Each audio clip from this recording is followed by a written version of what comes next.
Before starting my presentation, I would like to ask the audience, how many of you have written a research proposal? Any of you have written a research proposal? Except the faculty members. Among the students, have you written the research proposal? No. Okay. So you will be learning how to write a research proposal. But here only one common objective or a main objective I have that will be helpful for the faculty members as well. Whenever we write a research proposal writing, we immediately select a problem and what are all the subcomponents to be added, we create a proposal. But what happens when you want to send it for publication, when the research is ready? The publisher raises so many queries. And that is when you realize that we did not address these components in our research proposal. Then it will be too late to realize that, okay, we could have done the proposal in the way to which journal we are submitting and what are all the guidelines matching the type of research methodology we have selected. And it will be too late, you know. So this is the only one message I would like to convey to you, that the moment you want to conduct a research, you have to write a research proposal because you have to get ethics committee clearance. And that is a blueprint for you to guide the research, but then follow certain guidelines how to write a research proposal. Not only the steps of a research proposal, first choose which journal are you going to publish. And that journal will have certain guidelines. So you design your research proposal matching the guidelines given in the journals.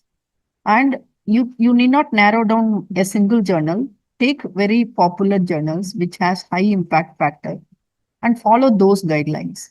Then automatically the journals which are below the high impact factor will be naturally satisfied. So that's the message I would like to convey. So first of all, when do we write a research proposal? We write research proposal for multiple purposes. Basically, as I mentioned in nursing, we write research proposal because it is an academic requirement. Part of BSc, you have to do a group project. For MSc, you have to do an individual project. For PhD, you have to do an individual project. So just because it is mandatory, we write the research proposal. Then, as part of the institutional requirement to establish evidence-based practices, as I was saying that whenever the hospital undergoes accreditation, it is mandatory that at least per specialty, one quality improvement study should have been done. And per specialty, one clinical audit should have been done. Of course, clinical audit methodology is different from research methodology, but the clinical audit could be converted into a research very easily. So then we write a research proposal. Then for collaboration opportunities, as I was saying that AIIMS has got collaboration with UCL London. So we write whenever there are collaboration opportunities, we write the proposals.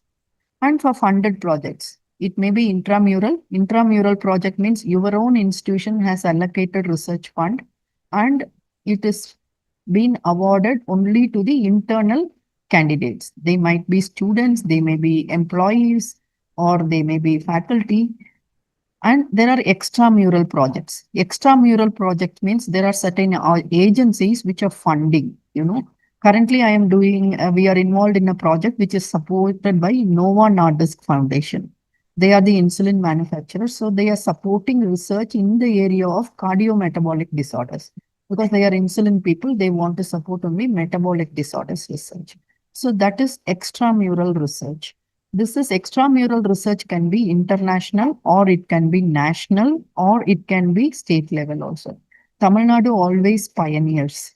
MGR Medical University gives funding exclusively for nursing research, and that is an extramural funding. Amount may be small. Don't look into the figure. You compete with so many people and your proposal gets selected and awarded. That is the motivation, that is the credit which we have to see. Do not look into the funding amount. And Tamil Nadu Nursing Council is also, it is the only nursing council in India which is supporting nursing research.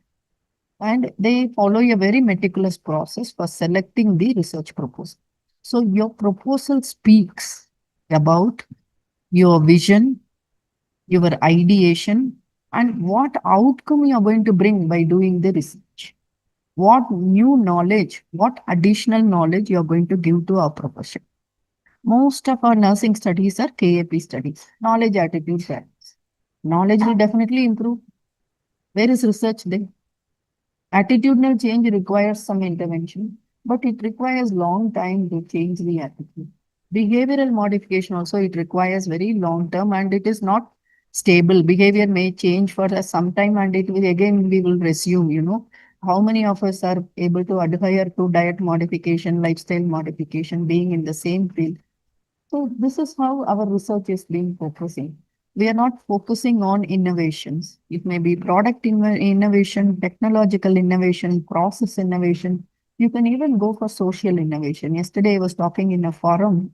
Social innovation is you observe the patient's behavior in the hospital. Earlier days, we used to struggle to control the visitors during the visiting time. I do not know whether it is the same situation. Dr. Anu will be able to say.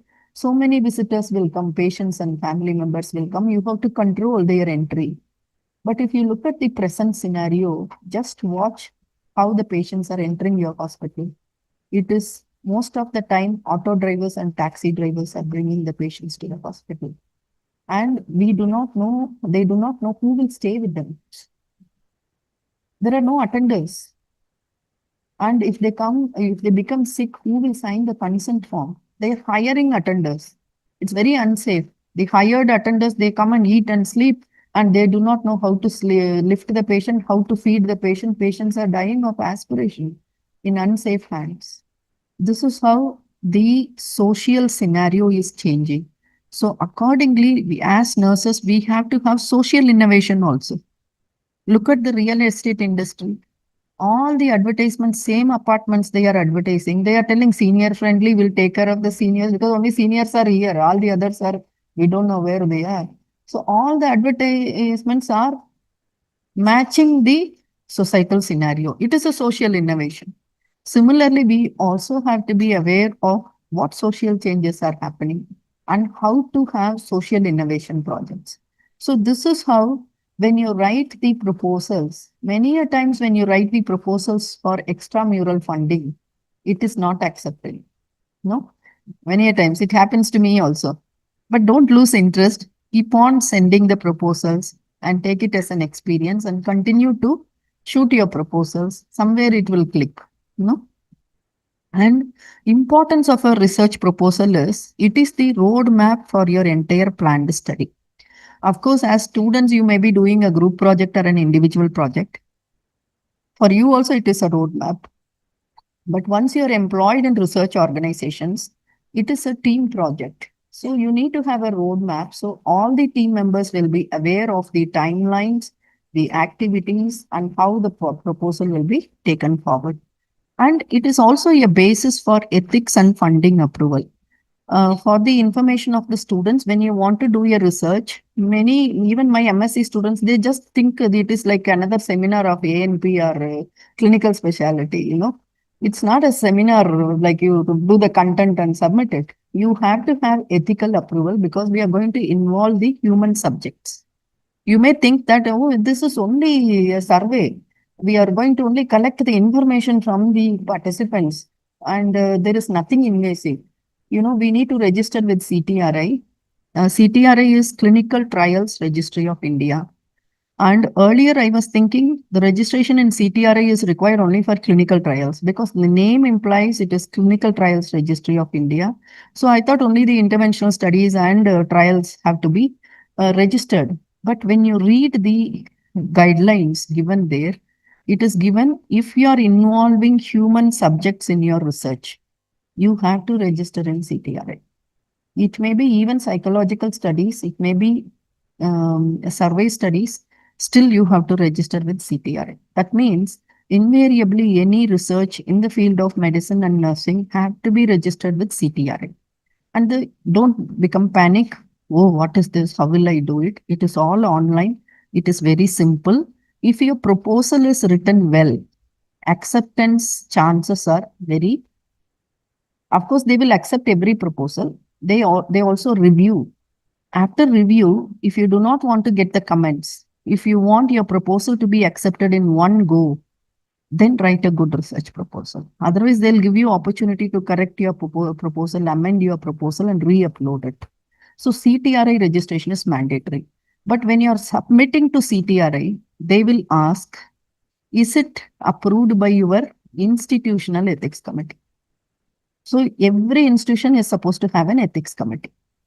So I'm sure PSG also has an ethics committee. You must be having a combined ethics committee for the medical college, hospital, and nursing college. And before submitting to the ethics committee, you should have an internal review board in the college. Otherwise, what happens? The ethics committee people will be saying, what is this proposal? Many of the components are not met. They will send the proposal back. So for your own institutional ethics committee approval, have an internal review board. Review it and then forward it to institutional ethics committee. And I still remember when I was in Apollo Chennai, we were also part of the hospital ethics committee, you know. And when we started PhD, MSc students were there only. PhD students, they come only whenever you call or whenever they have to come for the contact sessions. So they will say that, oh, Tuesday is the institutional ethics committee meeting. When will they inform? Monday afternoon. My student will be sitting in Kanyakumari. How she will come? No. So this was the difficulty I was facing. And many a times they do not understand the limitations of nursing research, or they do not permit nurses to do research beyond certain extent. You know, that problem is also there. They think that why nurses have to do, how nurses will do. No, a few institutions are very supportive and they encourage collaborative this kind of project, but many uh, of the institutions, they do not understand what is the knowledge and the potential we have in the field of research. So they have their own doubts and they raise a lot of queries. So what I did, we registered our independent ethics committee. Probably I do not know whether we were the first nursing college to do it because there is no history which is documented in India, but we did it. Of course, in Tamil Nadu, I could say that we were the first one to go for it, and we registered the institutional ethics committee in CDSCO. So then what happens? They have given a structure for ethics committee. You need to have gender equality. You need to have a social scientist. You have representative for vulnerable group. You need to have a legal advisor. You should have a clinical pharmacologist. The structure is given. You need to have 13 members, 12, 13 members. We could get, and we registered the institutional ethics committee. So what happens? We have the autonomy to host the meeting on the convenient day, and we are able to have control on ethical approval. So that's how we became autonomous in establishing the institutional ethics committee exclusively for the College of Nursing. Then what happens? It also, when you write a research proposal, it also ensures the feasibility and methodological rigor. You know, when I was doing my MPhil, I wanted to do kangaroo mother care. I was working here only that time. And I wanted to do kangaroo mother care. It was in the year 1996.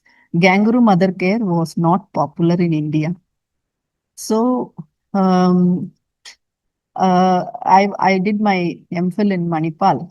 Then I wanted to do research collection, data collection there, feasibility issue. So when I went and explained to the neonatologists are very skeptic because they handle the fragile lives.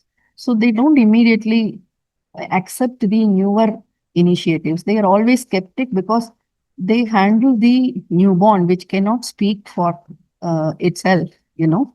So they said, they asked a wonderful question. You want to do kangaroo mother care? Yes. Where do kangaroos live? Australia. You know, kangaroo mother care is for Australian mothers. Our Indian mothers will be sweating. They will not be bathing, and you put the baby on the chest. My babies will get infection and they will die out of infection rather than developing breastfeeding at the earliest. And then I was approaching here also. So here also they said that they were little skeptic, how to do it because it's not very popular. We don't have preceding review of literature or studies done. Lot of this one. Then I approached the Corporation Maternity Center. They were very open. I thought being government, they may not permit. They said, yeah, go ahead, please do it. Then what happened? The next feasibility issue came. I need to have a pulse oximeter to measure the oxygen of the newborn because the entire pathophysiology of kangaroo mother care, if you see, when you put the baby on the mother's chest, it feels that it is as if inside the mother's womb. So it is emotionally at rest. When the baby is emotionally at rest, the heart rate stabilizes. When the heart rate stabilizes, the oxygenation to the brain improves. When the oxygenation to the brain improves, the sucking reflex will come back fast. And when the sucking reflex come back fast, you can initiate breastfeeding.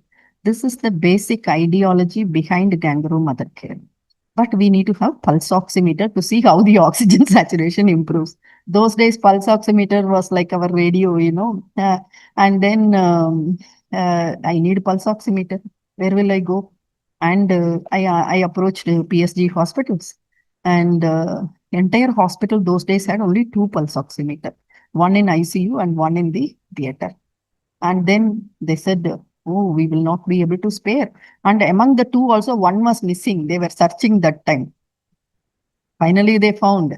That's a different story. So how they will spare from ICU and OT? No pulse oximeter. Now you have finger pulse oximeter. Every patient is having at home and they are coming and showing my left hand saturation is this much, right hand is this much, why 4% difference? They are coming with the two pulse oximeter and two fingers and asking this question. Those days, the scenario was not the same. Then I called the company, pulse oximeter. I told, can you give only for my research study? I'll finish the study and I will give it back to you. No?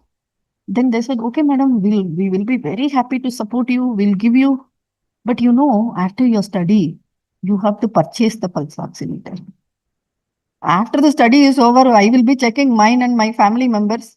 And those days the pulse oximeter cost was 1 lakh. My salary was 14,000.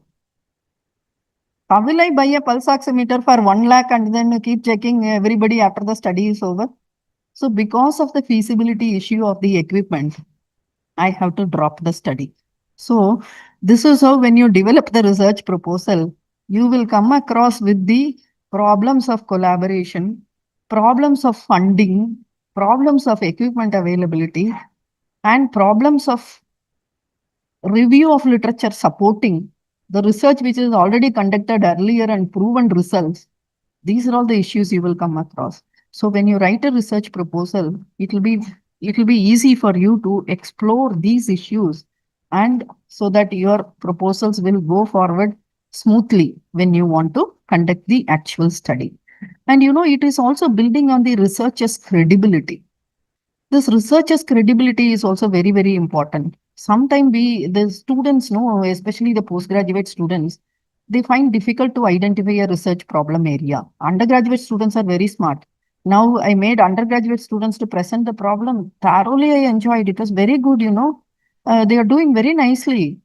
And of course, it is a group research, so they are less stressful. But in MSc, they are more stressful because they have to do it individually. And we give a guide, co-guide, clinical guide.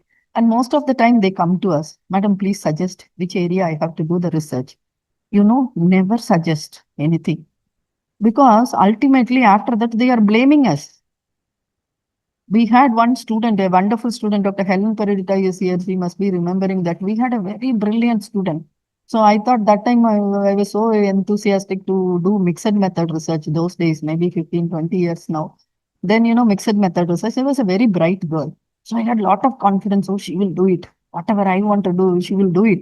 So I gave her mixed method research study. Rest, all of them, we gave the either quantitative, this non-experimental or experimental study. Then I thought she also will be having the same excitement like me. But after some time, the faculty came and told me, Madam, she is very upset. She was telling, why only to me, madam has given mixed method research study. I am struggling like anything. All the others are doing because the studies are available, which was done by the previous batches, earlier batches. It is so easy to replicate. Now I have to do something new. So you also have to look at the researcher's credibility. I personally experienced this problem when I was doing my MSc nursing. That year, WHO had the theme cost effectiveness. So our dean told all students in this batch will take only cost effectiveness study. So I took the cost effectiveness study. Those days they were keeping the newborns in the nursery after cesarean section for 48 hours, whether the baby is normal or premature or whatever sickness it has. The babies used to be in the nursery for 48 hours. And having this GDM normal babies, very difficult. We used to be posted 40 babies. 40 normal babies taking care is very difficult. I used to be happy if they give me a ventilated newborn, because ventilated newborn, it will be lying like this. Only you have to check the vital signs suctioning. Whereas this normal newborn, 40 newborn will be posted alone. You give one round of feeding and finish and come, the first one will cry. For what? Nappy will be wet. Change the nappy of 40 and come, again the first one will cry. Why? Feeling hungry. Feed, change the nappy. Feed, change the nappy, your shift will be over. We were doing this. This could be done by any of the attendant at the bedside who is staying with the mother, you know. So in my study, we shifted the babies directly to the mother side after cesarean section. I did the cost effective study. How much manpower cost, the equipment cost. You have to prepare 1:1 cow's milk and feed them. And they develop calcium deficiency because in the cow's milk, calcium is less. They develop jitteriness and calcium gluconate supplements were given. This is how cost effectiveness study we have to do it. Of course, I had this feasibility issue also because I have to observe them for 24 hours. Time sampling I did every 4 hours, 1 hour, 1 hour. But when the baby will be born, I have to be there only. So I was there only in the hospital, only for bathing. I used to come to the hostel. They were given me a room. I was sleeping there and following up. Then what happened? When it came to statistical analysis, no one knows how to do a cost effective analysis. Nobody has done. So this credibility of the researcher, the statistician also did not know. I also did not know. And my guide went to do MPhil that time in BITS Pilani. Nobody was there. So how to do it? You don't know. We faced the issue. And luckily then one social community medicine faculty, somewhere he has seen some studies and he helped me. And we did the cost effectiveness analysis. So you have to look into the credibility of the researchers, especially when you're suggesting something to someone, you have to see the credibility. And for another student, I told you study the medication errors.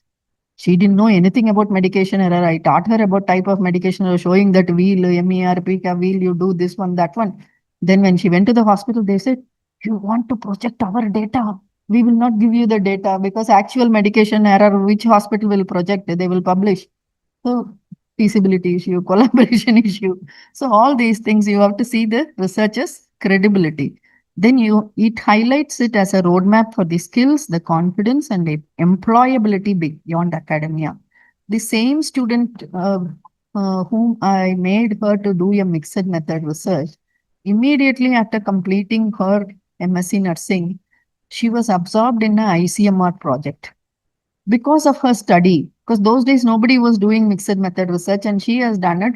And immediately they have employed her. Now she is working in AIMS Rishikesh. So now she's so thankful. But those days I'm just telling, I used to tell her also, this is what has happened. So it builds your confidence. It increases the chances of your employability. Another student we implemented this medical emergency warning signs, which identifies the deviation in vital signs at early stage. It reduces the need for CPR. It reduces the cardiac arrest. When she has done this study, and this and all was done 10 years before, or 15 years before now. And she applied, she went to UK, she applied. Immediately she was absorbed because they were surprised how this kind of studies were taken up. So it increases your confidence, it increases your chances of employability. So be careful when you're choosing the research project. Choose something very current, choose something which is very interesting. And our colleague is sleeping there. So then the chances of employability, chances of confidence, chances of roadmap for your future, everything will be in stake. Okay. So this is how you have to do your research pro. Thank you for giving me 1 hour. Usually they give 20 minutes, 10 minutes, we have to rush. So I'm able to share all my experiences here.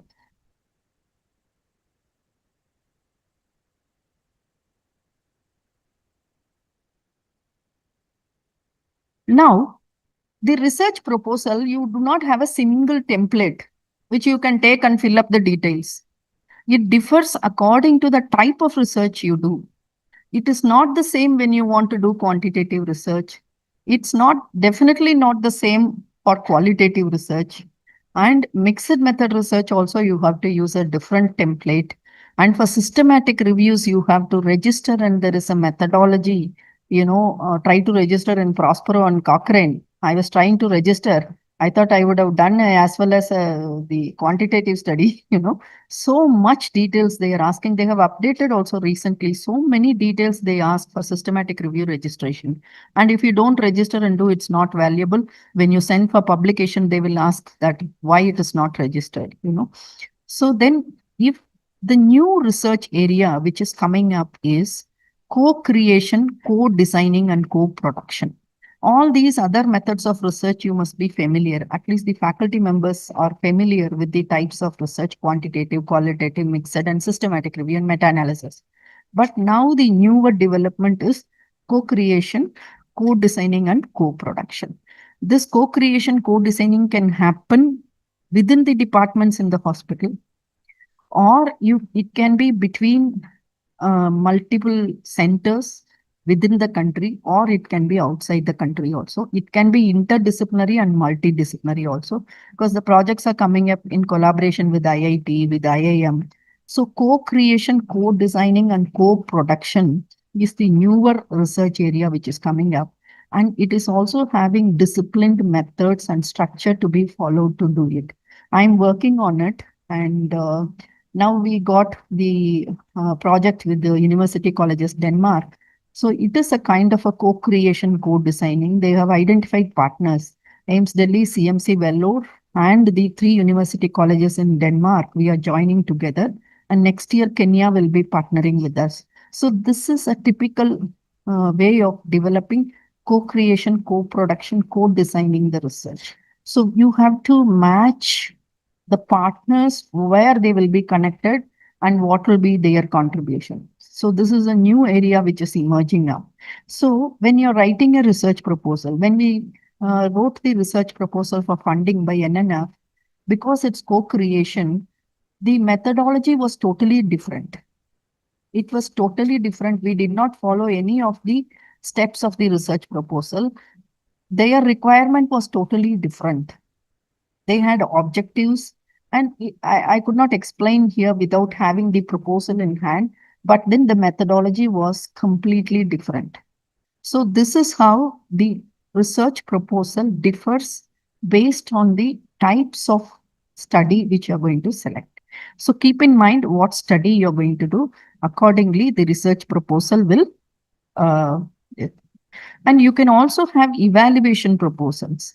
When Ayushman Bharat project, they wanted the outcome evaluation. So I did an outcome evaluation study of 3 states, Uttar Pradesh, Himachal Pradesh, and Punjab. Delhi did not have the centers, health and wellness centers. So I did it in the neighboring states. So that was a program evaluation study. So the methodology was totally different. The proposal was totally different. So based on to which funding agency you are submitting, what findings they are expecting, the research proposals will differ. It's not, you do not have a uniform template to follow. So that you have to keep in mind. Then, as now coming to the main objective of this presentation, which I have in my mind, is better you try to understand the reporting guidelines and prepare the research proposal accordingly. This I learned when I was doing our AIMS UCL project. We had our UCL investigator, and she was saying that when we were preparing the proposal itself, she said, it is going to be an observational study. So when it is an observational study, you have to follow the Strobe guidelines.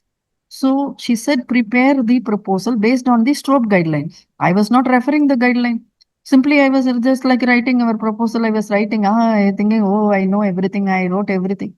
Then that was a new learning.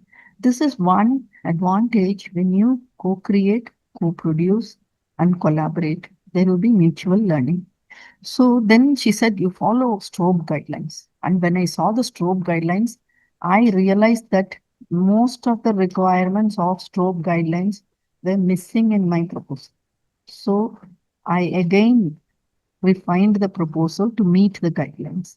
So that is how I want to spread this knowledge among the nursing workforce to understand that these are the requirements. These are some small things which are not written in Politan Hungler or any research book.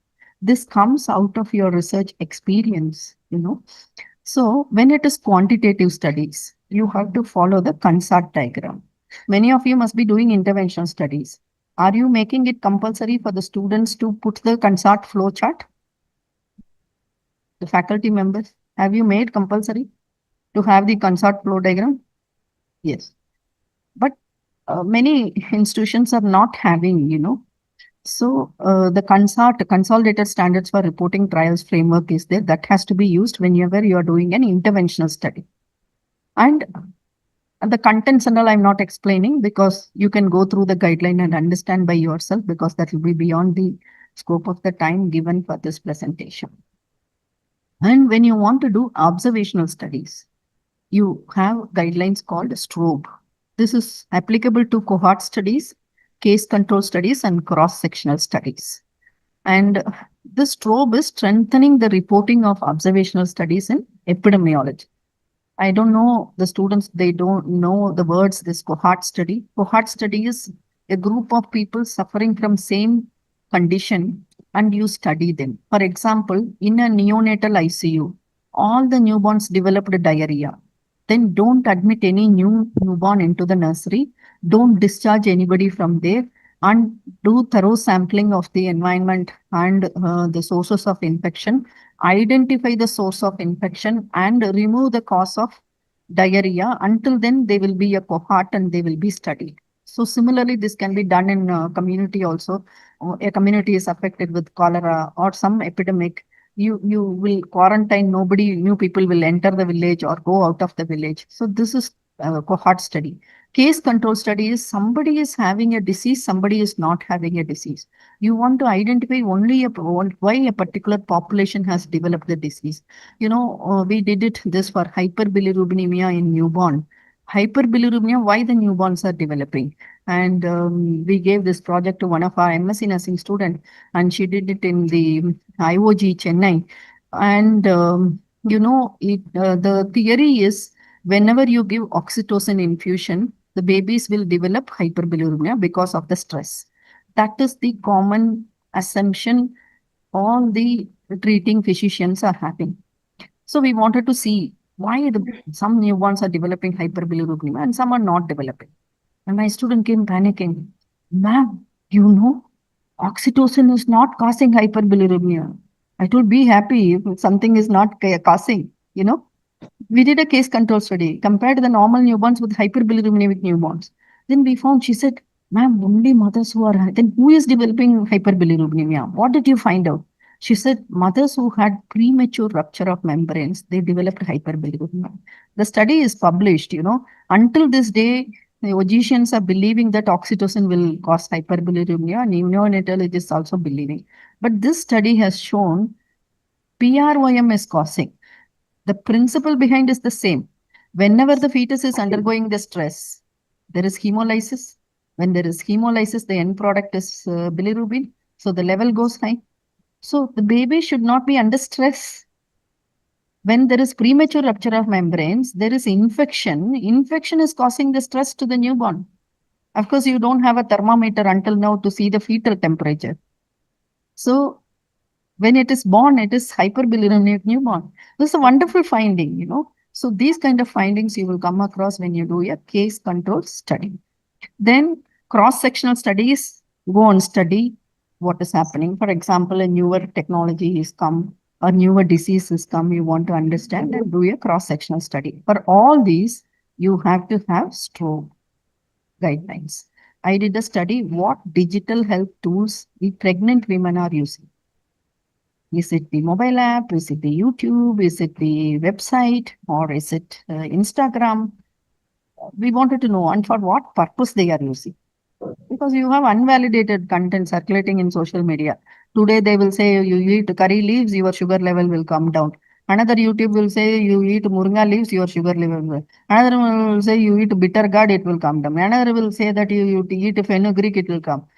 Imagine if you eat all these together, how much it has to come down. We do not know.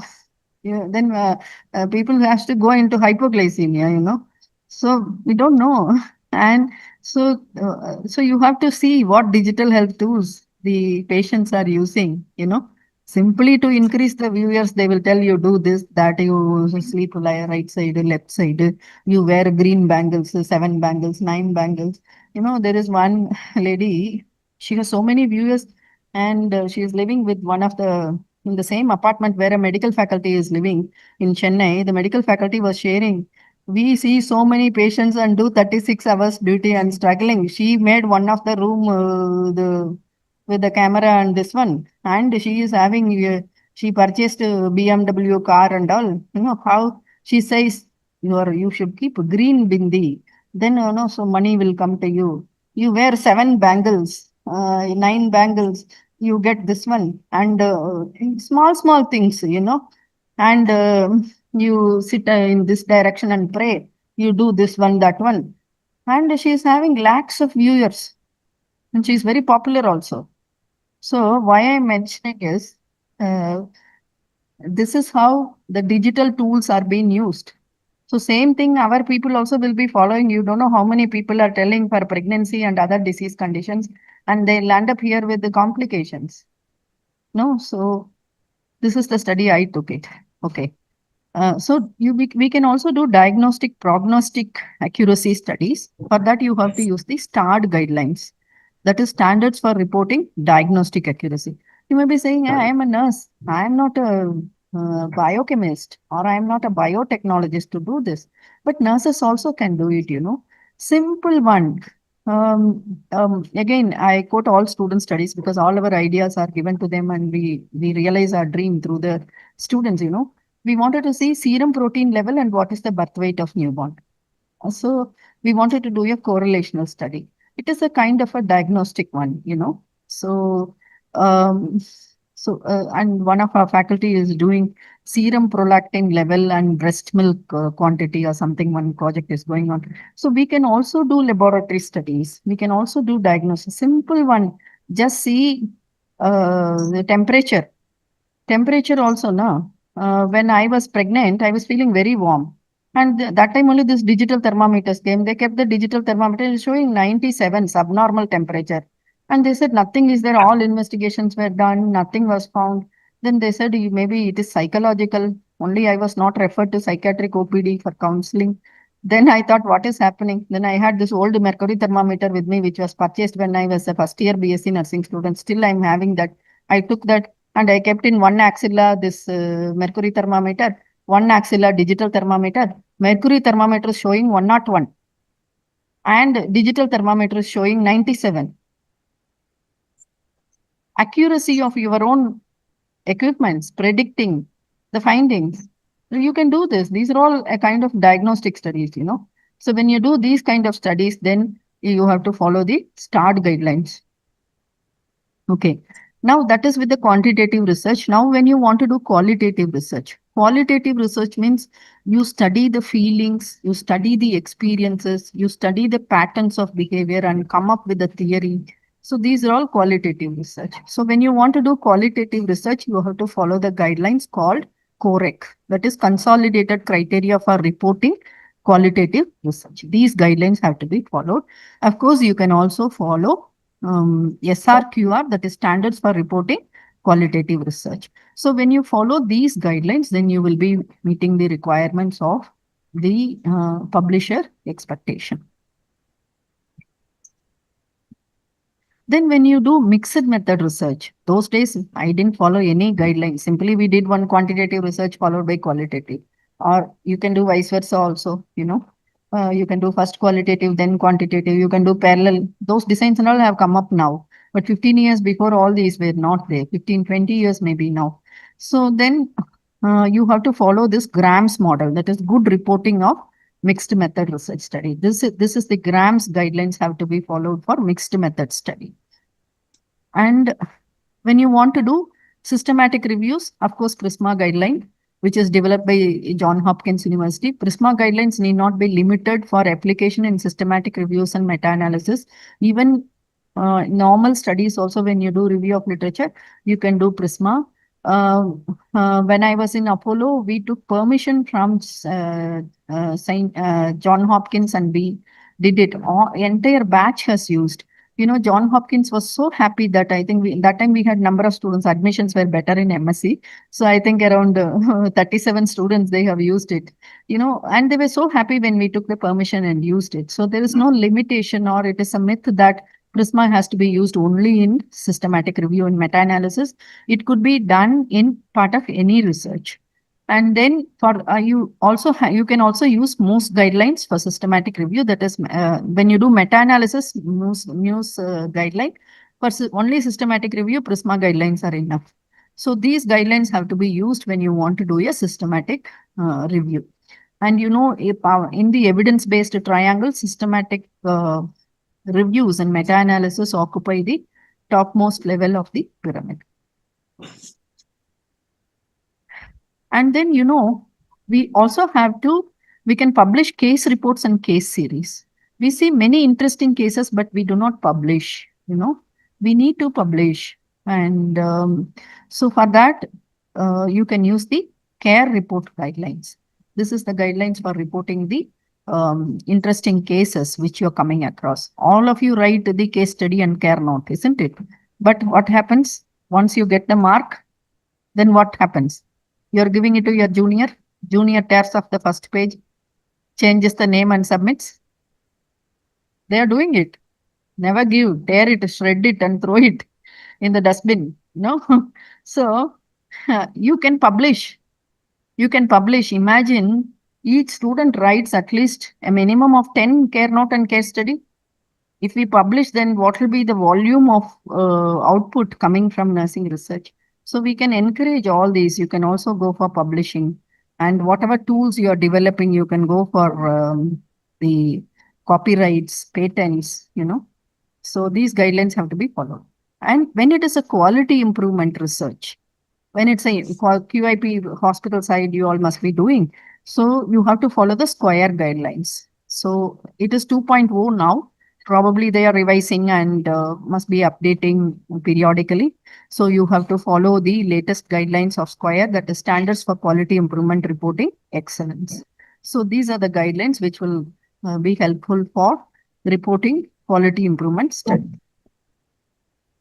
And if you do a study, health economics or cost effectiveness, I told you, no, I did cost effective study in the year 94. Nobody knew how to go ahead with the study.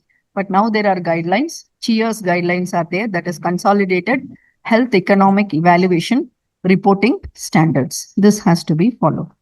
And when it is a laboratory or preclinical research, then ARRIVE. It is mainly for animal research. We do not do animal research. So this is applicable. But then, irrespective of the guidelines which you are going to adopt, based on the methodology you have chosen to conduct the research, there are certain golden rules to be followed.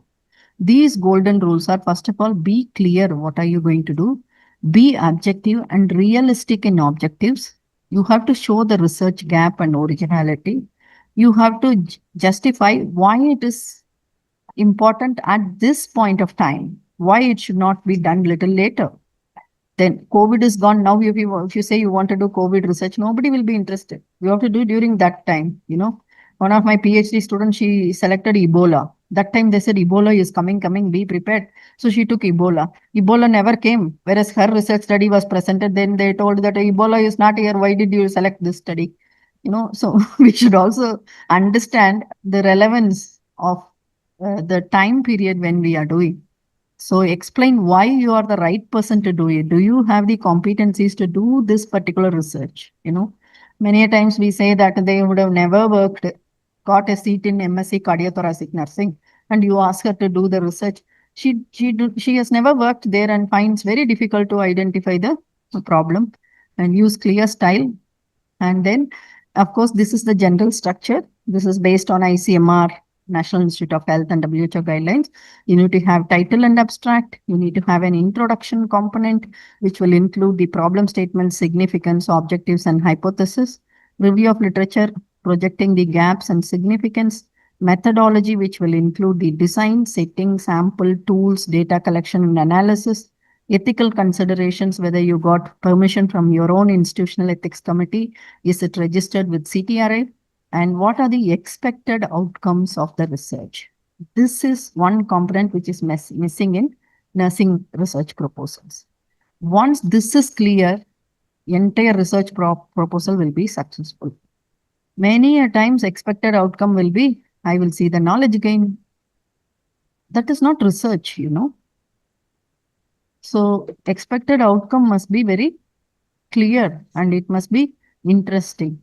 Then budget and timeline, communication and dissemination plans, and then the researcher skills and preparedness, conclusion, references, and annexes. So this is the template which is commonly used, but of course it differs based on the type of study, based on the guidelines given by guidelines given to be followed for different types of studies.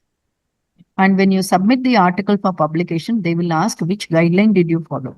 So you can mention it is based on the STROBE guideline or CONSORT guideline, whatever it is. So the chances of acceptance of your research article will be higher. And these are all, how will you write, I have given. I think now all your mind would have been saturated. So try to develop a proposal, then you will understand how to develop a proposal. So better to do and learn. And you need to have a Gantt chart or a timeline. That is, what will you do in the first month, second month, third month, according to the duration of the project.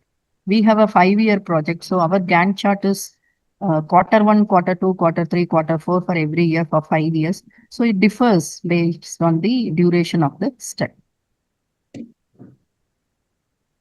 So you also have to explain about you and your team. Your credentials have to be projected so they understand, relevant skills of the entire team member. Because when it is a co-creation project, you will have multiple stakeholders. So you have to explain the credibility of all the team members. And we also have to disseminate. Earlier, even I was also having this impression only after doing the research, after it is accepted, then only we will send for publication. Nowadays, you see the protocols are published. Very nice, good. You can also publish your research proposal. No? So protocols also can be published. Where will you publish? It can be done in the conferences. It can be done in the journals. It can be done in your seminars. It can be done in your outreach projects. It can be done in your stakeholder reports when you have the annual reports. It can be presented there also. So public dissemination has got multiple forums, and even the research protocol can be published. That's the new development. And in Clinical Nursing Research Society, I request all of you to become members. Of course, all the nursing workforce can become the members. The students also can become the members. The membership fee for life membership for licensed nurses are 1,000 rupees, whereas for the students, it is only 300 rupees. So all of you become members. We conduct monthly webinars and so many interesting activities are happening, and it is all done free of cost. And you will really get empowered and you will know what are the research projects which are being research calls coming for funding. I think Madam Jayadeepa is a member of our society. So I request all of you, Dr. Anu, you can also join because it's a clinical nursing research society. So we want more the clinical people to come into it and take it forward, So I invite all of you to become members. And we have a journal called International Journal of Clinical Nursing Research Society. And first issue is published in July. Second issue is coming out. We got the ISSN number. And after the second issue, we are also going to work on DOI. Of course, the publication is given to your publishers. So they are doing that work because their work is mainly that only. So we don't have the headache of getting it. So it will be done. That assurance I can give you.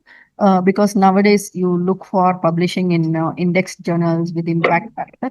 Naturally, this is will reach that level. And once you get the DOI and Scopus indexed, retrospectively, all the articles will be given the citation and the what to say, your citation index will go high. So please send the articles also. Okay, all the articles can be sent, and you can send your protocols also there. So that's one what to say, opportunity which I want to project to all of you to become the member and grow along with the society. Yes. And this proposal also is the application for funding. You do not have a separate application for funding. Your proposal is your funding application. So your research proposal have to be tuned in a way to meet the expectation of the funding agency as well.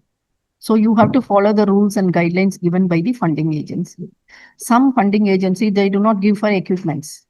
This enough, I have put, oh, I want 5 laptops, I want this, that. They said no equipment. So simulators, this, that, and all I have put. They said, no, in our scope of funding, we are not entertaining the equipment, Then I have to withdraw the equipment cost. Then, of course, some minimal cost we have asked.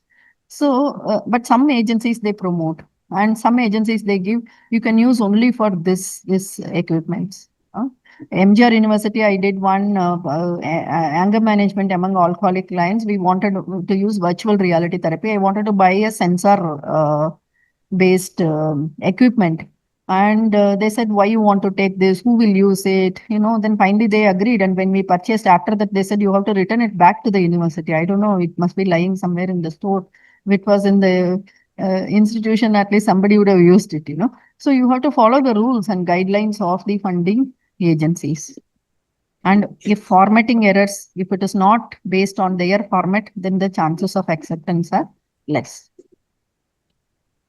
So best practices are follow ICMR guidelines or WHO templates, write smart objectives, and use validated tools and instruments, ensure ethical considerations are detailed, build a realistic timeline and budget, get peer review. You can review before submitting the proposal. So these are some of the best practices. And when you have oral presentation, you should know who are your audience and tailor your presentation according to the audience.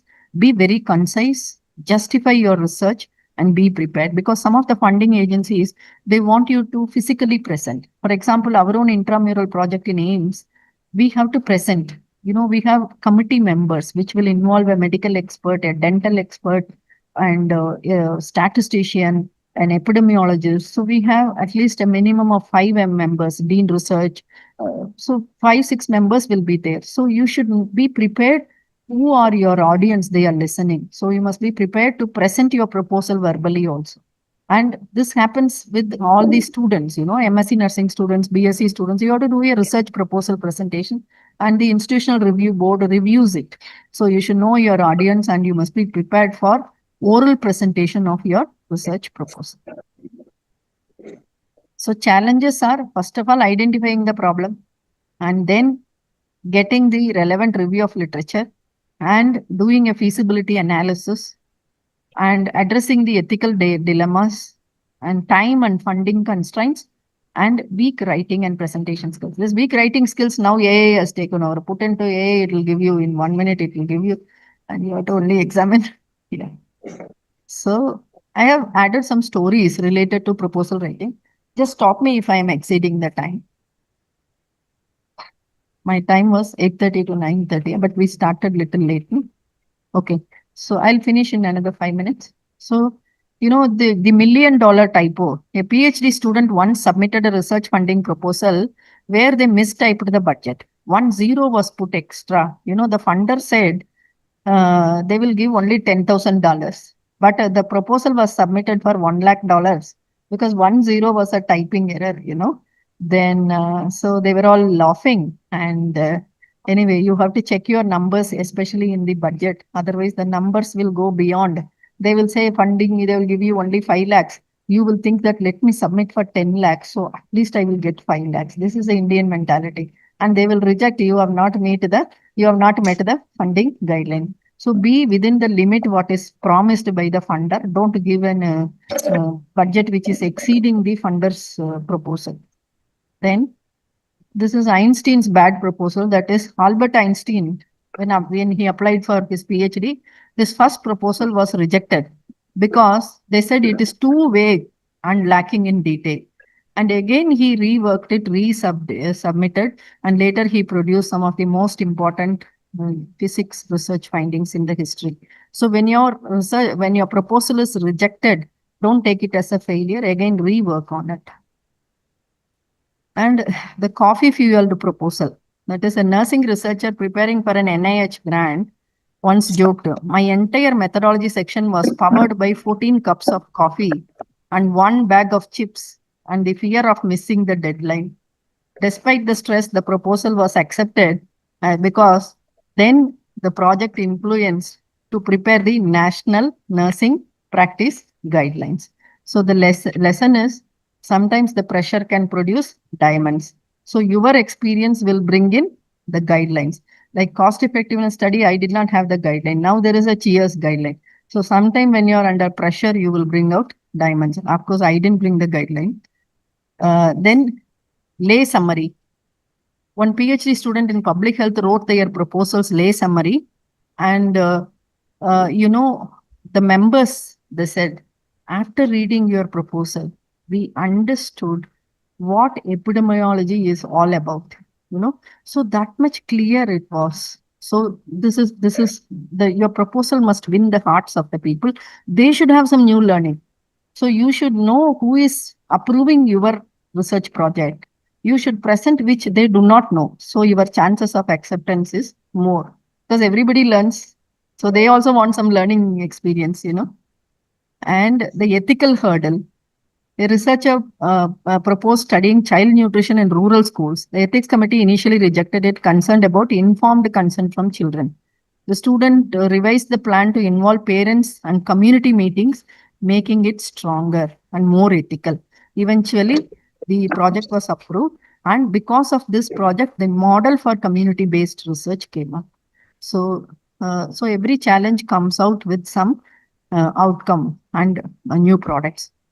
So the key takeaways are strong proposal needs to be very clear. It must be feasible, ethical, and impactful. And different research types need tailored approach and use case study learning to avoid common pitfalls and practice and peer review to improve the quality of the proposals. So thank you and best wishes for your successful research proposal writing.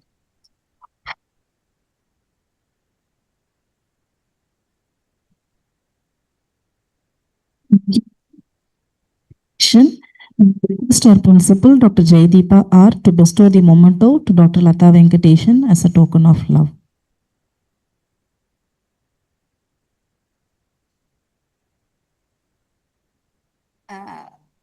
Latha Venkatesan ma'am is a very, very efficient personality person, simple to everyone's heart. She's an encyclopedia of nursing. We want to see you in a higher level, ma'am, expecting soon also. Thank you for the chance given by Principal ma'am to meet Latha ma'am and other speakers. The topic is authorship ethics and editorial insights, navigating the publishing process.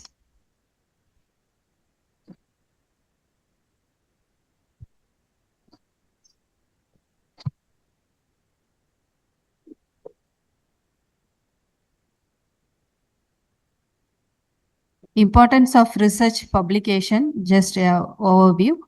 Disseminate scientific knowledge. Why we want to do the publication is we want to share our study findings to others, especially for clinical people, to use those for evidence-based practices, contribute to evidence-based practices, enhancing academic and professional reputations.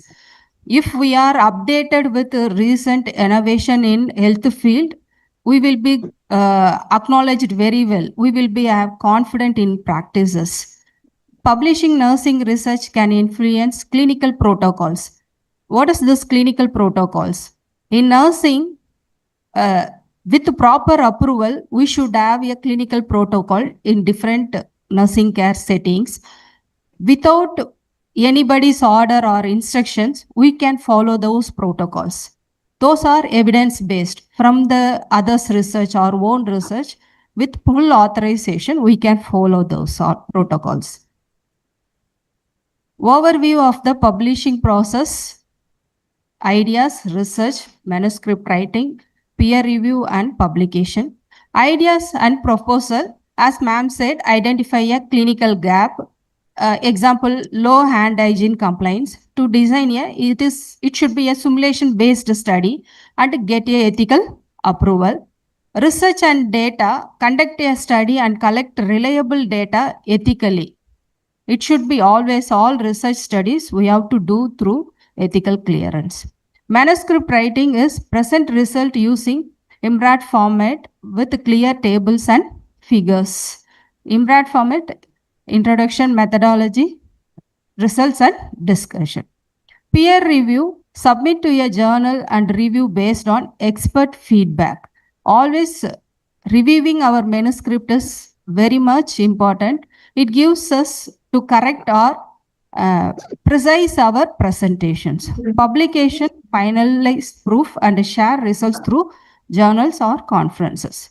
A nursing intervention study going from proposal to journal acceptance. This is the example.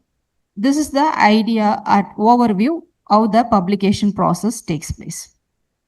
Common challenges in publication: manuscript rejection. We can't expect all the manuscript what we submit to review board, they should accept. It gives us chance to refine our writings, refine our way of thinking. So it helps us and guide us to give a proper, precise manuscript. And authorship conflicts. What is this authorship conflict? If student is doing study it is a student study. The student is the first author. The person who is supervising the student or guiding the student may be a second author. So if this vice versa may happens, means the authorship conflict may arise. Ethical issues. Always we should undergo ethical clearance process. So it gives us a clarity what we are doing, not harming any human beings or any equipment damages or any animal, harming animals like that and all. They analyze and give the approval to us. Navigating journal guidelines. As ma'am said, we should know to which journal we are keeping in our mind for publication. We have to follow those journals guidelines. Understanding authorship. Authorship means making a substantial intellectual contribution to a research, not just performing routine tasks. What we have in our mind, what we have interest, what we want to fill the gap, those things we have to keep in our mind and making it to in a proposal. It includes active participation in study design and concept development, data analysis and interpretation, manuscript drafting and critical revision. All these steps are included in authorship. To qualify as an author, one must also have the quality of approve the final version of manuscript, not just simply conducting study and leaving it. They should have to accept the final manuscript if they are doing as a group.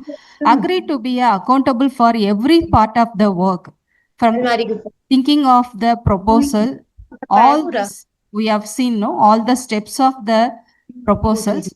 They should know what is happening, ensuring the accuracy and integrity.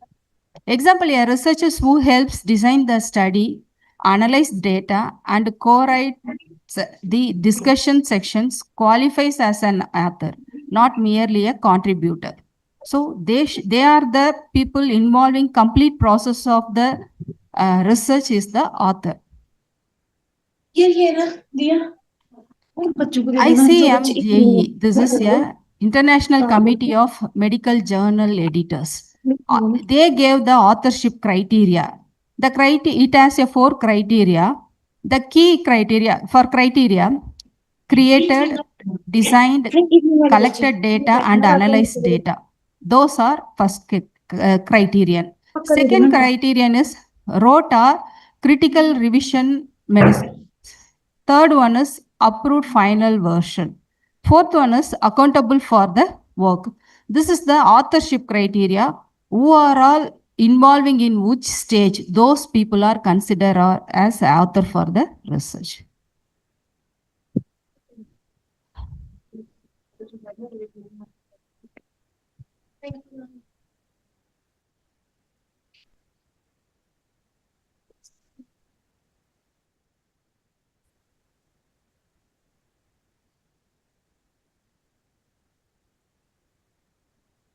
Next slide, please.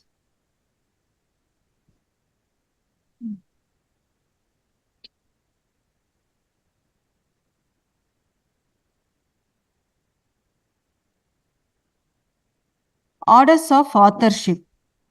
It reflects the relative contribution of each author to a research and a writing process. Here the one study means we are seeing the in journal first author name, second author, last author, like that and all. The first author lead the research and design the study, who is collected the data and drafted a manuscript. Those people are considered as a first author. Middle authors provided data analysis, technical inputs, and editorial supports. Those are kept as a middle author. Last author is usually a senior mentor or supervisor or guide responsible for conceptual guidelines and oversight. These people are kept as a last author. Authorship order should be discussed early to maintain this before starting study itself. This order of authorship should be discussed clearly. If we are not doing it, it creates a conflict while publishing. Then example, student researcher may be the first author while the faculty supervisor serves as a last author, providing a mentorship of the and final review. Next slide. Contributor roles. This is credit taxonomy. What is credit taxonomy? Identifies and acknowledges the specific contribution of each author in the research project. It gives that which author, what role they have done. Like this, it tells how we have to adapt those roles. Why credit matters here? This clearly defines each author role. What first author have to do, what another author have to do. Like this role clarity will be there. It promotes transparency in authorship, prevent disputes over authorship order. First one, next one. Like that it will go, and few authors become a et al. Like that it will go. And ensures accountability and recognition. That is also is very important. And increasingly required by journals during submission. Mainly while submission, they ask the list of authors. According to that only, they describes the details of authors. Next. This is the contributory role with the example. What is that credit taxonomy is giving? If these are all one big study, research study, they have the credit roles have given like this. This is conceptualization, the ideas, formulation, and evaluation of research goals. To whom this role is allotted, we have to mention those persons' details. Then methodology, designing methodology or models. For that, who is the responsible? Then software, programming, software development, and data processing. And validation, verifying results and experiments. and formal analysis, statistical or mathematical analysis of study to be done by whom, like that we have to mention it. And investigation, conducting the research or data collection. Resources, provision of study material, participants or facility. All this responsibility who is takes.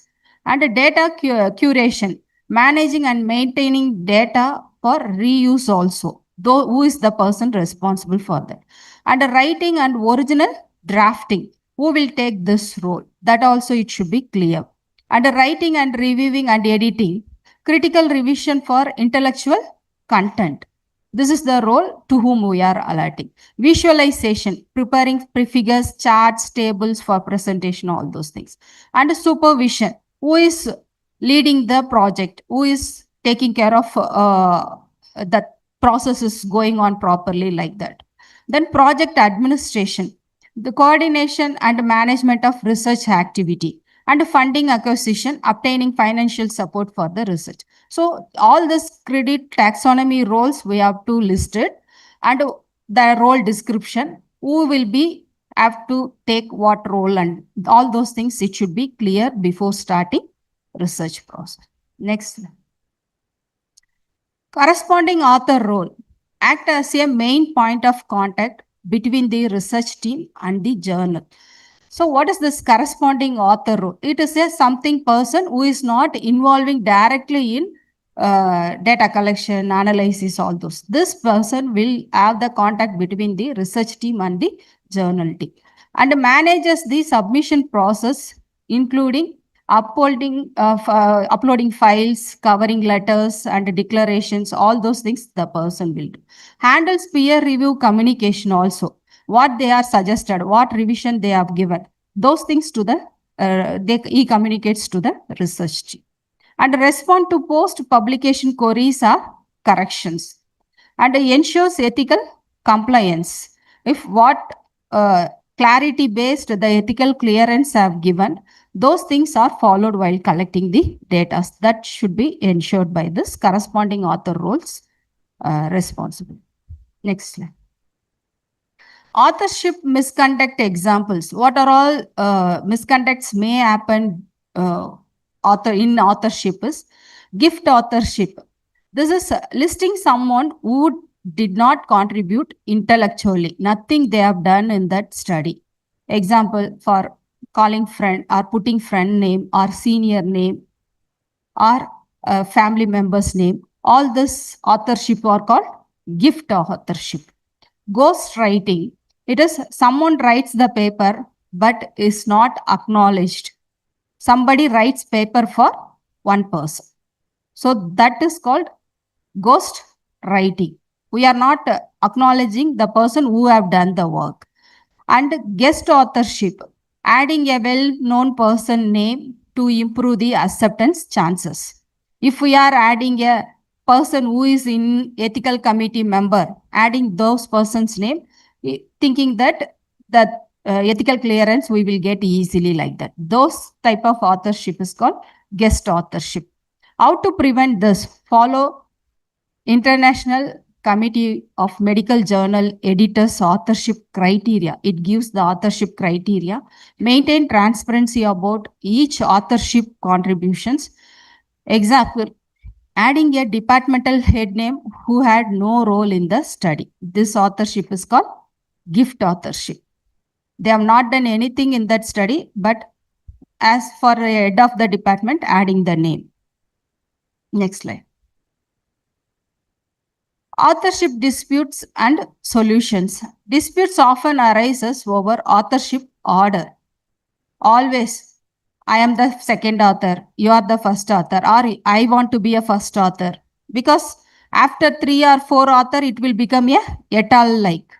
So all detailed author's name we can't able to see in literature reviews. So they may fight for that.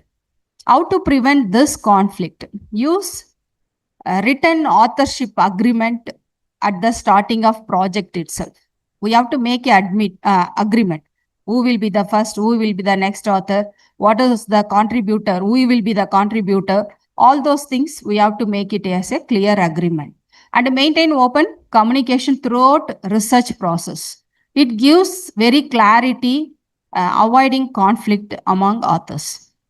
If disputes occur, even though any problem occurs, means seek mediation from the institutional research or ethical committee or journal editorial office. We can ask help from them. They give the solution for any authorship related disputes. Always follow institutional and journal policies for authorship resolution. This is best solution for get a solution for dispute, authorship disputes. Next slide. Acknowledgement section here used to recognize individuals or organization. We used to write acknowledgement, no, in all the research. Here always write the individual or organization who contributed to the study but do not meet authorship criteria. We should not say thanks for all authors in the acknowledgement. We have to thank to institution or who supported, like that only.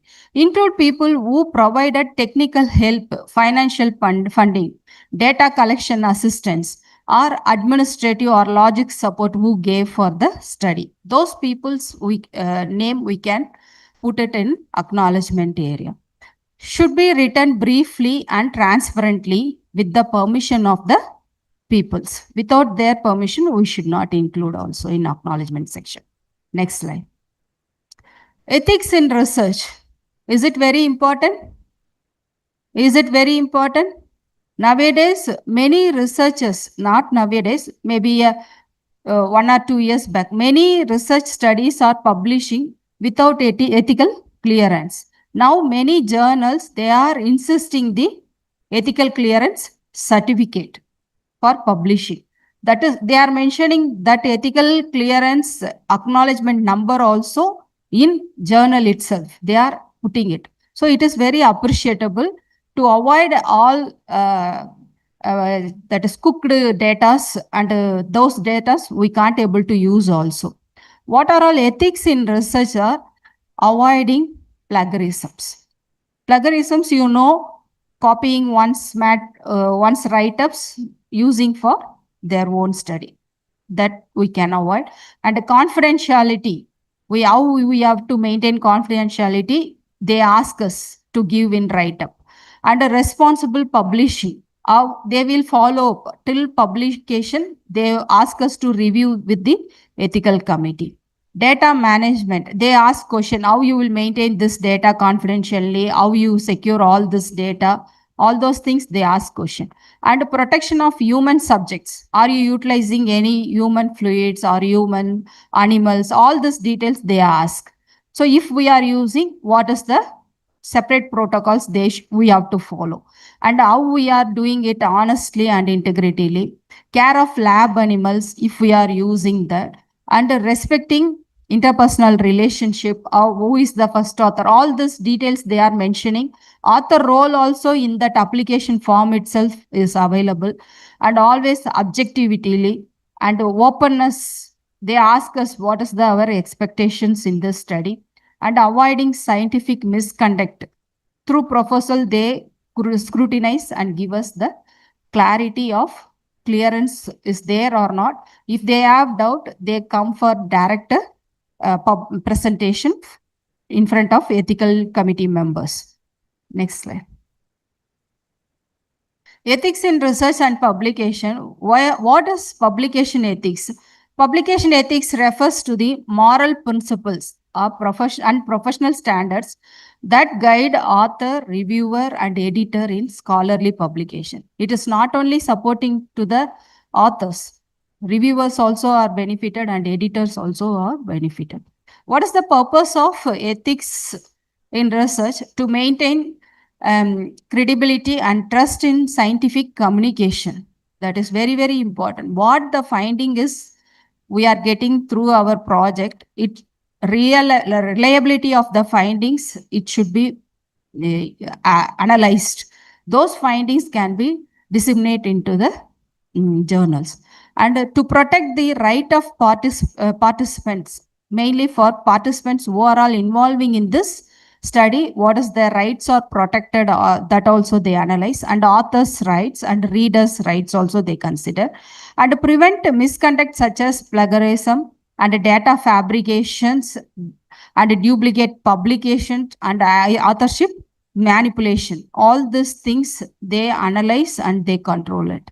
Example, as a researcher accurately report all the data collected in study, even if the result does not support their initial hypothesis.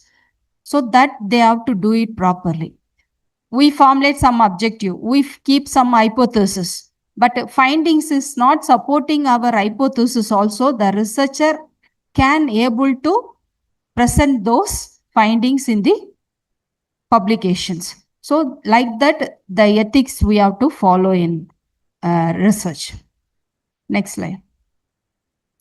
Research integrity principles. What are all principles we have to follow in research? Good research have 4 core principles. Honesty. Always present data, methods and findings truthfully without fabrication or falsification. We should not cook up or we should not omit it. And accuracy. Use correct data analysis method. We have good data, but we are not following correct technique of analysis. We can't bring out the findings clearly for practices. Cite sources, always with all cited sources we have to use, not just directly taking those what halfway read from the abstract and using for our literatures. Those things can be avoided. And avoiding misleading representations. And efficiency, use resources responsibly, avoid duplicate publications. We have to use the data properly, not taking the data from others and changing slight changes in their title and presenting those data to our study. And objectivity, keep personal, financial or institutional bias from influencing the results of interpretations. We have to give the conflict of interest. My personal, financial or institutional bias won't be happen in the conduction of research. Like that, the author should give the declaration.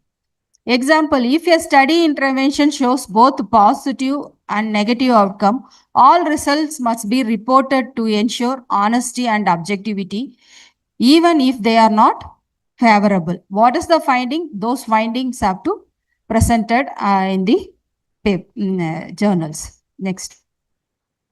Common ethical violations, major types, plagiarism, using others' ideas or words without proper citation, data fabrication, making up data or results, data falsification, manipulating or selectively reporting data. Complete data's details they may not present. Halfway data or what are all data is favorable, those data they present.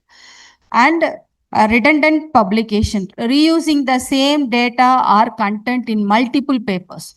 They conduct one study, but sending the manuscript for 2-3 different journals for publications.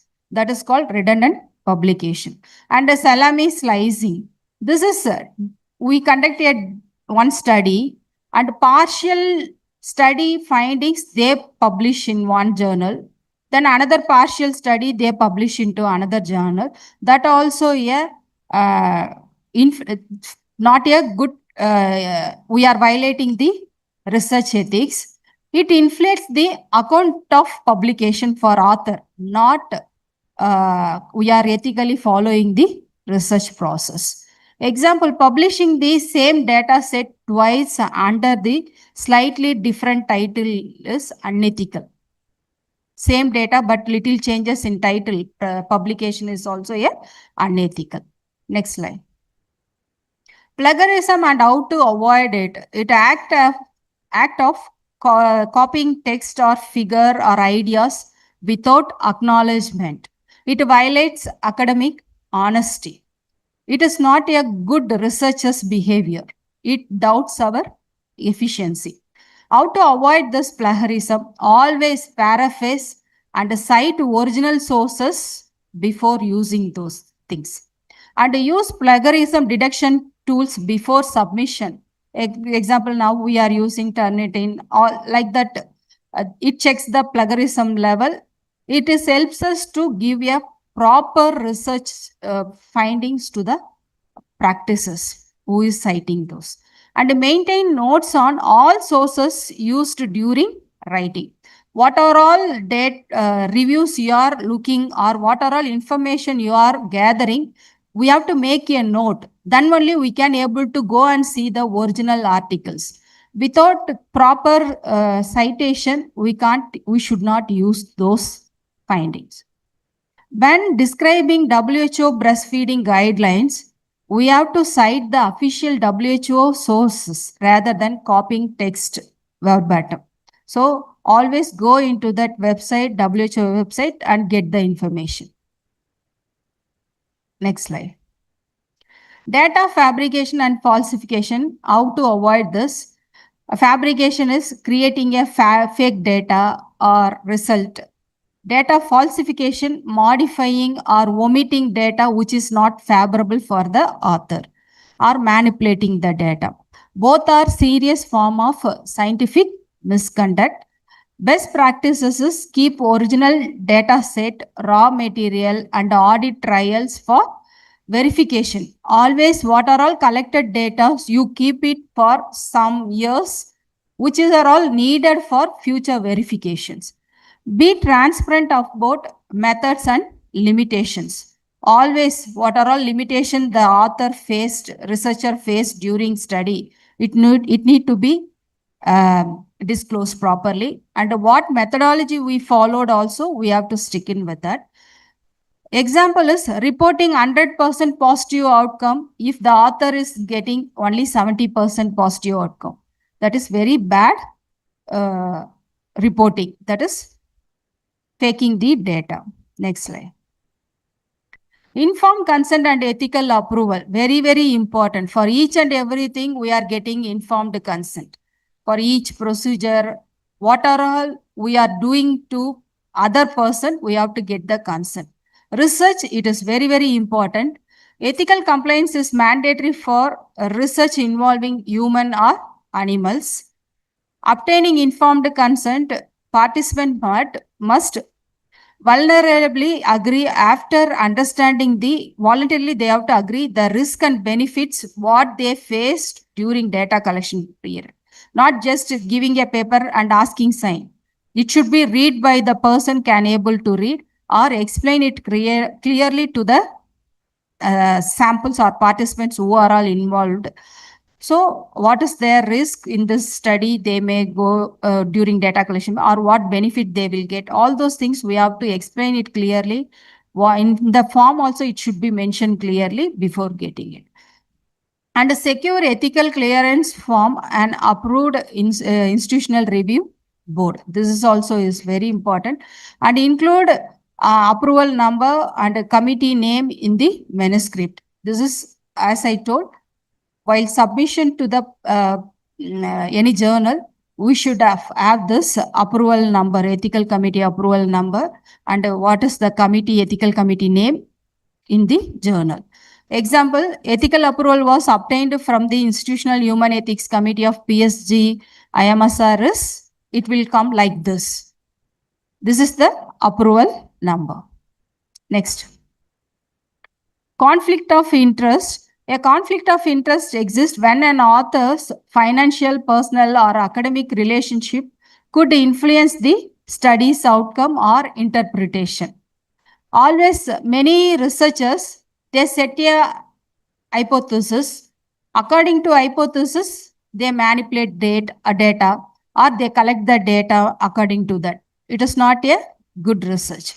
Here, for what purpose they are studying? I want to improve reduce the blood glucose level. That is their main target. Means according to that only they work it. So for personal interest, they are doing the research. So here they have to give the declaration of conflict of interest. The author's financial, personal, and academic relationship could not influence the research study process. Examples, authors have to declare no financial or personal conflict of interest related to the study. Before starting itself, they should give declaration. Duplication and redundant publication. Duplicate publication is submitting the same paper to a multiple journals. Redundant publication is reusing a large portion of data or text in one's previous work. Who have done already, those data are those words we are using for that. This practices waste editorial resources. Editors have to search all those things. They have the different process. All this process, it will get wasted and distort the research record. They damage our name. They retract our publications. Previously, what we have done, those also will be doubted. Example, submitting identical abstract to two nursing journal at once is unethical. This is it. We should not submit one abstract in two nursing journal. Next. Ethics in peer reviewing. It is very much important. They should have confidentiality. Do not share or use manuscript content. Who is doing peer review? They should not share this content to others.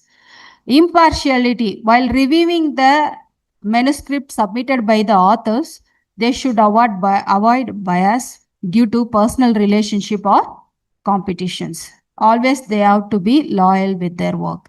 And a constructive feedback. Always the review person have to give clear, respectable and actionable suggestions they have to give. Example, a reviewer suggests additional statistical analysis for clarifying without disclosing the manuscript externally. Instead of this, you put ANOVA. Instead of PAT test, you put this test. So like that, they can give a suggestion for betterment of publication. Next. Role of Committee of Publication Ethics. It supports integrity and transparency in scholarly publication. What is their main role? Always integrity and transparency of our publication. Functions, provides guidelines and follow charts for handling ethical issues like plagiarism. These are all things they will check. If we are not checking it properly, correcting it properly, the review person also will check all this: plagiarism, authorship disputes, data manipulation have done or not, and helps editor and publishers respond consistently to avoid misconducts, promotes a culture of ethical authorship and peer review. These are all the functions of this committee is doing.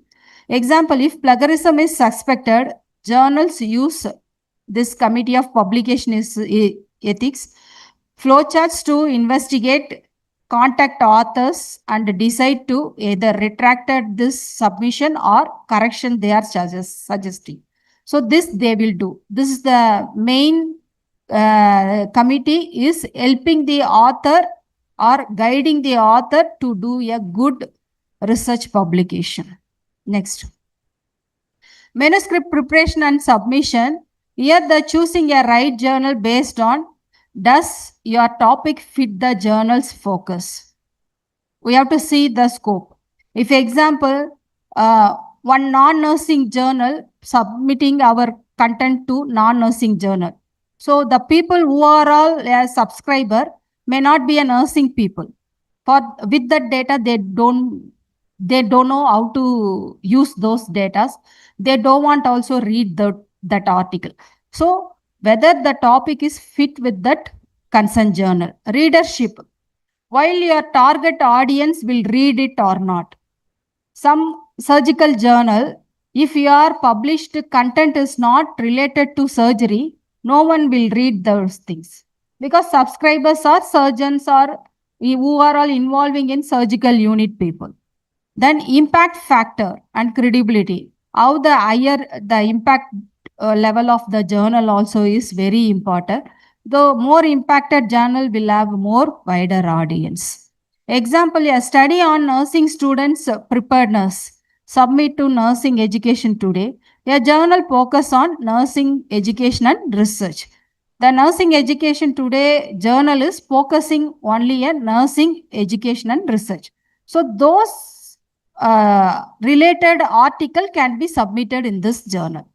In comparing in other journal, the using of data or utilizing of data and readable people number also will be more. Next. Understanding journal guidelines. Carefully review the author instructions before submission. This is very much important. Ensure correct formatting, references like APA style or Vancouver style like that and all, tables, figures and legends. Always each journal will give the guidelines how to submit the manuscript for particular journal. And a word count and a section headings, what are all headings they are expecting and all. Following guidelines increases chances of initial acceptance. Before submitting manuscript itself, we have to follow those guidelines. According to that, we have to present our content to the journal. Next slide. Manuscript structure, always it has Simrad format, as I told, introduction, methods, result, discussions. Example, a nursing research studies use Simrad to ensure clarity and uniformity. We used to follow this format in nursing. Next. Editorial insights and professional growth. Editor's expectations. Expects manuscript to meet high professional standards. Always editor's expectation is like this. Scientific rigor. The standard as first one is scientific rigor. Strong methodology they expect. Valid analysis and evidence-based conclusions. Clarity and readability. Well structured, concise and logically the data is organized. Originality, any novelty in the study, that also they see. Existing or already in practice, those things may not give much changes in the participants side. And ethical compliance also they analyze. Whether institutional review board approval is there, participants have got the informed consent, conflict of interest is disclosed, adherence to publication ethics, all those things they analyze in the editorial area. A nursing study with transparent methods, clear tables and ethical approval is more likely to pass the initial screening. Next slide. Editors and peer review process. Editor's workflow is like this one. Submission, they do screen, peer review, discussion, again they do the proofs and publication. Ensure manuscript are reviewed systematically before publication. So authors, they submit manuscript, peer review people, they do the review of all the manuscript, then it goes to editors. Editors, they do all this role before publication. Maintain quality, relevance and ethical standards are followed. Example, a nursing research manuscript is submitted, passes initial checks, undergoes peer review and finally get published after revision. What is after revision? Any correction is there, they give back to the authors to do correction and again the author will submit those manuscript to the editors then for final publication. Next. Initial editorial screening. Editors conduct a preliminary checks to save reviewers' time. Here they save the reviewers' time means who is reviewing the process, they save the time. Initial checks and everything they do first itself. So it gives them, the reviewer, they no need to waste the time. What are all checks? Scope, is it topic suitable for the journal? Any plagiarism or duplication submission is there or not? And compliance with author guidelines, all this followed. Ethical compliance are followed or not. All this checklist like they do. Manuscript without IRB, that is Institutional Review Board approval for human ethics are rejected at this stage itself. Next. Peer review model is single blind, double blind, open review. What is single blind? Reviewers know the author. Author does not know the reviewer. You understand? That is called single blind. Author knows, the reviewer knows who is the author, submitted these things and all. Reviewer will give the correction, all those things. That is called single blind. Double blind, both author and reviewer may not know. They disclose all, they conceal the author's name, details and all before giving into reviewer. So author also doesn't know who is reviewing the manuscript, and reviewer also doesn't know who's this manuscript. So that is called double blinded. Open reviewer, both people know each other, and here that transparency is very important. What suggestion is given, the author should accept those suggestions. Example, double-blinded reviewer ensures evaluation focus on scientific merits, not author's reputation. So he is a very big person, maybe a principal study or HOD study, like that, it won't have any bias while evaluating the quality of manuscript. Next. Role of peer reviewer. Reviewers assess validity or method and analysis are sound. Significant is the study important in the field or not. As Madam said, Ebola study is not that much valid without Ebola season. COVID study may not be valid at present, like that. And clarity, our results or interpretations are very clear. Originality is there or not, any novel thing is there or not, they check. They suggest, at this stage, they suggest or recommend, they reject or accept it. All these things will happen in this stage before publication. Next. Common reasons for rejection. What are all the reasons will be the poor research design, sample, small sample, weak methodology or unclear objectives, lack of novelty, already existing one in practice, same thing they are doing, it may not be give that much effectiveness, and weak discussions or references, incomplete literature or integrated for the discussion. Tips. Careful planning and adherence of journal standard reduce the rejection risk. Next. Handling, how to handle this rejection. Rejection is common. It is part of the scholarly process. It gives us a refining our manuscript. It is also helping us to learn how to write manuscript also. And steps to handle rejection, review and understand reviewers' comments carefully and review the manuscript to address suggestions. What are all suggestions they have given, that we have to address it. Resubmit the same to authors to again same journal or another journal according to author's interest. Next. So conclusion, ethical authorship and transparent research practices are the foundation of credible science. Understanding the editorial and peer review process empowers the researchers to publish confidently and responsibly in suitable journal. It gives the more citations to the concerned author. Author adhering to publication ethics, honesty, accuracy, objectivity, and respect for all the contributors. It strengthens the trustworthiness of nursing scholarship. All this process we have to follow in the authorship level. Thank you. Any doubt? Be seated. Session is about to begin. Kindly maintain silence. It is a hospital campus.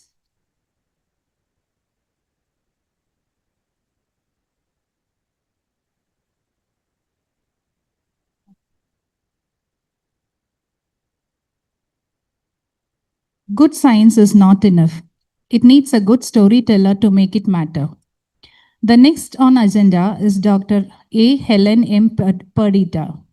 Dr. A. Helen Mary Perdita currently serves as Principal Professor at Madurai Apollo College of Nursing, where she has been instrumental in advancing nursing education through innovative teaching strategies, research mentoring, and curriculum development. Ma'am is a doctorate in nursing with specialization in pediatric nursing. She began her career as a clinical nurse in pediatric and adult intensive care units, gaining hands-on expertise in critical care, emergency management, and neonatal nursing, both in India and overseas. She has made significant academic contribution as a recognized PhD, postgraduate guide, and examiner under the Tamil Nadu Dr. MGR Medical University and Meenakshi University, Chennai. Ma'am has guided numerous research projects and doctoral theses across diverse domains. As a research advisory board member of Tamil Nadu Nurses and Midwives Council since 2021, she has contributed to the development of key educational resources such as OSCE guides, simulation scenarios, online CNE modules, and elective modules in adolescent health. Dr. Helen Mary's prolific academic portfolio includes over 40 publications in national and international indices journals.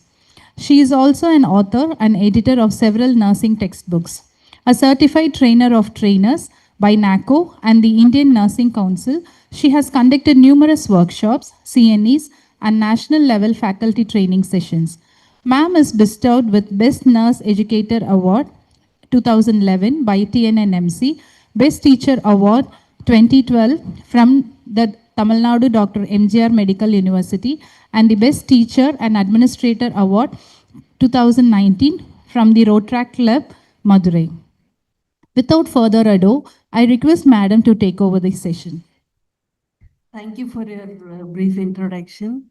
First of all, I would like to thank the principal, Dr. Jayatipa, Mr. Bhaskar, Ms. Priya, who coordinated with me for arranging our transport and all other things, and all other organizing members for the wonderful opportunity and the learning experience, what I come across through this particular topic.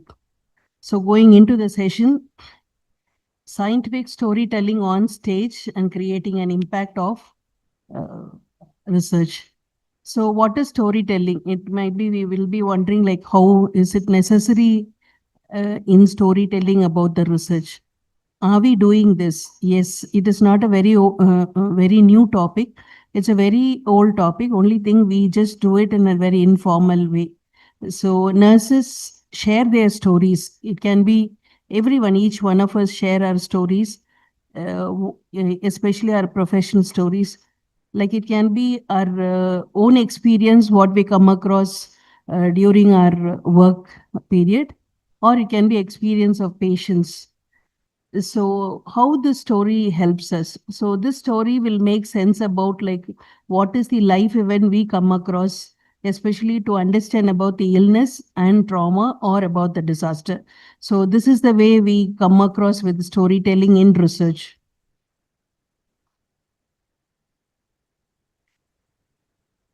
So where these stories are shared. So if you happen to see, we share a story during our shift, or when we hand over, we try to inform the other nurse about the story of the particular shift, or near the bedside of the patients, or can be in the hallway, or in your canteen or cafeteria, or in your hallways, or even during our travel.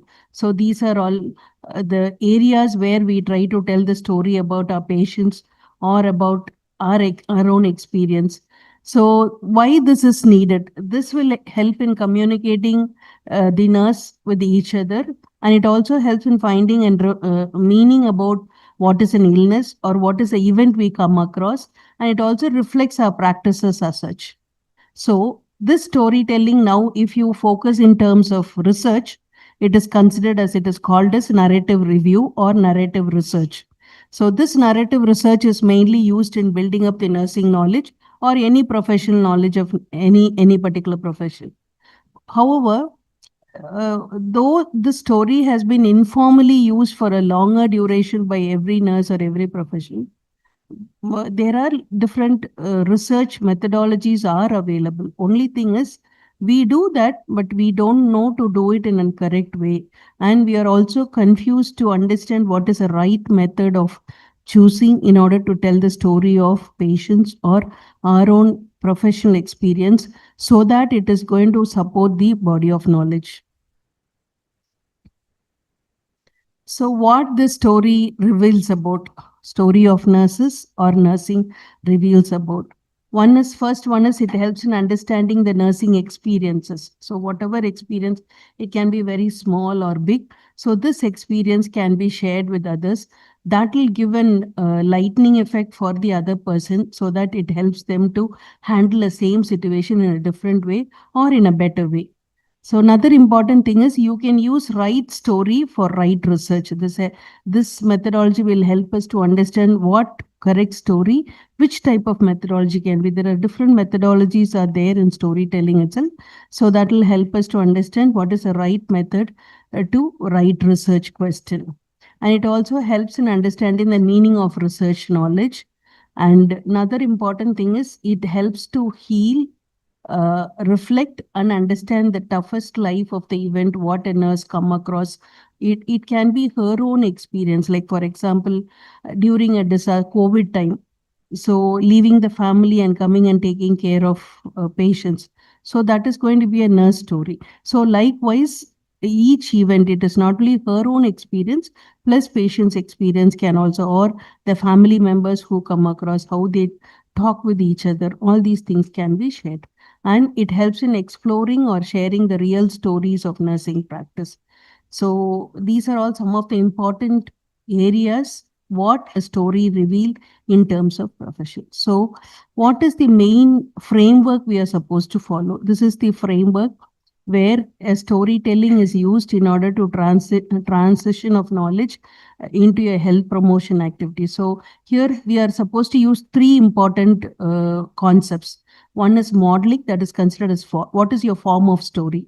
Second one is what is the function or what is the theoretical component of this one. Here they have used health promotion, and health promotion changes are used as an theory. And last one is how you are going to evaluate the story and what knowledge you are going to gain out of this.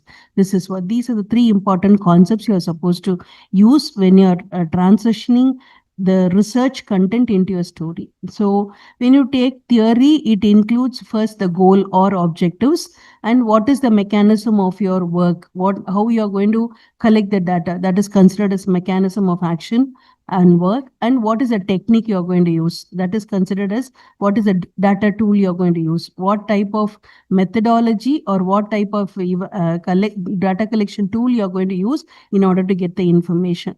And then what is the technique to dictate best method, mode of delivery, like whether are you going to tell as a story or are you going to in the form of pictorial form, or is it going to be in terms of words, or is it going to be any other methods you are going to use, or in form of diagram, art you are going to show it. Okay. And then what is the delivery mode in the mind. So for based on that, you try to prepare your script, because if you're going to use art along with this, you try to prepare the script in that way.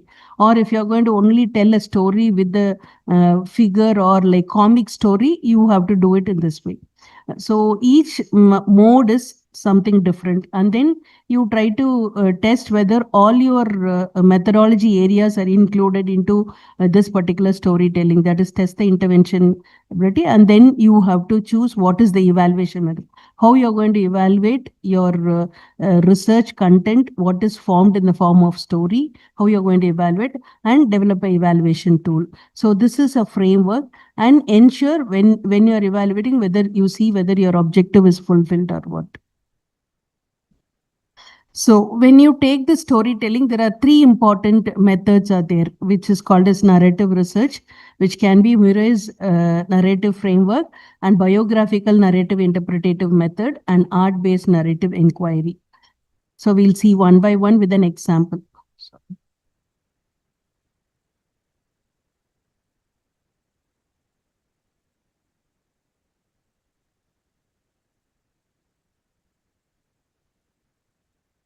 Okay, so Murray's narrative framework, this mainly focuses on the experience-centered narrative. So whatever experience a person coming across, it can be a lived-in experience or already what they are living in experience. It includes both. Okay, here we are supposed to focus on four important elements.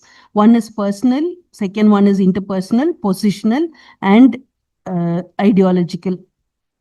So personal is like their own experience. It can be experience of a nurse or it can be experience of a person or patients, or it can be a relative whom you are going to be your research participants. Their experience is, it can be a lived in experience or it can be living experience. Both are considered. Interpersonal and positional is what is an interaction and power relation between the interviewer and the participants. Okay, who dominates, whether the interviewer is going to dominate or whether the participant is going to dominate. So who is going to tell the story, and how the narrative evolved during the interview, how the narrative is going to be. Is it in the form of question, or is it in the form of, I told you before itself, it can be a comic picture or it can be in an art, how it is going to be delivered. And then last one is, fourth element is ideological. Ideological is where you connect with the personal experience and all these things. You connect cultural and societal context, and then identify what is the societal representation or social representation in this narrative. That these four elements must be included in your narrative review or in your storytelling. So what is an implication when you apply this particular Murray's narrative framework is, it helps the nurse to understand what is the personal meaning of language of pain. So when you take, I have taken an example of pain. So when you take pain, each one will use a different word. We call it as metaphor. Okay, one will say it's okay. One will say I'm able to tolerate. So, or one will say it's like poking a knife on my abdomen. Okay. So this is considered as a metaphor where a nurse understands what are all the different languages used for one particular pain by a different individual with same disease or same condition or same suffering. And it also helps the nurse to encourage empathetic listening. You will be able to, it's not that every patient is going to be same. Each one is unique.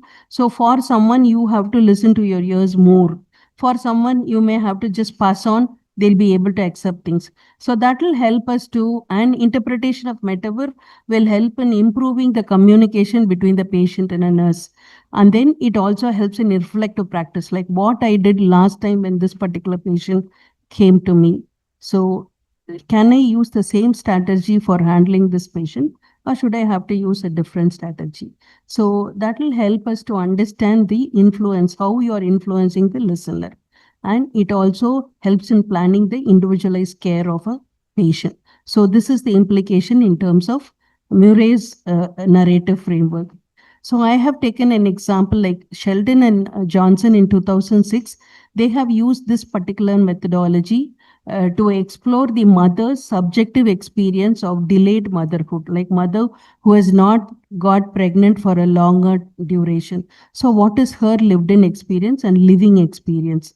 So how a women negotiated social expectations of mothering in their personal narratives, like how they were able to face the family members who's in a first circle, how they're able to face in a second circle, how they face the society, and what are all the experience they have undergone in during this delayed mothering. That is what he has done. So, and what is the inference given by him is, this is an option for the nurse researcher who are interested to know about the lived in experience. It can be the healthy aspects, or it can be promotional aspects, or healthy aspects, or illness experience. Okay, in terms of personal, relational, and social context. So where certain areas where overlooked dimensions of women's experience can also be taken into in this particular narrative, which can help in establishing the body of knowledge in this sociological or psychosociological aspects of nursing. Second method is biographical narrative interpretative method. So here, this also explores the subjective experience, especially in historical and social context. But only difference is here, there is a structured method. There is a systematic method. You cannot use informal methods when you're following this particular methodology of research narrative in a very structural way. So by case-based analysis, this method facilitates both systematic and retrospective. You can see at present and retrospective exploration of patient's life. It can be any individual. So it includes biography, biography in the form of narratives, how they tell it. Okay, like for example, if I tell my story, I try to tell in a different way. If somebody else, if you ask my story to another person, their perception is completely different. So that is considered as narratives. And then interpretative. What is interpretative? Somebody interpret about an a legend's life and they try to say. It can be in terms of illness, like what a patient suffering when we ask, they try to tell. But what we observe and inform is that is something different, where we try to use a different word, or our perception, our attitude is different. So we perceive in that way and try to tell the story. So these three are very important in this biographical narrative interpretative method. But all these are structured and it should be used whenever you're collecting the data when you use this particular methodology. What is the implication when you use BNIM? So here it helps in self-identity because it is biography of an individual. So self-identities evolve through illness experience. Like when you ask about Mahatma Gandhi's struggle in history or Nightingale's experience. So all these are their self-identities will be explored. How they, what is their contribution into the profession can be very well, you can learn about that. And then it helps nurses also difference between the lived and told stories. I told you what is lived is what I am living to tell a story about me. So lived story and told story is very well understood, which will help in understanding the clinical areas of a patient. And it helps in long-term engagement with patient's narrative. We will be able to communicate more with the patient. So our communication, which is also one of the important area of healing of a patient. And then support nurses in designing continuity of care. So one of the example what I have given here is Corbley used a classic BNIM approach in examining men's stories of female perpetuated intimate partner violence. We call it as IVP. So here, usually what is a history here? Male only dominate, or female violence only quite common, right? We don't know, we never heard of a male violence by an intimate partner. So this is a female violating the this one male. So husband and wife, when a wife torture the husband, what is the experience of the husband? Okay, so that is considered. So intimate partner violence, especially male violence, is explored by him. And then what is the exploration of tension between the men's lived lives and their told stories of abuse. When a wife abuse him, what is his living experience and what he experienced before, what is told by someone, like, it can be neighbors or it can be relatives. You try to ask them what is their story between their relationship and their abuse. So what this particular research helped in creating a contextual interpretative case account. So, this is also expected in a society. So how we have to protect a man, because when a female dominating area is there, how a man should be protected and what are the areas you have to focus on this. That is highlighted by this particular narrative strategies. And then third important thing is art-based participatory research, where we use an art as art-based practices. So when you take art, it can be in the form of visual or it can be in the form of performative, where you try to dramatize or you try to dance and express your feelings, or in the form of music. And third one is literary. What is literary is where you write a poem or poetry, or fiction can be written. These three are used as an measures or used as a data in order to find the inference according to this art-based participatory research. So here many healthcare issues through participant poetic form are learned or understood or built up by using this particular methodology. So what is the implication here? Emotions and pain beyond the words, other than words, we call it as thematic analysis. Okay, especially a children abuse are mainly you use this participatory research, and we try to understand about the child abuse. So children will not be able to express, they'll be scared when they talk. So they use this particular methodology when they want to understand about the children abuse and sexual abuse. All these things can be done using this art-based method. So emotions and pain beyond the words through art, movement, and poetry. And it also helps in promoting the holistic care, which is integrated by physical, emotional, and cultural aspects. And it is again a creative tool for therapeutic communication. This helps in improving how to promote a therapeutic communication can be developed by using this particular methodology, and deeper empathy awareness is possible by using this one. These are the three important story based narrative research which is commonly used in nursing profession. Okay, this I have taken another example like Asha, a 35-year-old woman with fibromyalgia, joins an art-based workshop led by a nurse researcher. She paints her pain as dark waves surrounding a small bright figure, symbolizing both suffering and hope. That is, she accepts the pain, but at the same time she wanted to say that it is painful.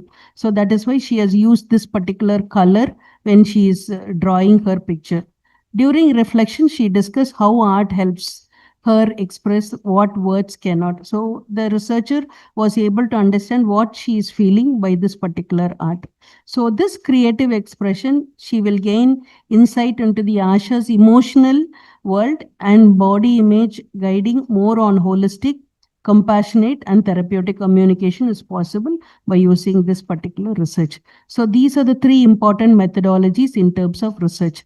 So when you compare the philosophical base of Murray's is mainly phenomenology and social constructivism, whereas here it is biographical method and social grounded theory is commonly used in BNIM, whereas in art-based is phenomenology and social constructivism and post-constructivism is used.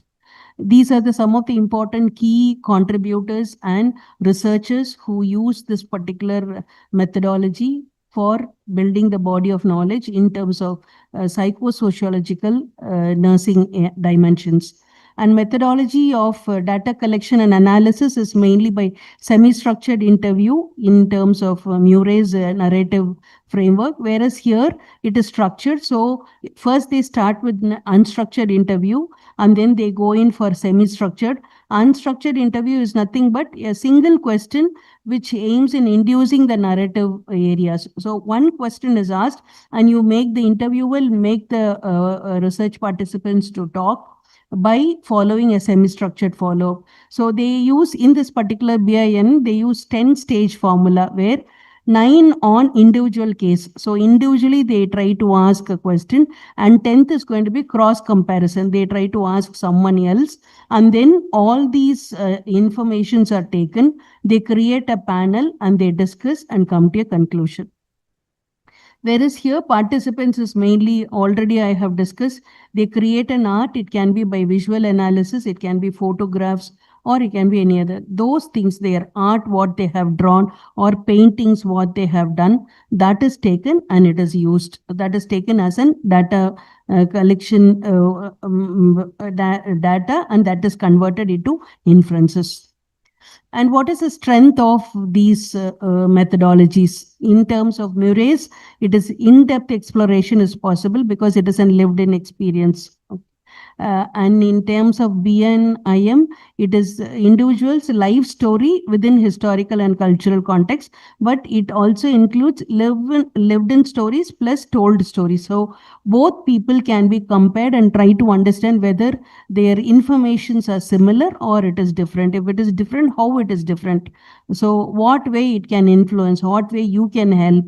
So that can be decided, or care can be decided by the nurse. And whereas here in art-based is always unvoiced narratives where what is not expressed by individual, certain times you keep quiet, you don't have any words to say. So in that time, only your expressions or your whatever your creative ideas only will speak for you. So that is what here in art-based narrative research is commonly used. What are the challenges? If you see tendency towards homogeneity is possible here. In Murray's narrative framework, you can, to some extent, you will be able to maintain homogeneity. but language could be overlooked. Certain times they try to speak in the language what they are using, maybe the words are same, but the interpretation is going to be different. Okay, so you try to perceive in a different manner. So that is little bit difficulty will be there for a researcher to come to a conclusion of an inference. Whereas in BNIM, it is going to be formalic, where you try to use over complex data generation is possible, and based on the situational factors, and you try to compare lived and told stories both and try to come to a conclusion. Whereas the last one, difficulty in establishing agreed evaluation criteria. When you take an art, each one will draw in a different form. So there will not be any specific evaluation criteria to understand whether this drawing or a same individual, if they use the art in a 2 times, it's going to be completely different. So what is a conclusion by the researcher? That is one difficulty, a challenge when you are using an art-based narrative research. And these are some of the important health researches which I have shown as an example. And there are many other researches are done based on this, using this particular methodology, and knowledge is gained in form of research and in form of profession. So this is about narrative story. Coming to the second part of my presentation, which is considered as poster presentation, how the research can be converted into a poster form. So there is one person by name Jen Fox. He says, the poster that starts the most conversation wins, not the poster that has most information. So what is the meaning of that? If I want to create a poster, it's not that I have to, always we have a tendency, we wanted to give all the information into that particular poster, making it so clumsy. And we said maximum words are inserted into the poster. That's our general tendency, a general idea that if my words are less, might be I will not win, or my poster is not going to be. It's not like that. What he says, Fox says, is poster is where your conversation has to be more and your information in terms of words should be less.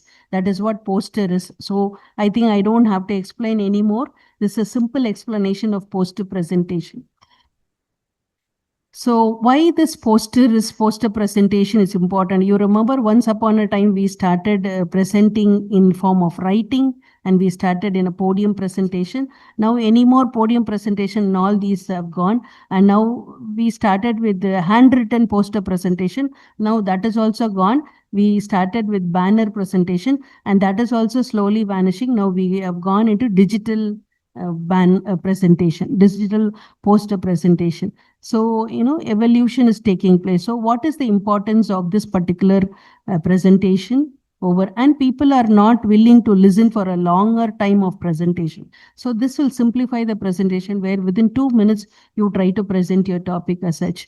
So here it shares completely what is ongoing research, and it can be presented as a part of conference, and can be conducted in person or virtually also you can present it. That is digital presentation. But you have to have an elevator speech. What is elevator speeches? Like if I am going to be a presenter, not all my words should be there in my poster. I try to speak few information, and some important information will be there in my poster.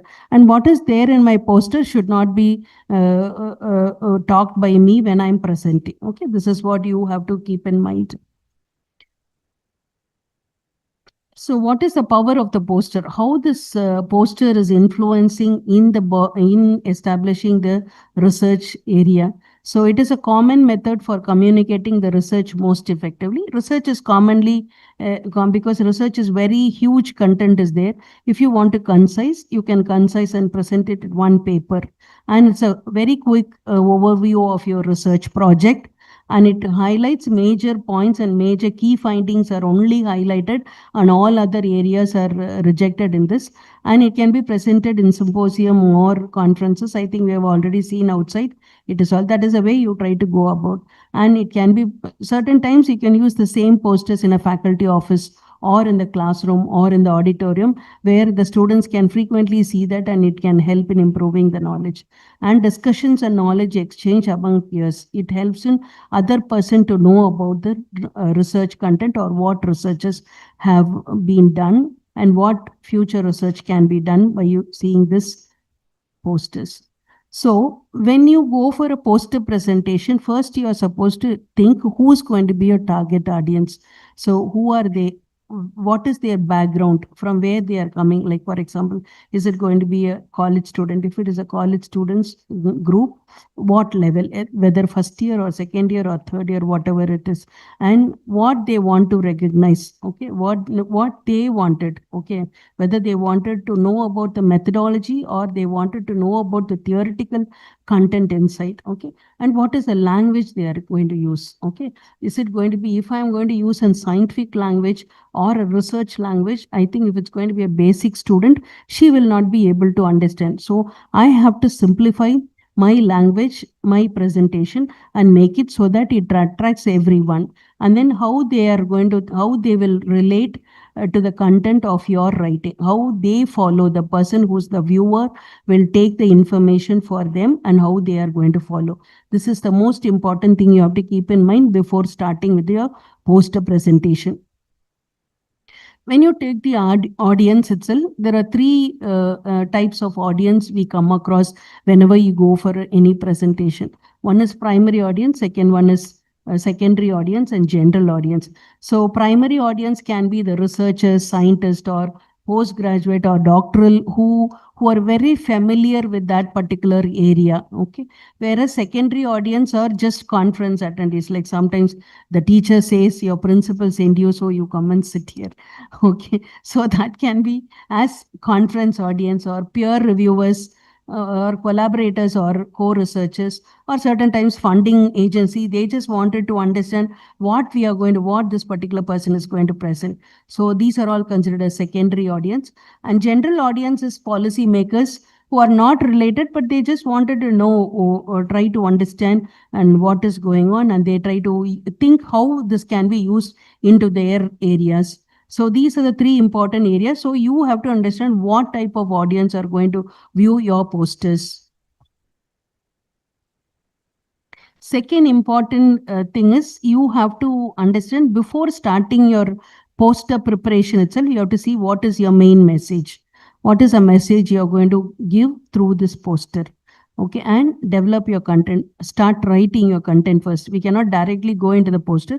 So start writing your content. What is your requirement? You try to see, like already for this competition, they will give a size and font, content, and all these things. So you have to understand what is the size of your letters, what is the content you are going to do, whether are you going to include any logo, your institutional logo or logo of that workshop or conference or whatever it is, and where you are going to get it printed, whether is it going to be that institution itself going to print, or you have to go and print outside. Is there any specific people are available to print these posters?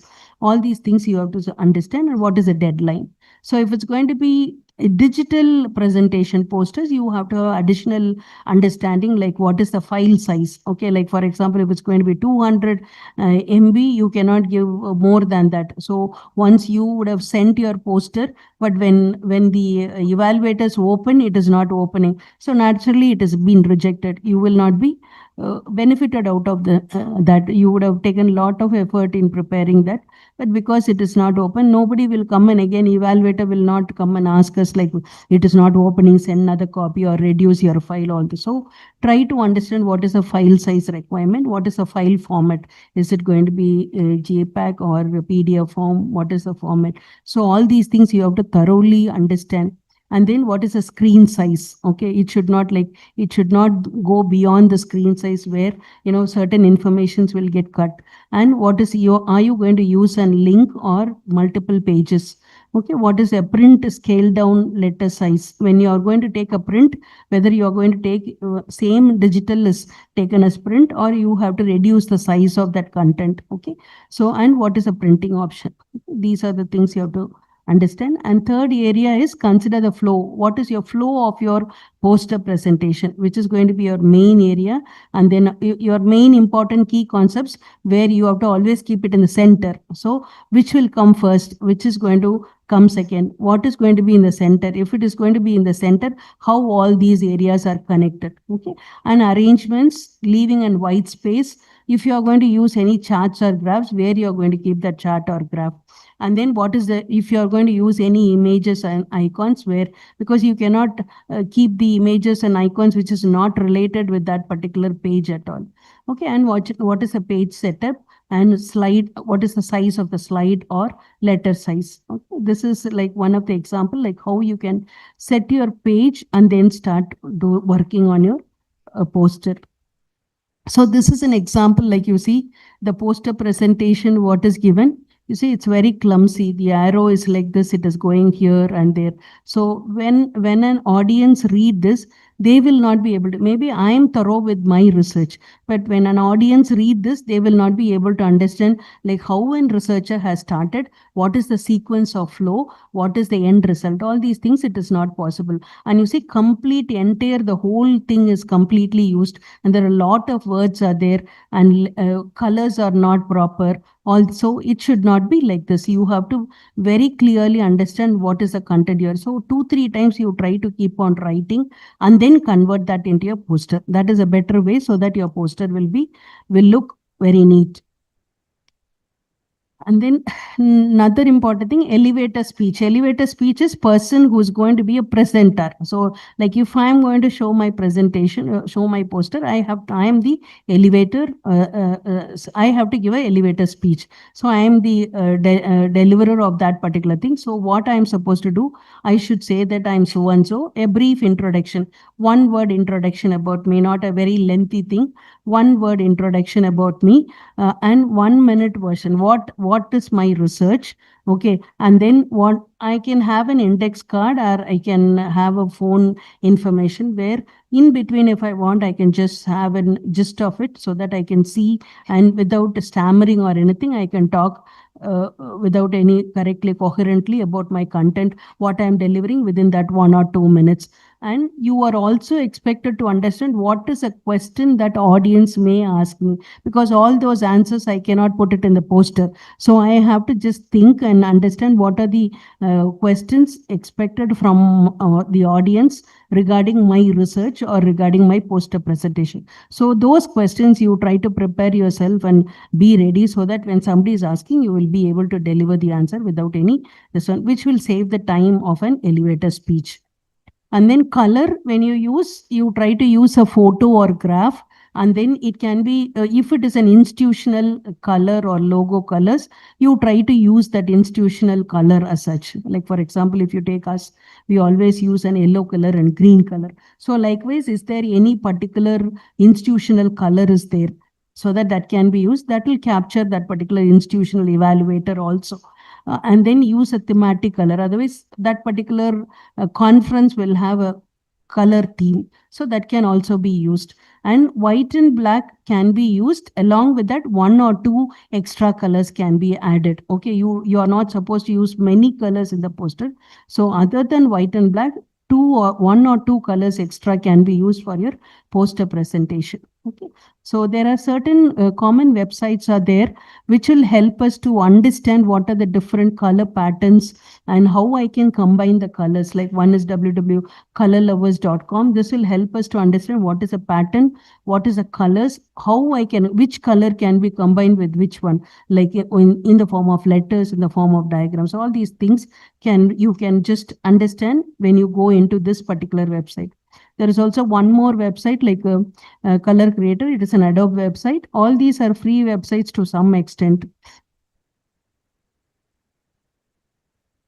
And then this is also, again, this will help us to understand color plus what is the font size I'm supposed to use.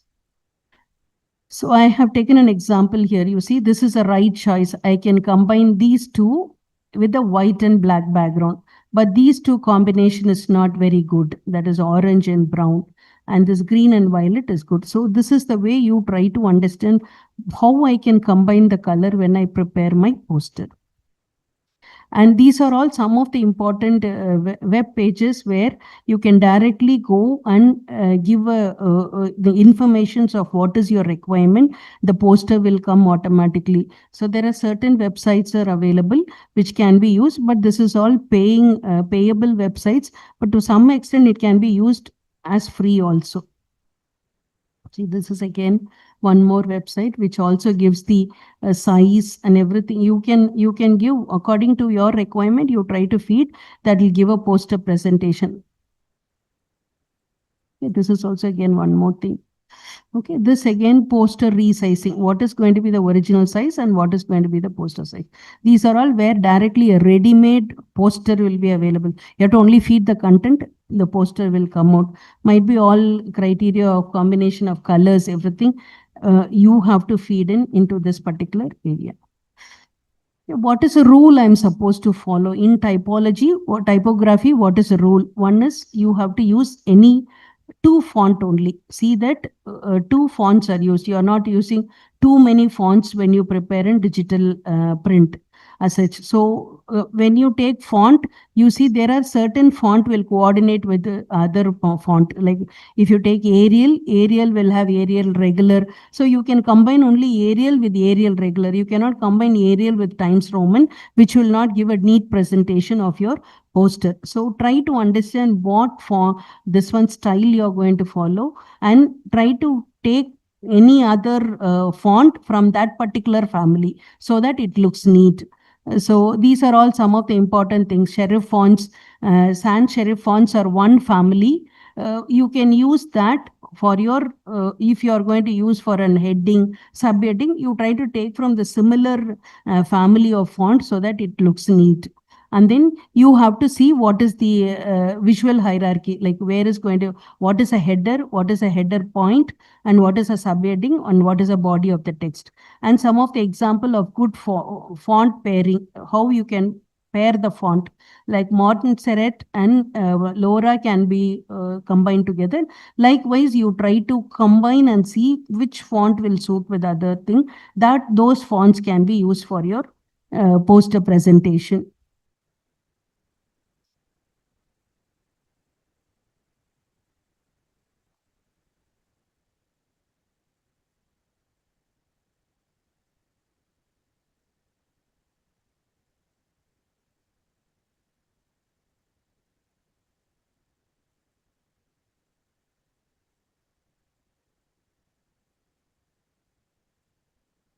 So this one. So this is again the letter, how to pair the font. You know, when you take a font size, it should be of uniform length. Okay, uniform size also. It should not be one letter big and another letter small. So you have to understand the size. So this particular font pairing will help us to understand what font can be paired in order to prepare your this one. And another important thing what you can use is, when you are going other than your letters, your writing work, what other alternatives can be inserted into the poster? It can be photos, graphs or charts, flow diagram if you have anything that can be used. If you want to use in infographics or any timeline, those things can be inserted into the poster. In order to write everything in words or everything in a writing form, these alternative text can be used, alternatives can be used instead of text.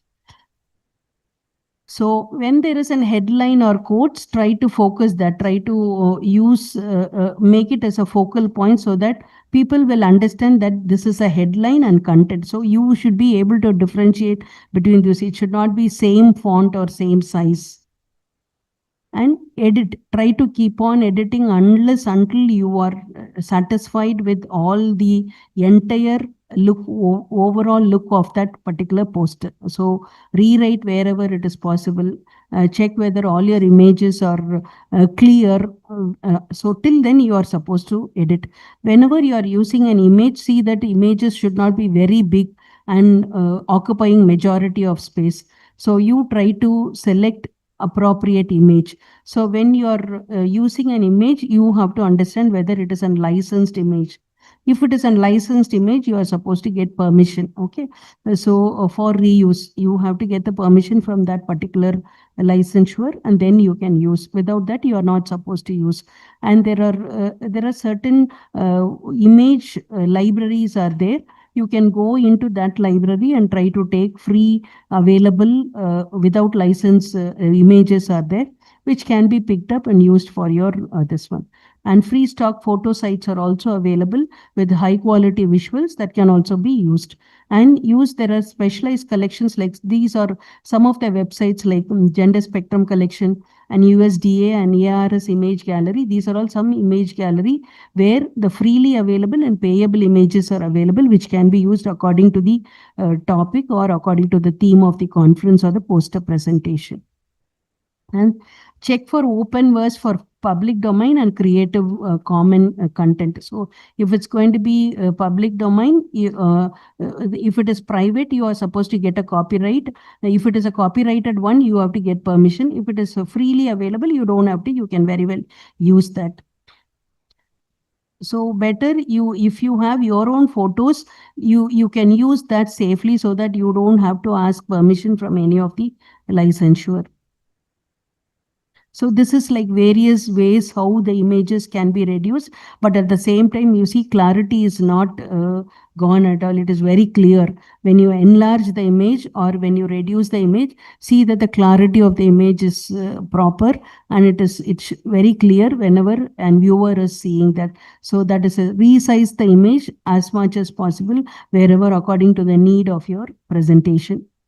And poster image quality standards to be followed. There are 4 important quality standards. One is like put all the image credits together in one section. So like for example, if it is unlicensed one, you are getting the this one, you try to acknowledge that particular person. So if 4 or 5 images, try to include all of them in one particular area, not under each of the image. If you put it, the poster will not give a neat appearance. And then use largest image and try to scale down. Don't take a small image and enlarge it. If you are going to enlarge, it is not going to be. Always take a large image and try to resize it. And don't make image bigger and bigger as you want. Okay. So there is an extent for making it bigger. Try to stop with that so that it is clear. And use photos from the sites of all these. Wikimedia is one of the things, Common or Unsplash. All these photos are available on different concepts that can also be used. And always whenever you're using someone else's images, you try to credit the creator if the image is not yours. If it is your own, you don't have to give any acknowledgement. But if it is others, you are supposed to include all their thing in the acknowledgement, or at least when you're presenting, you should be able to say, or you have to put it up in your presentation, at least in a very smaller font size. So these are some of the examples. You see how it has been the photographer name and image source and what are the sources where they have taken, whether copyright information. There are different types of copyright informations are there, so that can be expressed. So these are all some of the examples of that. Okay. So next one is, what is your white space? Whenever you prepare a poster, there are white spaces are available. That's a blank space. So it's better always to leave some extent, at least 10 to 25% of white space to be provided in order to give a clean and easy look and read of your poster. So not necessary that you have to give everything into the poster as such. Okay. Give design and breathing room for your poster as such. That is called as white space. You see, I have given an example. You see, this is what I have given in 2 forms. You see here, there is no space after the diagram, and the words are not clear and words are clumsy, whereas the sentences are crowded so much. So it may be boring for the thing, and it disturbs the eye of an individual. Whereas here, you see, same content I have created it this way, which gives white spaces are there. So it is easy for the reader to read and understand.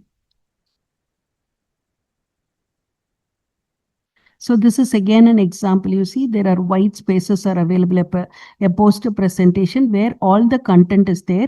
They have highlighted they have used a font, similar font, a bigger font, which is bolded as a main heading, and all subheadings are elevated and shown.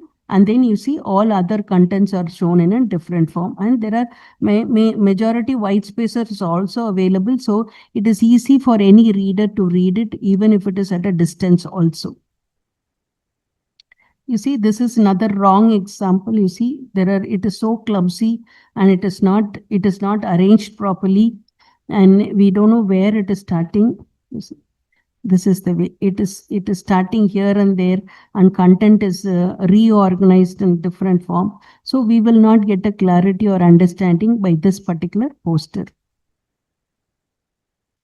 So next one, what is how you are going to organize the poster layout? So when you're organizing the poster layout, you have to understand, arrange the information accordingly. Think where you're going to keep your main message, and try to provide negative space. What is negative spaces? An empty area where you can leave on for purpose. Okay, try to leave it. Don't try to think that all these empty spaces I have to occupy. That is not necessary. So avoid crowding. Keep at least 1/3 of your poster empty so that it gives a neat appearance. You see, this is one of the example of poster presentation where you see the arrow mark is very clear, white space is there, it is organized well. This one diagram is clear and it is sized appropriately. Even if it is sized, it is clear. And they have given acknowledgement is given for everyone. You see in this corner, acknowledgement is given for pictures, everything. Next one is alignment, grouping, and structuring of your posters.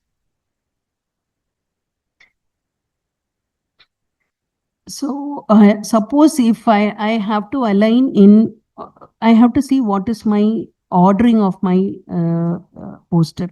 So either I can give numbers, or I can have a roadmap, or I try to put a clear arrow so that the arrow follow the hierarchy appropriately, and see that the hierarchy of the content is not shattered or not disturbed. Okay, this is what you have to keep in mind when you're aligning the content.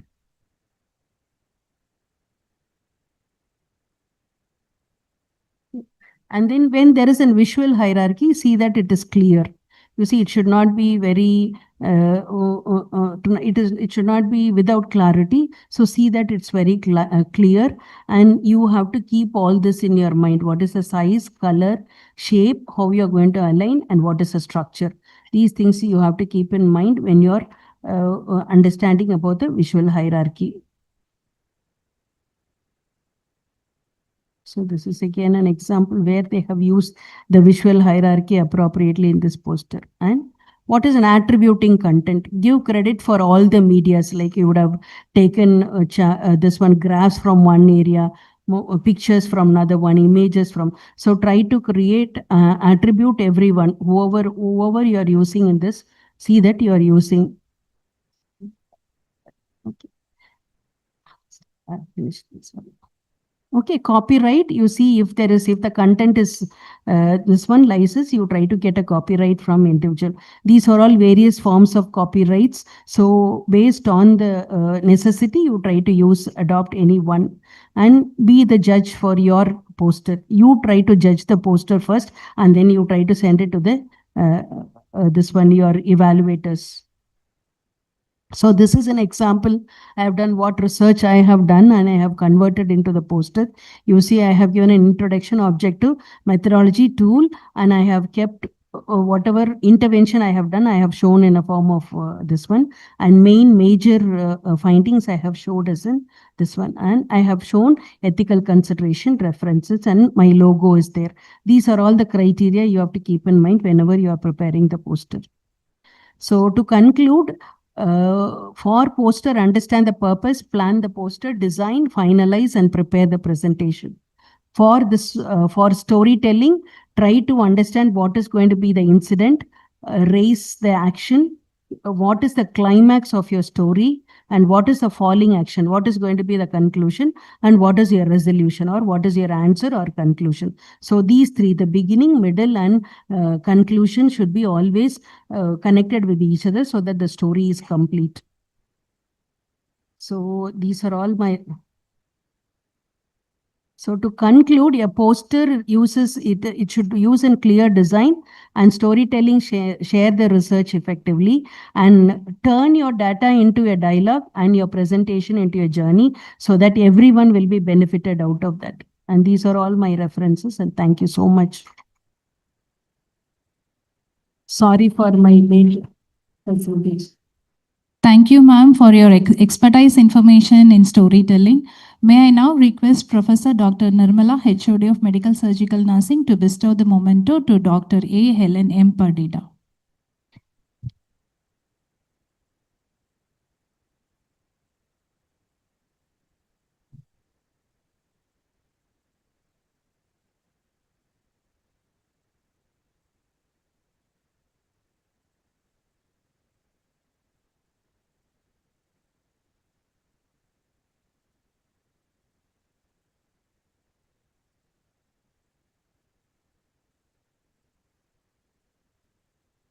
Thank you, ma'am. The true value of research lies not in discovery alone, but in dissemination. Professor Dr. S. Madhavi is a distinguished nursing academician with over 3 decades of exemplary experience in nursing education, research, and clinical practice.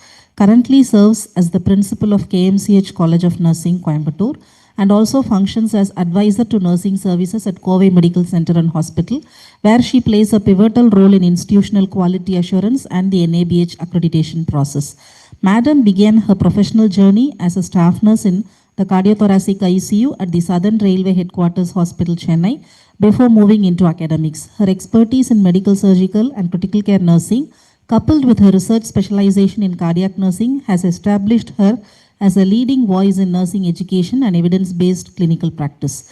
A passionate educator and mentor, Ma'am is a recognized PhD guide under the Tamil Nadu Dr. MGR Medical University and has guided several doctoral and postgraduate scholars. She has presented over 50 scientific papers at national and international conferences addressing contemporary issues such as critical care ethics, patient safety, research rigor, and the future of nursing leadership. Her commitment to advancing the profession extends globally.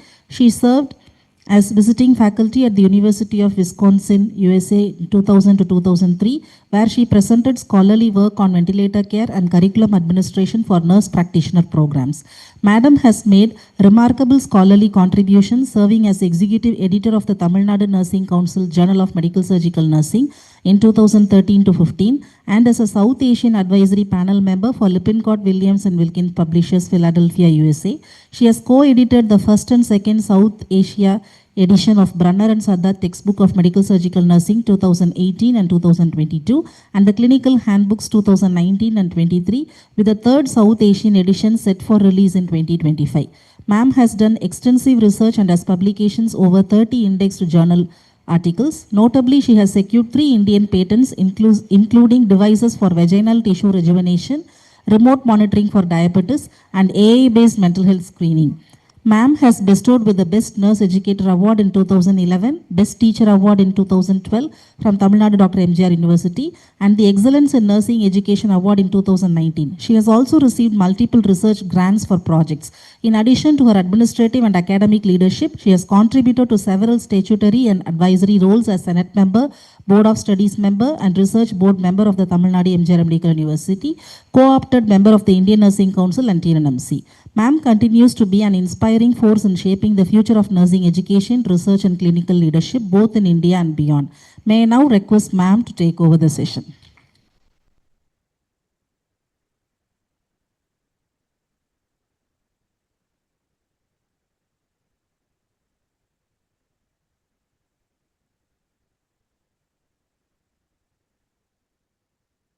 Thank you for the nice words of introduction. I'm immensely happy to meet you all, the great audience of today's very, very interesting session on publishing, because you want to be recognized in your fraternity, you need to publish. That's the hallmark of scholarly work. So I would like to congratulate the PSG team headed by Dr. Jaydeepa, both Jaya, Jaydeepa, and her team for this beautiful work and taking up this very, very vital topic for the scientific presentations. Thank you. So today we would see about what are the tenets of scientific publication, what are the journal matrices, and choosing the right journal, pre-submission tips, editorial process, and post-submission. So, in how many of you have published in index journals? Okay, what journal you have published, sir? Bioinformation, which is a Scopus indexed journal and also PubMed indexed. Okay. How many journals, articles you have published in that journal?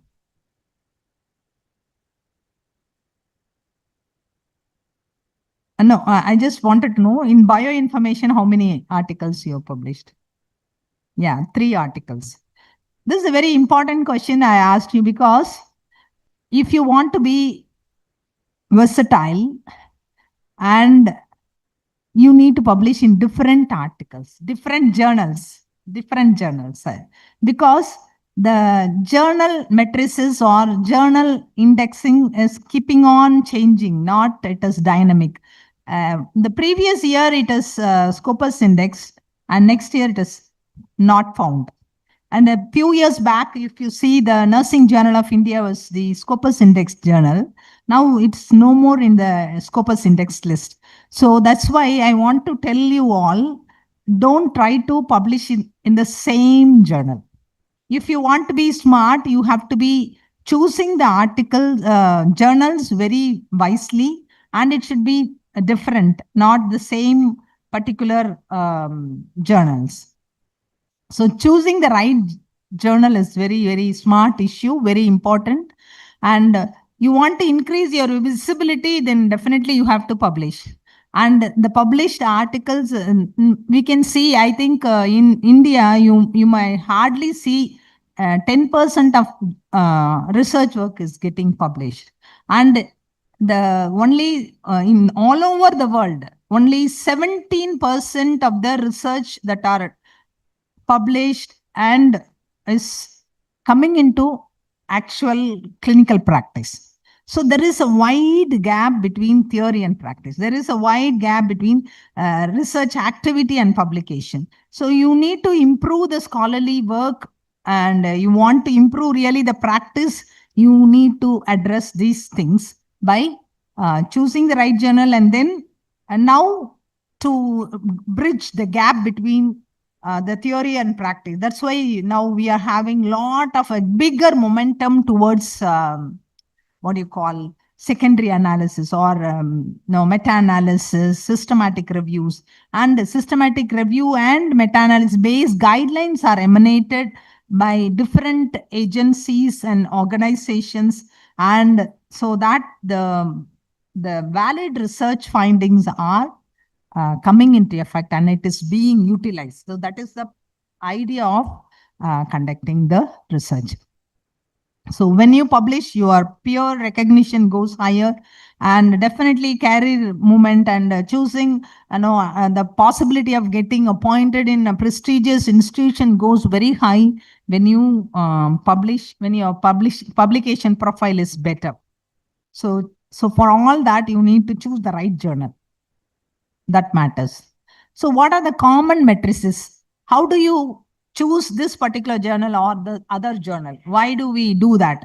So there are some indicators. When you say, so the runner is a fastest runner, so the time you are taking is taken into consideration. That or the worthiness, if you are choosing some materials, so how long it lasts and the appeal, the visual appeal, and so many things we are considering when you want to purchase materials. But for the journal, where is that? How do you measure it? So that is one is the impact factor. And then next is the science score. Then Eugene factor score, Imago, SC Imago, journal rank. And there are different agencies gives a different things. It's not the same. The site score is Scopus scope. And the impact factor is the Web of Science journal. So those agencies, the Web of Journals, they go by impact factor.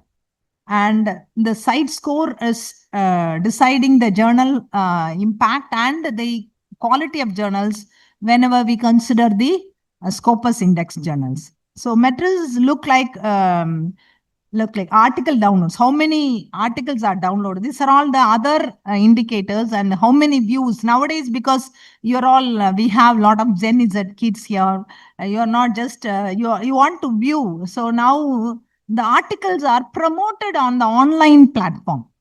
So open access journals are there. So how many downloads had happened? How many people have viewed this particular article? These are all some of the other matrices, but not very much big in a big way it is considered. So what is the impact factor? So impact factor is the number of current citation of a journal receives divided by number of articles published in the 2 preceding years. So that is the impact factor. Then citation half-life. So how long the articles in a journal continue to be cited after publication. So the immediacy is one another factor. Immediately, how within publication, how many people have cited. So the more the people cited, the more likely that article is worthy. So if a journal gives such articles which are cited by other scientists more often, then you consider that particular journal as more worthy. So that is the idea. I hope it is not very, I have simplified down to earth. How do they calculate impact factors? So number of citation in the current year of a journal, for a journal. So I would ask you to understand this impact factor is not for the article. It is for the journal.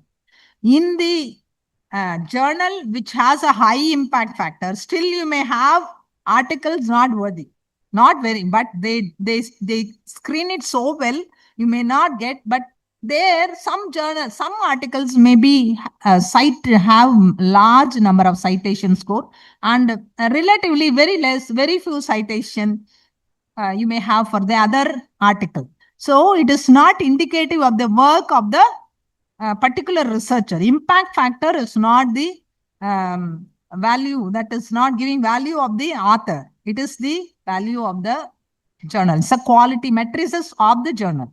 But when you publish your article, so how Dr. Bhaskar was proudly told all of you, like now I have published 5 articles in PubMed journals and 4 in the Scopus Index. So that is always, so when your articles get published in index journals, peer-reviewed journals with high impact factor, it means the quality of your research work or your scientific work or a scholarly writing, because all the time you may not do scientific research and report it. Sometime you may do a review, sometime you may do a case report. So it is, sometime you may do scoping review, sometime you may do a narrative review, sometime you may do a meta-analysis. So everything is not going to get the same citation score. So the impact factor may vary. So number of citation in the current year for a journal and divided by number of items published in the journal for the last 2 years. So that is giving rise to the impact factor of the journal. So journal impact factor. What influences journal impact factor? Number 1, review article cited more often. And especially now you can see systematic reviews are quite often cited. So the citation score is likely to be going high. And all of you also might be very well think about what is that H-index score, madam? What is that I-10 score? What is that? Anybody in this group can tell me? It is the individual author's quality of research work. So we are talking here about in the journal impact factor and journal quality, and whatever is your research work and individual researcher's quality matrices, publication quality is indicated by I-10 index or H index. So the Google Scholar is commonly using this I-10 index and H index. H index of 5 means so you are having 10 articles you have published, in that your average, on an average, your articles are cited in at least 10 times, means your H index is 2. So they divide by the number of total articles you have published, and how many times, how many people have cited your particular article. So that H index and I10 index are the indicators of your quality research or scholarly work. And what we are talking here is the impact factor. Review articles are cited more. So you write more of scoping review, systematic review, you are likely to be getting more citation index, and the quality of the impact factor also will be higher. So case reports are rarely cited because it is individualized, one particular, but it also need to be reported because very rare phenomenons. So now if you see CAR T cell therapy. So CAR T cell therapy is slowly getting momentum. It's not practiced everywhere. So you have a case series done on CAR T cell therapy and you publish it. Maybe it also can be cited, but not very much like your review article. Rapid publication time. You do your research, you keep it in your shelf for 5 years and it is not worthy. And many of the journals throw it away. So the shelf life of your research report is less than 2 years. Within that 2 years, your article should be going to the press. So that means as soon as the postgraduates here or other faculty who has done your study, you have to see to that within the 2 years of your doing your research, it need to be published. So as early as possible, it is it's given. Then the impact factor. So other people can refer your journal article, and your impact factor or the journal impact factor will go high. Then self-citation, it's again a big question mark. Then, and I hope all of you, I don't want to name some institution. The UGC is now strictly prohibiting this self-citation. Self-citation is going to increase the impact factor, but some institution has lot of self-citation, and then UGC and other NAC and all, now they are individual research quality they are seeing through the Vidwan portal. I hope InflibNet, how many of you have heard of this InflibNet? And InflibNet Vidwan portal. So in the Vidwan portal, your individual faculty's expertise, you have to upload it. And the research output of the institution also goes high when you are, so the where you stand among the research institutions in the innovation and in research. So their self-citation, because of self-citation, the score is very high.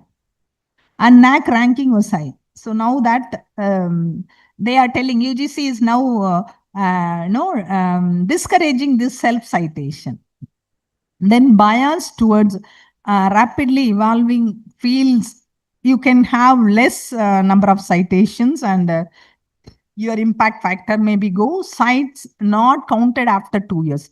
Any article you publish, it is published 5 years back, and then the citation, it is not counted for the impact factor. Then specialty journals are likely to have reduced impact factor because the readership is reduced. See, I publish in my cardiac nursing journal. Okay. And you are Helen may not read it because it's medical surgical. It is critical care. Why should I study? I don't want to study. So I don't want to read that. If I publish it in a general nursing journal, and Helen also will read who is a pediatrician, and Ranjita also will read who is an OGCN, Deepa also will read, Jaideepa, who is a medical surgical fellow. So everybody, the readership is wider, and your chance of citing will be higher. So in that way, the specialty journals will have reduced impact factor. So how are impact factors used. So it judge a publication's quality and it is prestige. Definitely PubMed index journal இருந்தாதா நான் guideship கொடுப்பேன். நம்ம vice chancellor சொல்றாரு, உனக்கு பப்மெட்ல போட முடியலையா, wait பண்ணு, போட்டுட்டு அப்புறமா நீ கைட் ஆயிக்கோ, அவசியமே இல்லை பிஹெச்டி கைட் ஆகணுமா, இப்படி பண்ணு அப்படின்னு சொல்றாங்க. So it is always the quality of the journal and its prestige. Then assess academic productivity. Then authors choose where to publish. So high impact factor, they choose that. Then evaluate an author or journal editor and decision for tenure and promotions. If you are, any of you apply to AIMS, they will look for only your more than your other things. They look for your journal publication in indexed peer-reviewed Scopus or PubMed index journals. Then by libraries to make collection decisions.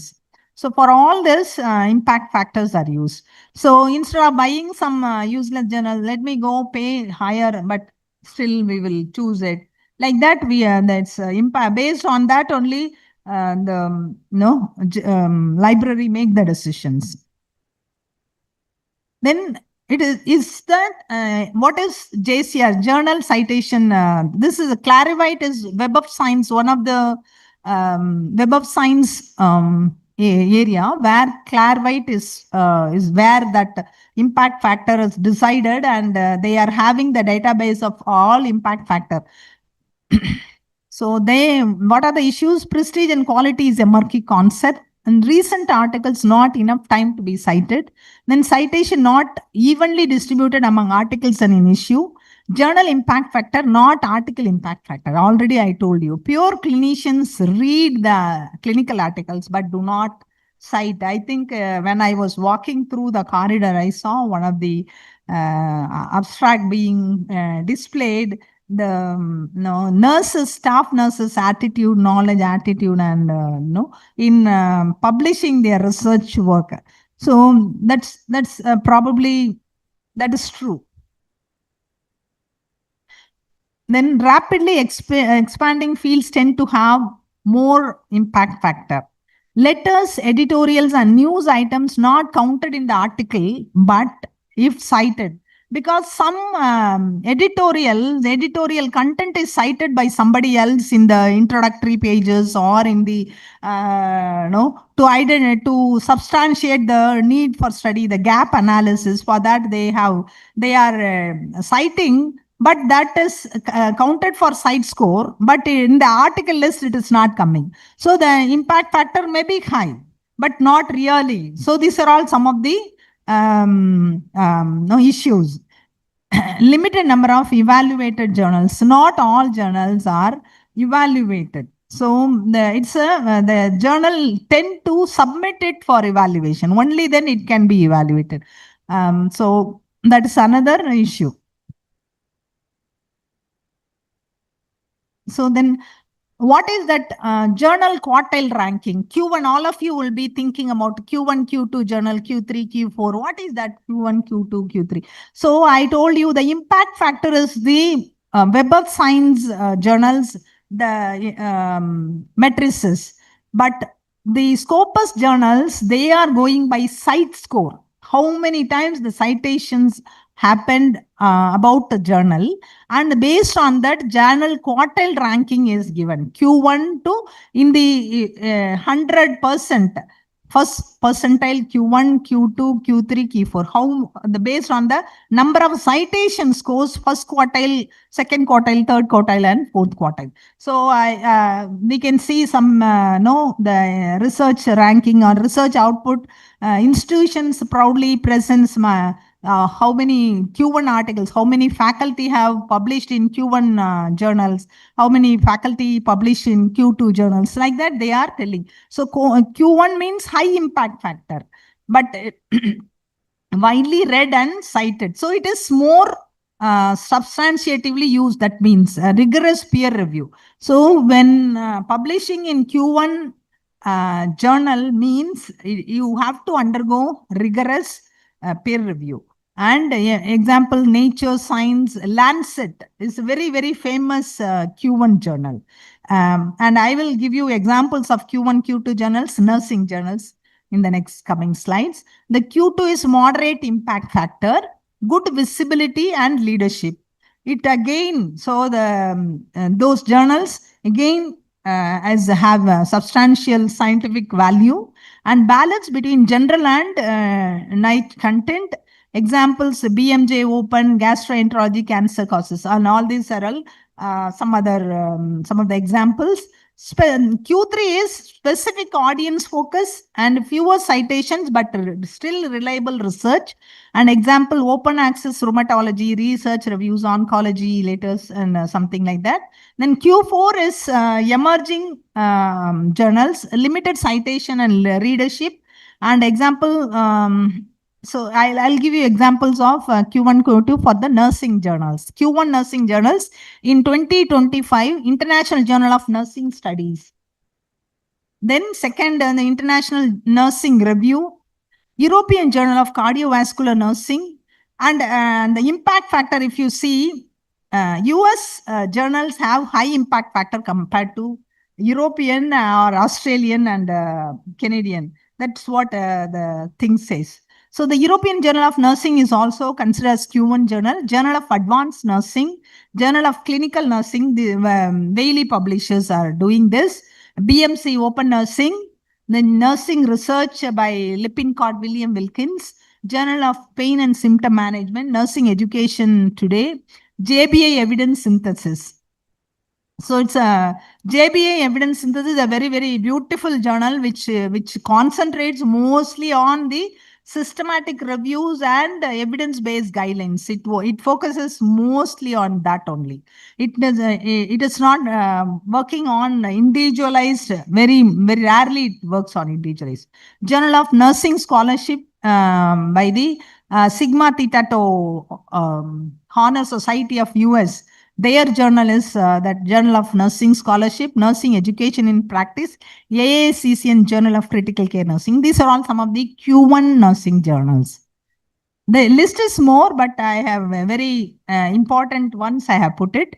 Then Q2, second quartile. So moderate intensity. So dimensions of critical care nursing, gastrointestinal nursing, Journal of Diabetes Nursing, Australian Journal of Advanced Nursing, Iranian Journal of Nursing and Midwifery Research by Medno Publications, Journal of Cardiovascular Nursing, Journal of Nurse Practitioner, Wound Management and Prevention. These are all some of the Q2 nursing journals.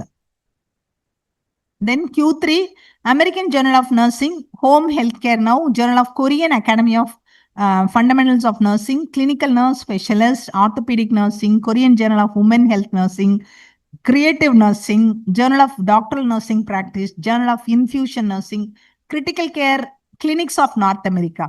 So if you see the Critical Care Clinics of North America or Nursing Clinics of North America, these are all journals. Each one, I hope many of you might have seen. One issue will be considering on only HIV AIDS. So that issue fully on one particular journal.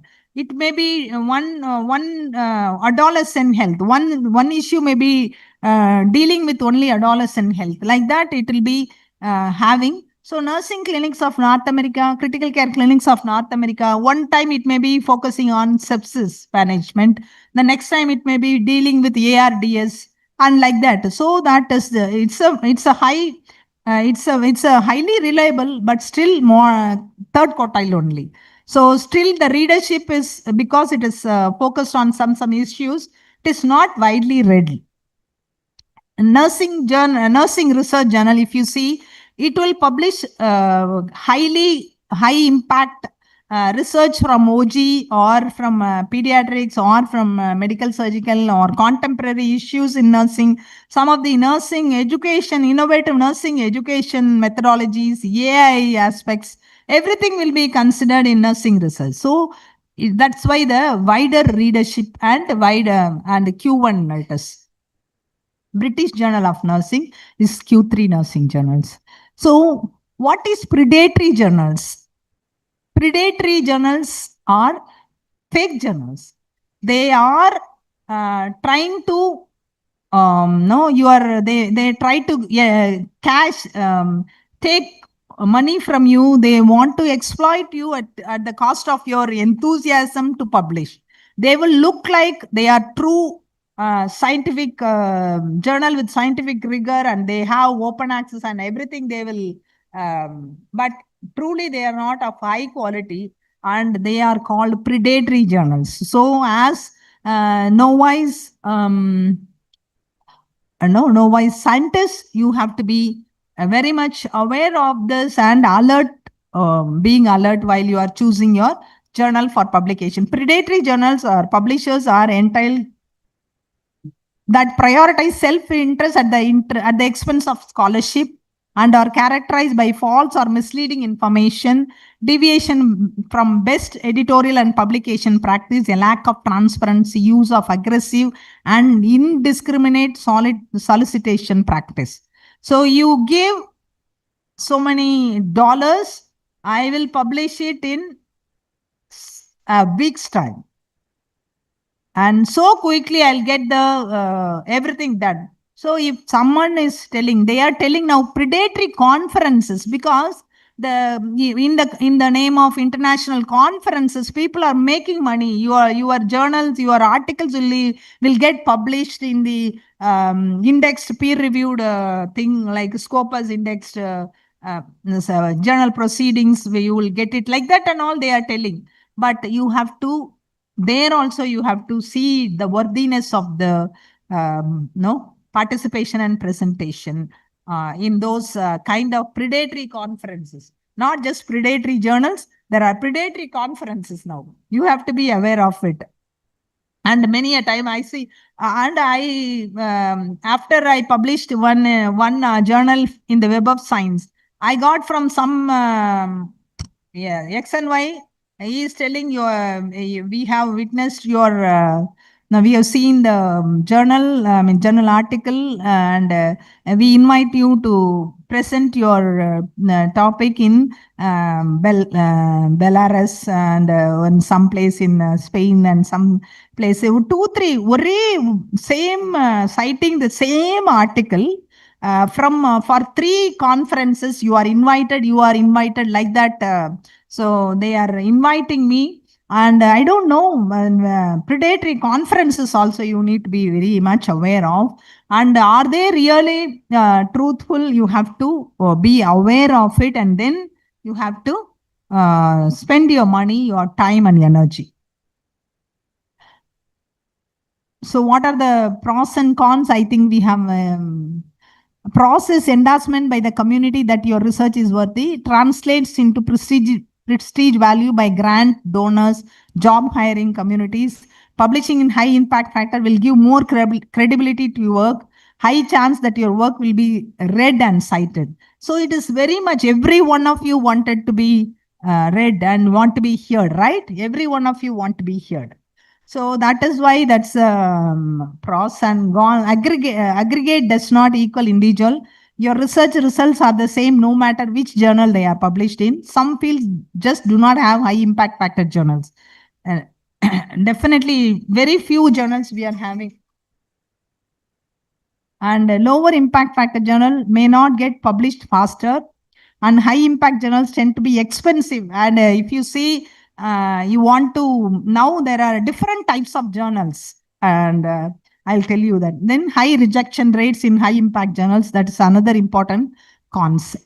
So when you want to, so having known about all these impact factor, immediacy effect, half citation score, quartile and all that, now you have to consider for submission of the journal. So what are the things before you proceed publishing? First, you have to talk to your colleagues where they publish.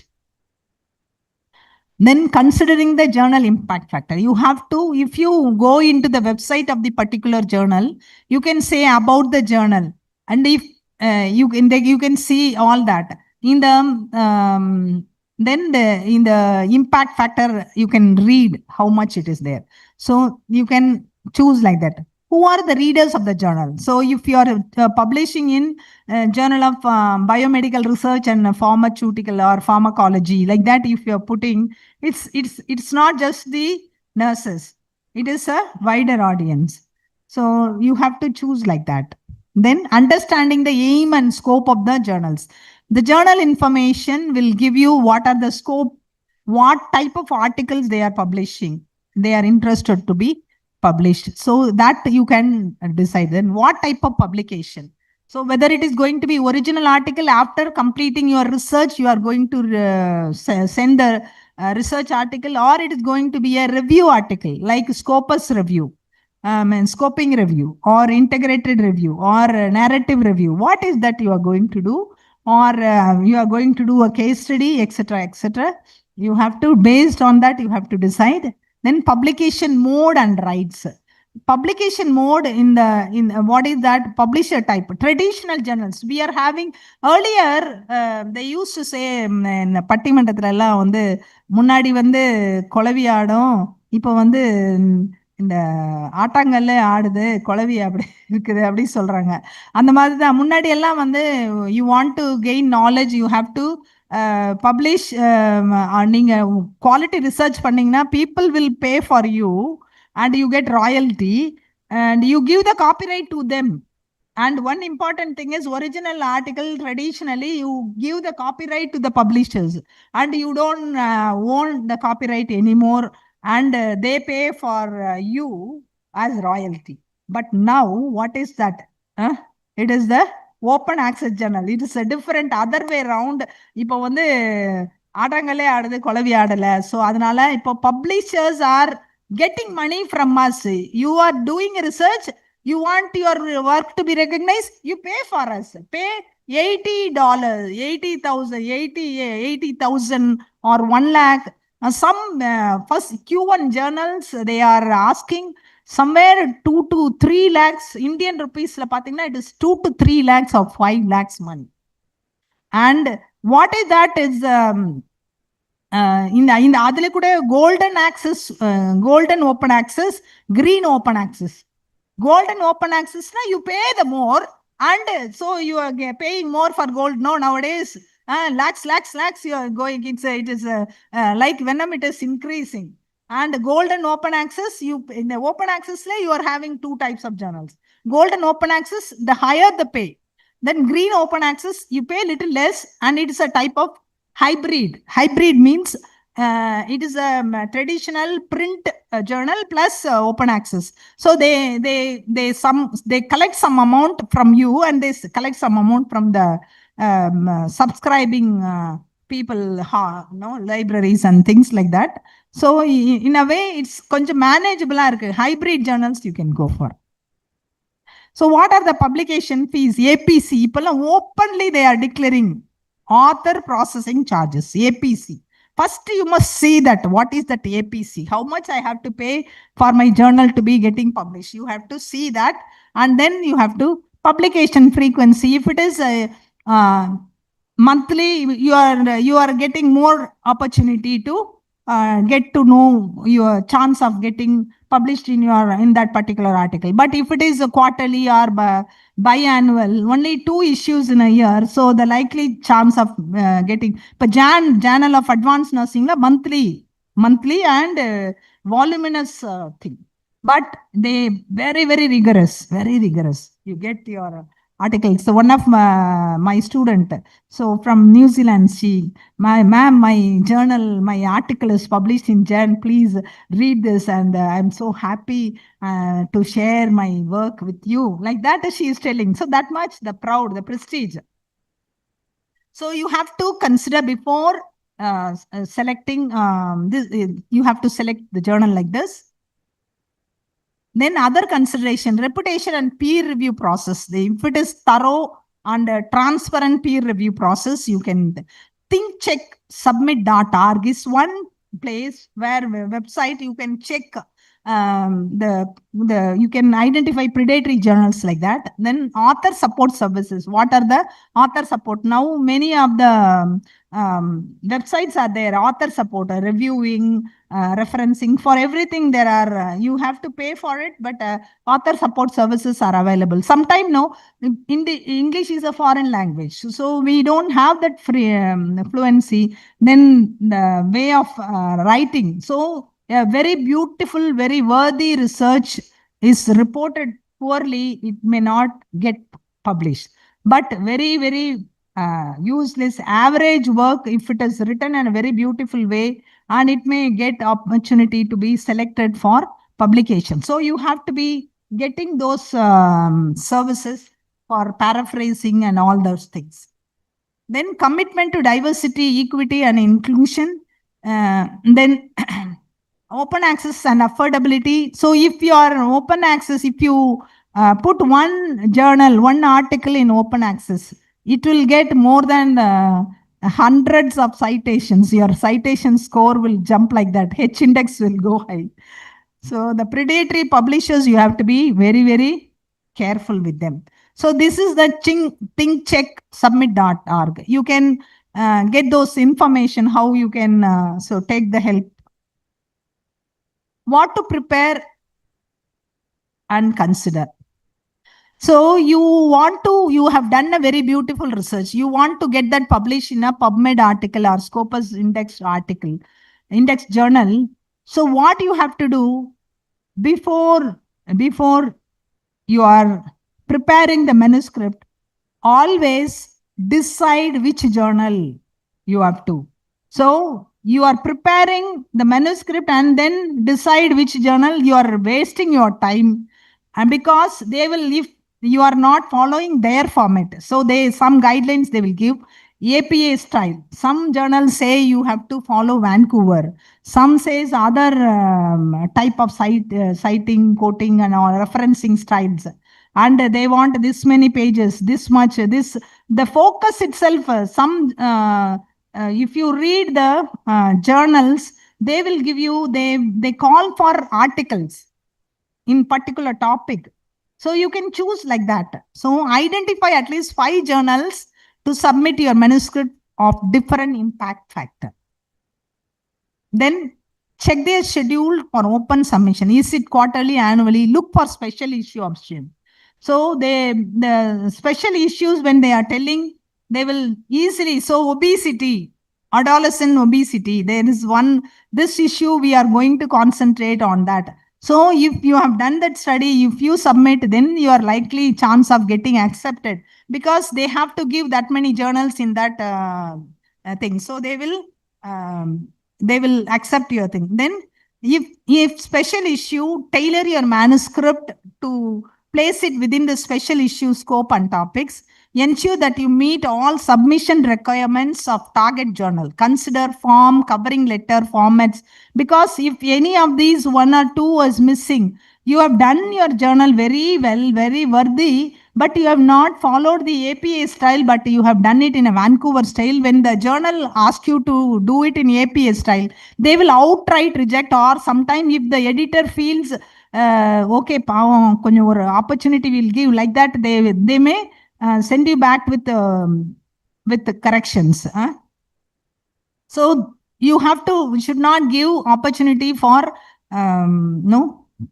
back and forth journey of your article. So try to be precise, and what they are wanting, you have to submit in that way. Then take advantage of pre-submission inquiries. In the author column, the author instruction will be there. Queries, they will give space. So you can use that, and instead of preparing, doing, and then revising, it is time taking. So you lose interest and your time is wasted. So before that, if you can inquire and find out what is expected of you, then it is easy. Always you can get the feedback. Avoid predatory journals. Then overview of editorial process. So you are preparing in that way as instructed in the author guideline. So you are submitting. So then where does it go? First it goes for the editor. So then the editor one will review articles. They will screen the article. Then if it is suitable for review, then they send it to peer review. Then the article is not worthy. Then it is sent to the editorial board for one more screening. Then suitable for review, no manuscript is returned. If it is yes, then again peer review. Then suitable for publication, yes, with revision, author revises. Then article screening, the chief editor of the journal will finally decide whether the article can be published. Yes, it is then process. This is the way it is, the overview. It looks very simple, but so whenever you are, what are the important pillars of publishing means authenticity. Whatever the work that you are doing, it should be authentic value with which has high scientific rigor, then accurate information in terms of selection of samples. If you say randomized control trial, your flow chart should clearly represent how many samples fall into the inclusion criteria, how many attritions, what are the percentage of attrition, what is the reason for attrition, all that accurately you have to tell, especially when it is a randomized control trial. The flow chart should be very, very neatly published. And I think we are having a following session on the guidelines of publishing. So I think I don't want to touch on that. Then originality of your research. If your research is original, not cut, copy, paste, not plagiarized, that is what the scientific community looks for. These are the tenets of publishing. Then what is looked for in your manuscript? Scientific integrity, because from the by reading few pages, easily we can identify. I am able to identify how many of our MSc dissertations are cut, copy, paste. I could easily identify. So they can, because of the way it is published, because you might have quoted somebody without giving the credit to them, and you cannot find their name in the reference list. You will just cut, copy, paste. So this is an intellectual plagiarism. It's an intellectual theft. So scientific integrity, it should be scientific appeal. So whether this particular, already so many articles have come out on this particular topic. So the appeal is less, already known. So you are doing something immediately after COVID, you can see all the journals are talking about publishing enormous content on post-COVID complications, case series, case studies, and then randomized control trials on all that. Then novelty, it should be new, and interdisciplinary readership. If you are interdisciplinary readership, the readership is more than your journal, your manuscript. These are the things they are looking for. Then after you submit, what they are doing, post-submission, the manuscript is assigned to an editor with expertise in the subject. And editor evaluates the manuscript based on the scope and its novelty and implication. Editor identifies through the referee and assign it to the selected manuscript. So the reviewer selection, how do they select the reviewers? No conflict of interest with the author. See, I am the reviewer, and and if there are some articles coming from my college, I will try to pass it on. And so that is what is. So no conflict of interest with the author. Evaluating publication in the chosen field. What is the background of me? And have not published any article with any one of the authors in the past 5 years. That also they will see. So already, so there is some contact, illicit relationship. So they will not accept it. The proficient in evaluating process. Then there are websites that like agencies which are giving certificate courses for certified peer reviewing process. So you have to know about it, and if that's all mandatory prerequisites for reviewer. Then doctoral degree with several years of experience. So the type of review, single blind. So the author do not know who will be the reviewer, but reviewer knows the author. Double blind review. So the reviewer who is reviewing will not be known to the author. Author is not knowing who is the reviewer. Both are blinded. Then open review. So author knows who is the reviewer, and then collaborative review. More than 2-3 reviewers jointly reviewing the process and finalizing. So they give constructive suggestions to improve upon the article. So then cascading review. In cascading review is sometime. So actually we have submitted one subclinical coronary artery disease relay in the rural community with Lancet. So what they have done, the authors, they have suggested you submit it to the South Asian Lancet, our journal. Last month it was submitted by us, our team. And so that is one thing. Then signed review. So the reviewer signed, openly signed, and the review, the author also knows about it. Then transparent review. So what is the process the journal undertakes that you know it better. Then the scrutinizing process. What are the things they scrutinize? They see the study objective. So if the study objective is in line with the relevant, scientifically relevant and abstract. See, even if you are reading as a literature review, you can know the value of the article by just that title. If the title is appealing, and then you are reading the abstract, you can screen, because thousands and thousands of content like that, enormous number of researchers are coming out and coming out. So where is the time for the authors? Where is the time for the editors to do in-depth? So they will only screen abstract, very, very important. Then introduction part, that should, because it gives a face value, how it is. Then experimental approach, whether your study is randomized control trial, whether you are removing all the bias, the possibilities of threat to internal validity, external validity, all that they will see. Then result section, whether the relevant research, all that they will see. Discussion, conclusion, reference and illustration. The illustration is very important. So that should be falling in line with the ethical guidelines, illustrations. Sometimes photographic or videographic evidence is also may be submitted. Say, for example, wound care journals, they may give the pre and post and the process. So in that case, the guidelines should be followed.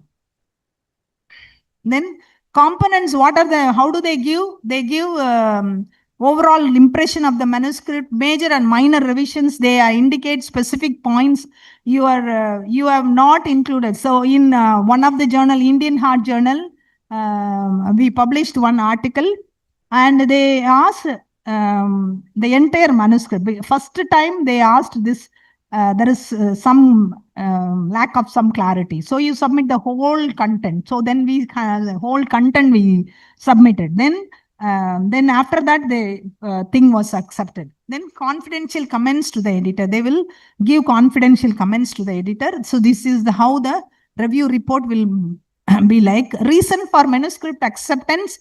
If your research is novel, you will be accepted. Manuscript is well written, very clear, very nice language. Research methods are appropriate. Language is very good. Topic is looking good, but research methods are not appropriate, with full of flaws, they will reject. Then literature review is extensive.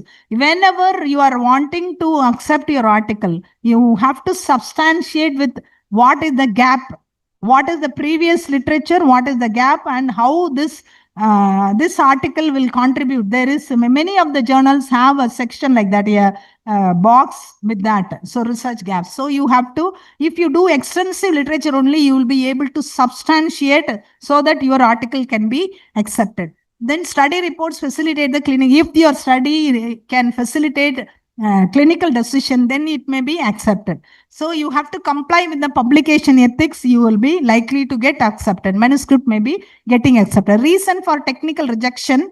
Research does not add value to the journal. Hypothesis is not clear. Manuscript lacks supportive evidences. Even you are quoting somebody in the text, but in the reference list, does not include the particular author. They go to the particular author. Sometimes you can manipulate, no fabrication. So it's a fabrication. We call it as fabrication. You are going to have a big session on by Doyen in nursing, medical ethics.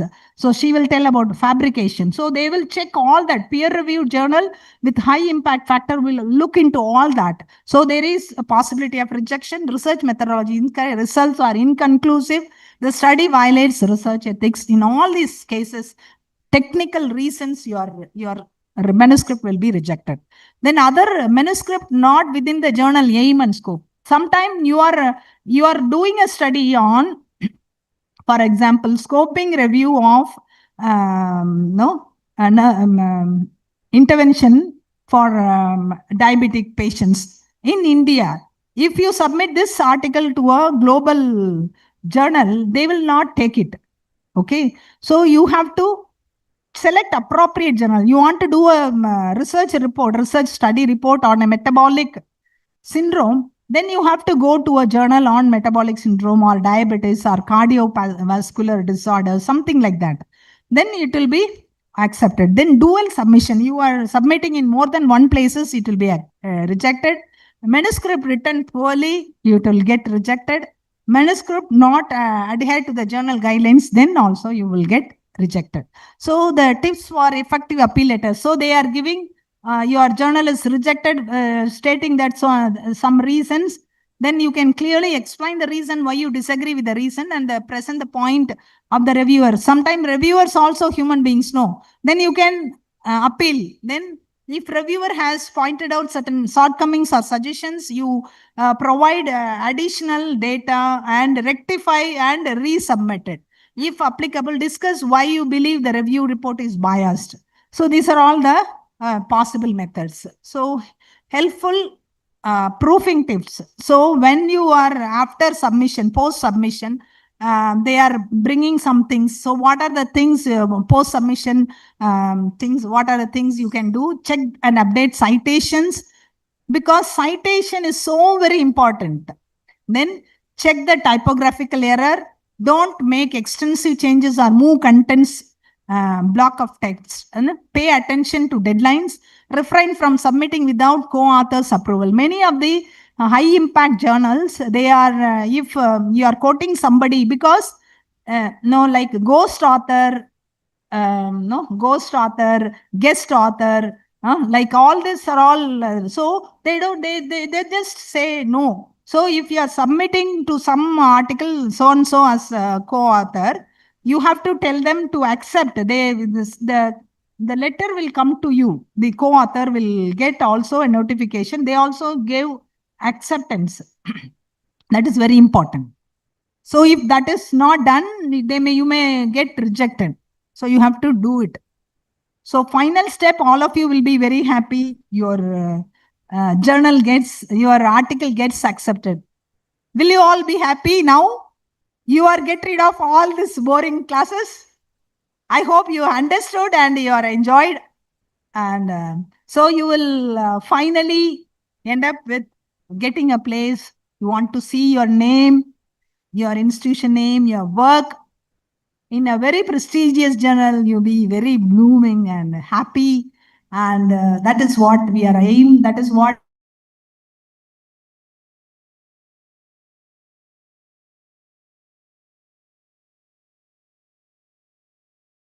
JDPA's aim of you have to do research, you have to market your, you have to market your intellect. You have to publish it in refereed journals. See, there are many inventions have happened in India, but that is not gone. So our forefathers have identified many of the high value of herbs, but it is the patent is taken by Nimbu or Neem. The many products that curcumin. Curcumin is the chemical in the found in the yellow turmeric, and it is my sister got me anti-inflammatory tablets full of curcumin. It's only the normal yellow manja podi. So you as young novice researcher, you are full of full of intellectual capacity. But you should do with scientific integrity, publish your work, collaborate with other technical team, market it commercially, make an impact for yourself and for the community and India. So this is the final step. And any queries, and thank you very much. I hope we are in time. Thank you very much for the opportunity. I really enjoyed being with you all, guys. Thank you so much. Thank you, ma'am. May I now request Professor Rosalyn Maivili, Head of the Department of Child Health Nursing, to bestow a memento to Dr. Madhavi, ma'am.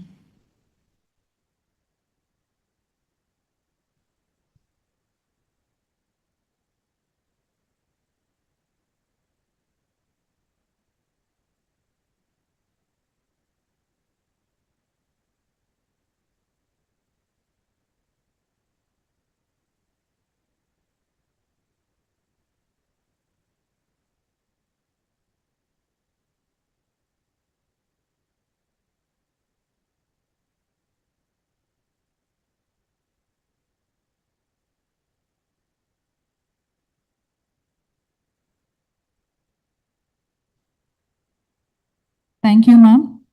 Rigor is not restriction. It is a roadmap to reliability. Dr. J. Kavita is a highly accomplished nursing academician, researcher, and leader with over 19 years of teaching and administrative experience in various reputed nursing institutions across India. She currently serves as the course coordinator of PSG College of Allied Health Sciences, Coimbatore. Dr. Kavita earned her doctorate in nursing from the Tamil Nadu Dr. MGR Medical University with specialization in child health nursing. Her academic journey is marked by excellence, having completed her BSc Nursing from PSG College of Nursing, Coimbatore, MSc Nursing from Savita College of Nursing, Chennai with distinction. Over the course of her career, she has held several key positions, including Vice Principal, Professor, and Head of Department and Research Supervisor in leading institutions across Tamil Nadu, Kerala, Madhya Pradesh, and West Bengal. As a passionate educator and researcher, Dr. Kavita has guided numerous undergraduate, postgraduate, and PhD scholars.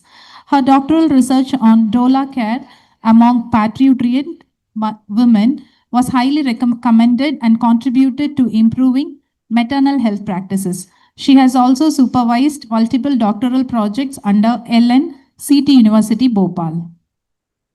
Her outstanding contribution to nursing education and research were recognized with a Teacher Excellence Award 2024 by the EduVed Foundation for Academic and Research. She also serves as a board examiner and question paper setter for several prestigious universities, including the Tamil Nadu Dr. MGR Medical University, Kerala, University of Health Sciences, and Rajiv Gandhi University of Health Sciences, Karnataka.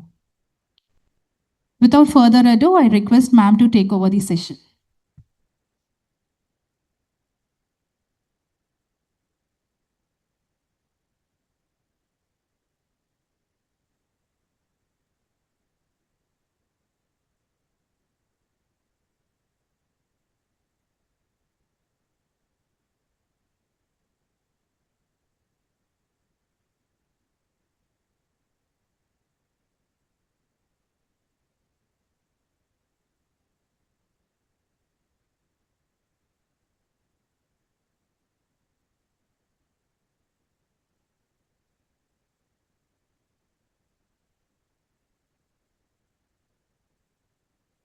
Delegates are requested to stay back. After this session, you can break for lunch. Delegates are requested to stay back.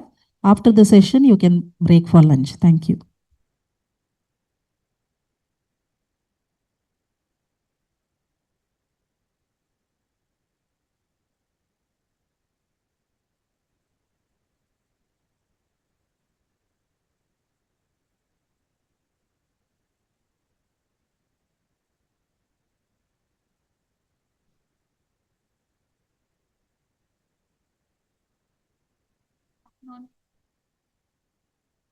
All are hungry.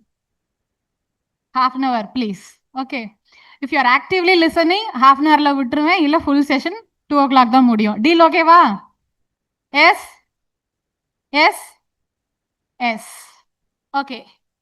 Minus writing the rigor, applying consort and stroke guidelines effectively. What is rigor? It means not just summarizing the information to demonstrating a deep critical understanding of the subject. தமிழ்ல ஒரு saying இருக்கு, சட்டியில இருந்தா தானே அகப்பையில வரும். S. So இந்த ரைகர் வந்து only today's the topic is to dissemination of research, we are seeing it. But while doing from the day one to till the end, until publication, you need to follow this rigor. Yes. Now, this, while writing the paper, unnோட paper அழகா truthful-ஆ வரணும்னா, it should be from the beginning. Yes. So it is not just summarizing the information what you done. It's supposed to be with the precision, consistency, and accuracy with which a study is conducted. In nursing research, writing with rigor means conducting research and communicating findings with precision, transparency, and integrity to ensure the results are trustworthy, valid, and applicable to the clinical practice. These methods for achieving rigor depends upon the study design, whether it is qualitative or quantitative. So again, I am insisting the rigor, ensuring rigor from the start of the study, you need to follow it. So let us discuss about the rigor in the quantitative nursing research. What is quantitative nursing research or quantitative design is? It is nothing but you are going to test something like experimental design and hypothesis will be tested here. So the rigor will be ensured with the reliability. What is reliability is would the same results be achieved if the measurement were repeated under the same condition. The rigor can be assured here by the test-retest reliability, inter-rater or internal consistency. What it means test-retest? For example, you are checking the temperature. It's giving the result of 98.6. Again, you are checking the same with the same thermometer, same person, it's supposed to give the 98.6. If it is not given, then it is not reliable. It's supposed to give the same measurement when you are repeatedly checking.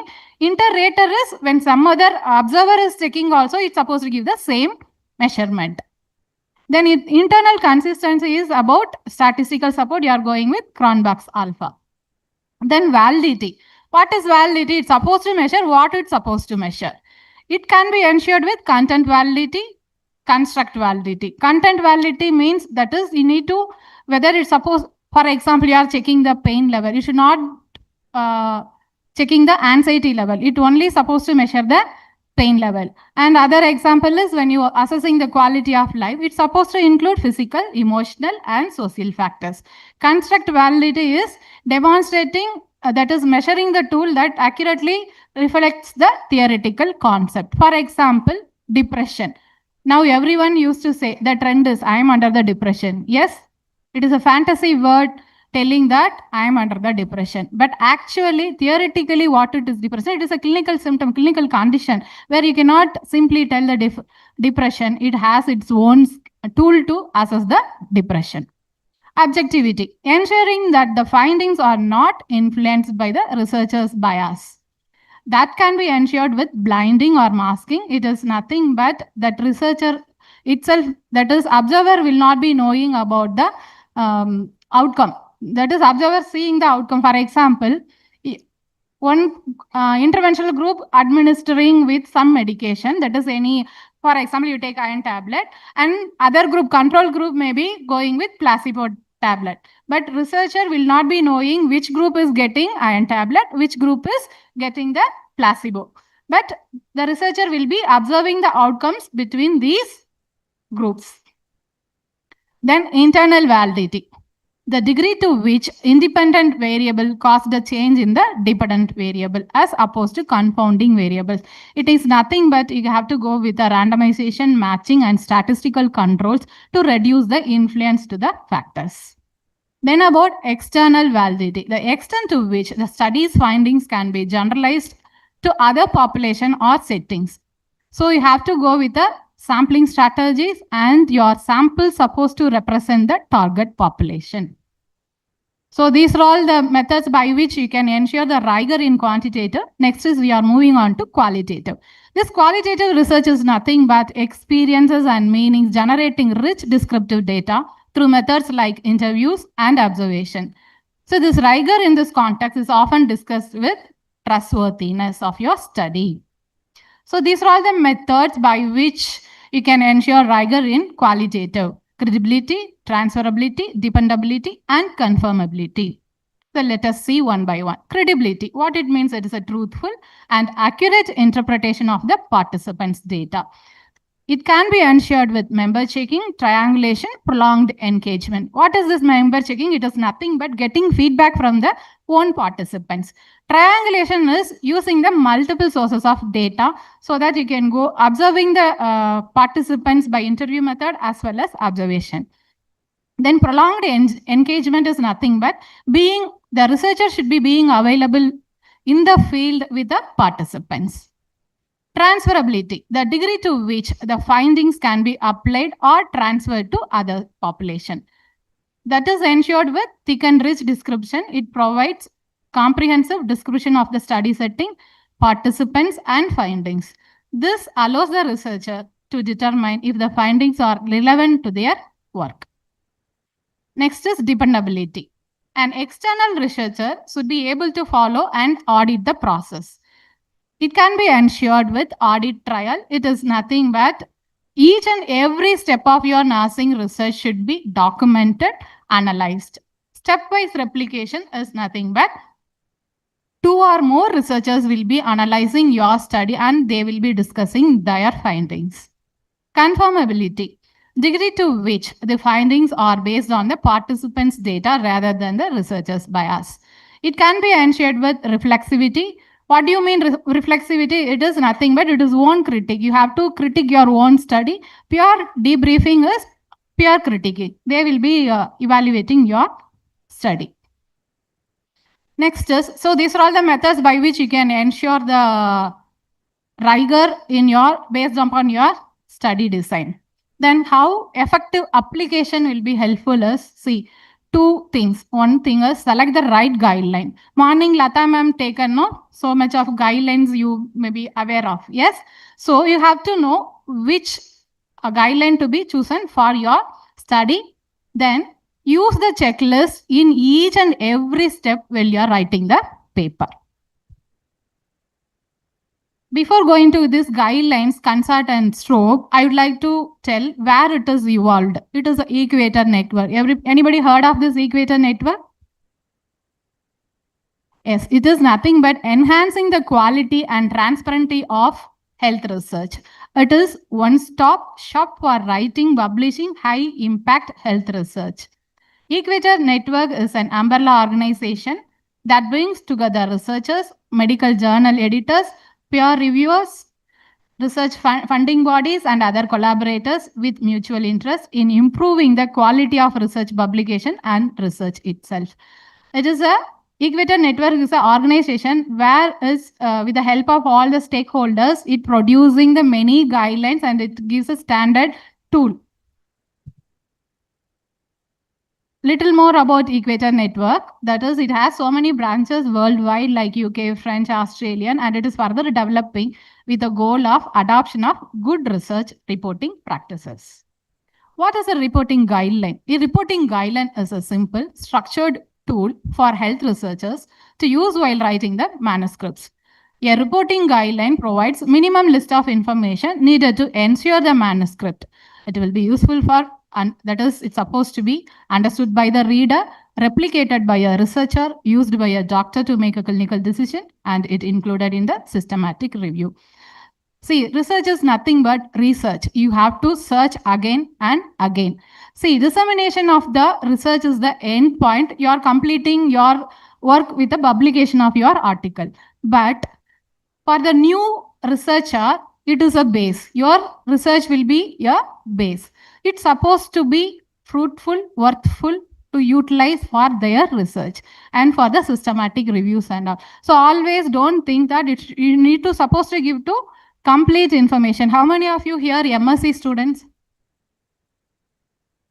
So you have review of literature. Yes, we are searching for the reviews which is similar to your study which you have chosen for. Yes, when you are not getting the complete information from that paper, how upset you are. And for example, you are wanted to get the standardized tool from the previous researcher. Yes, so we need to search, and we are searching a lot, and we are not getting the right information in a right time.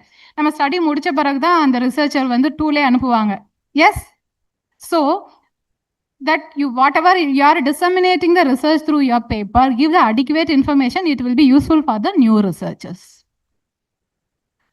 Then that is all about what Lata ma'am morning spoke about. No, that are all the these are the some of the reporting guidelines are available in the Equator network. Based on your study, you can go for, you can choose it. For example, here CONSART and STROBE, morning itself Madam told, CONSART is for interventional studies, STROBE is for the observational studies. So that flow chart is there, you can choose from there. So these are for your information. I just quoted some of the reporting guidelines. So epidemiological study design, in observational studies, we need to choose for STROBE. For interventional, we need to go for CONSART guidelines. Then moving on to CONSART. The consolidated standards of reporting trials. These are all the standard one designed to ensure complete and transparent reporting of randomized controlled trials. Applying CONSART in nursing study is vital for enhancing the quality of published research, making it easier for readers, clinicians, and reviewers to critically appraise and interpret the findings. Purpose and use. Why we need to use CONSART? To minimize the bias, because it gives the researcher the internal validity, improve interpretation, it gives a better understanding those who are reading it, facilitate peer review. Yes, now we are going with a peer review journal, so that will be helpful for the peer reviewers. And now many journals, that is morning Madam said, no, high impact journals are requesting peer reviewers to go with the guidelines, CONSART and STROBE. So better if you give it already, then it will be easier for them to review it. 8 systematic reviews. So when the information is complete enough, sufficient enough, then only it will be taken it for a systematic reviews. Many studies, similar studies, we will be searching, no, we will be getting the similar studies, but there are somewhere it will be lacking with the information. So that will be avoided. Then just have a look of how the CONSART developed. First, initially in the 1990s, it started with like standardized reporting of trials by the readers and researchers. It was started like that. Then in 1994, with Aslamar Conference Initiative, and that initiative was from 1994. Then it was published as CONSART in 1996. Then 2001, it was revised. 25 items was there in 2010 updated version with flow diagram. But recently in April 2025, updated CONSART was with 30 items. This CONSART has 2 components. One is 30 item checklist and one more is flow diagram. So this is the flow diagram. So it has enrollment. You just see it. Enrollment is there. Then assess for eligibility. You have to write the number. Then eligibility, after recruiting eligible people or eligible samples, then how many are excluded? You have to quote the reasons why those were excluded.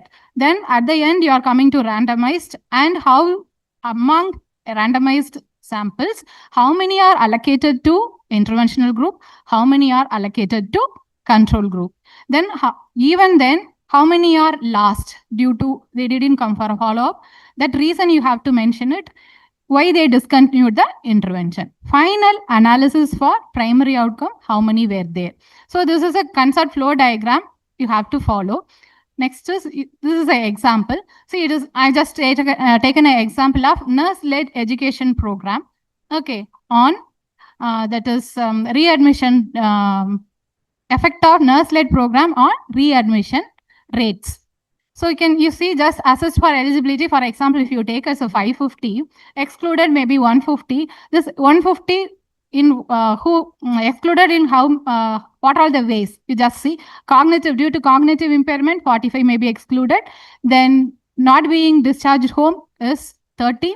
Decline to participate 50. See, overall it randomized 400 samples were randomized. So how many allocated for intervention is 200. How many allocated for control group is again 200. Then further at the end, after dropouts missing, you can see interventional group only 182 was there, and for in control group you can go with 185, right? Then, importance of the flow diagram. It is transparency, yes. By seeing the diagram, we can able to, no need to read, no. It is by seeing the flow diagram, it's how many enrolled, how many excluded, and how allotted, why they have discontinued. All the information it gives. So it gives transparency in your study. Replicability. By detailing this exclusion on losses to follow up, other researchers can understand, they can quote as a potential limitation. By reading this, new researcher can take as a limitations. Then internal validity, it highlights the potential for bias by revealing the differences in attrition rates. Accountability, it forces the researchers to be accountable. I'm a study, when you are supposed to give the reason, you have to quote it. Yes, if you are writing excluded, then with this flow chart, the teacher will be asking, where is the reason? Yes. So in it, supposed to be truthful. So it increases the accountability of the researcher, right? Many are sleeping. First bench. 30 pound.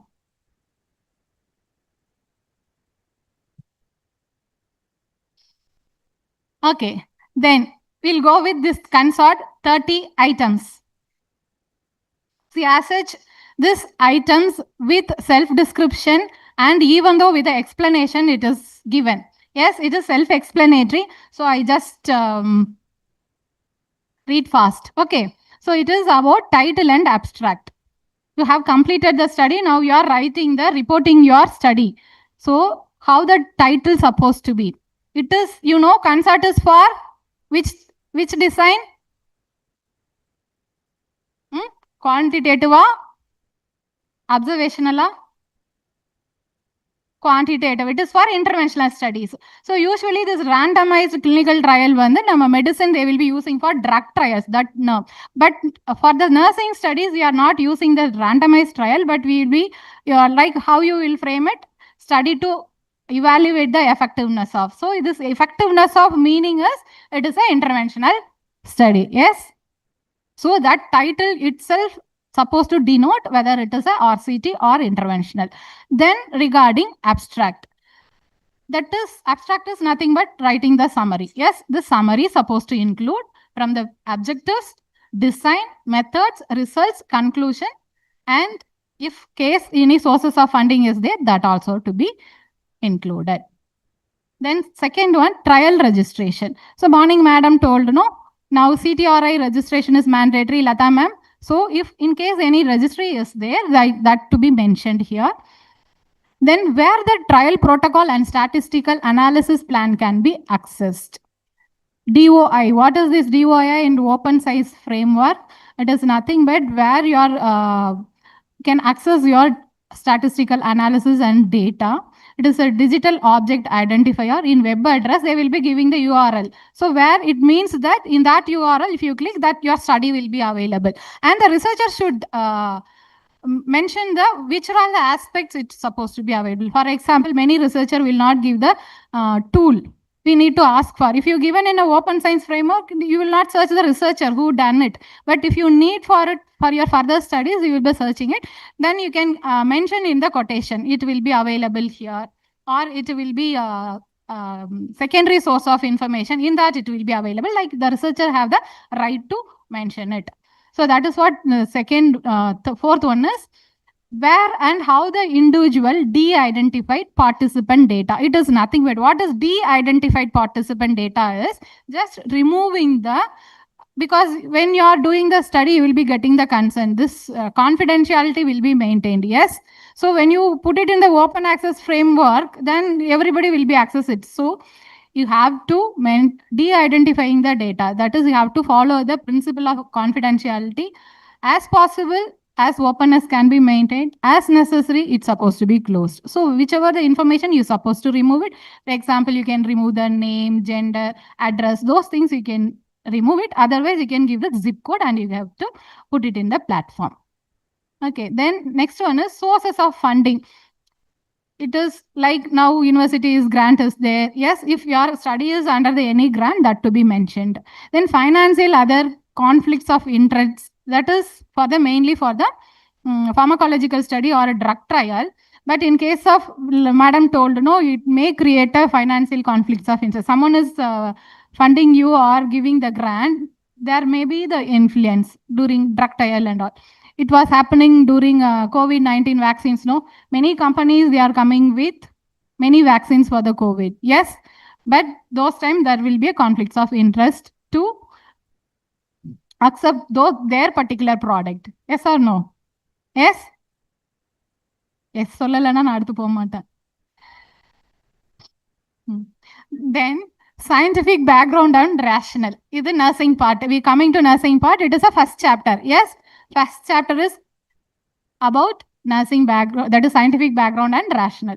Here you need to mention why you have chosen the topic, justify your selection of your problem, then references, which are all the similar studies it already done, that you can take it as a supportive review.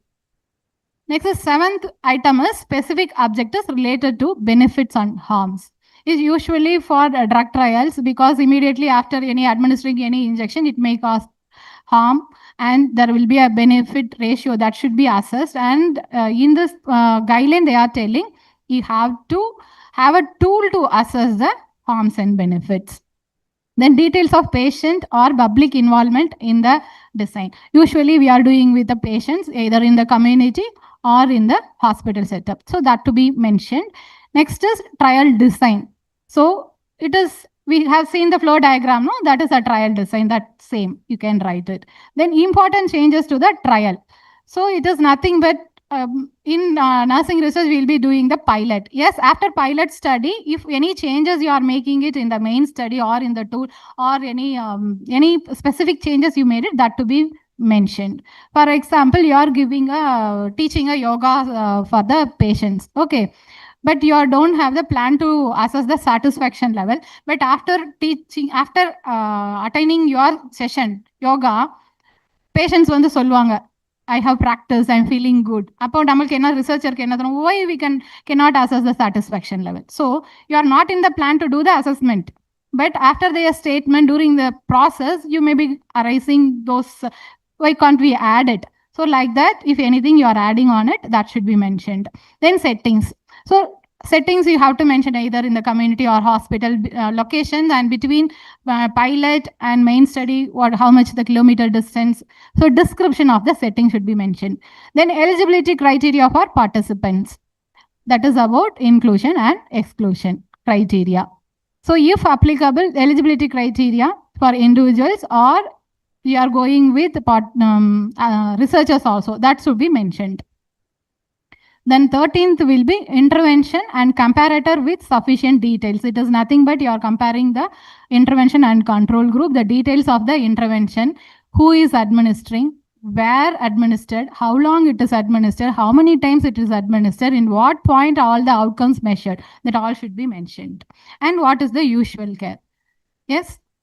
All the particulars need to be in detail mentioned. Then pre-specified primary and secondary outcomes.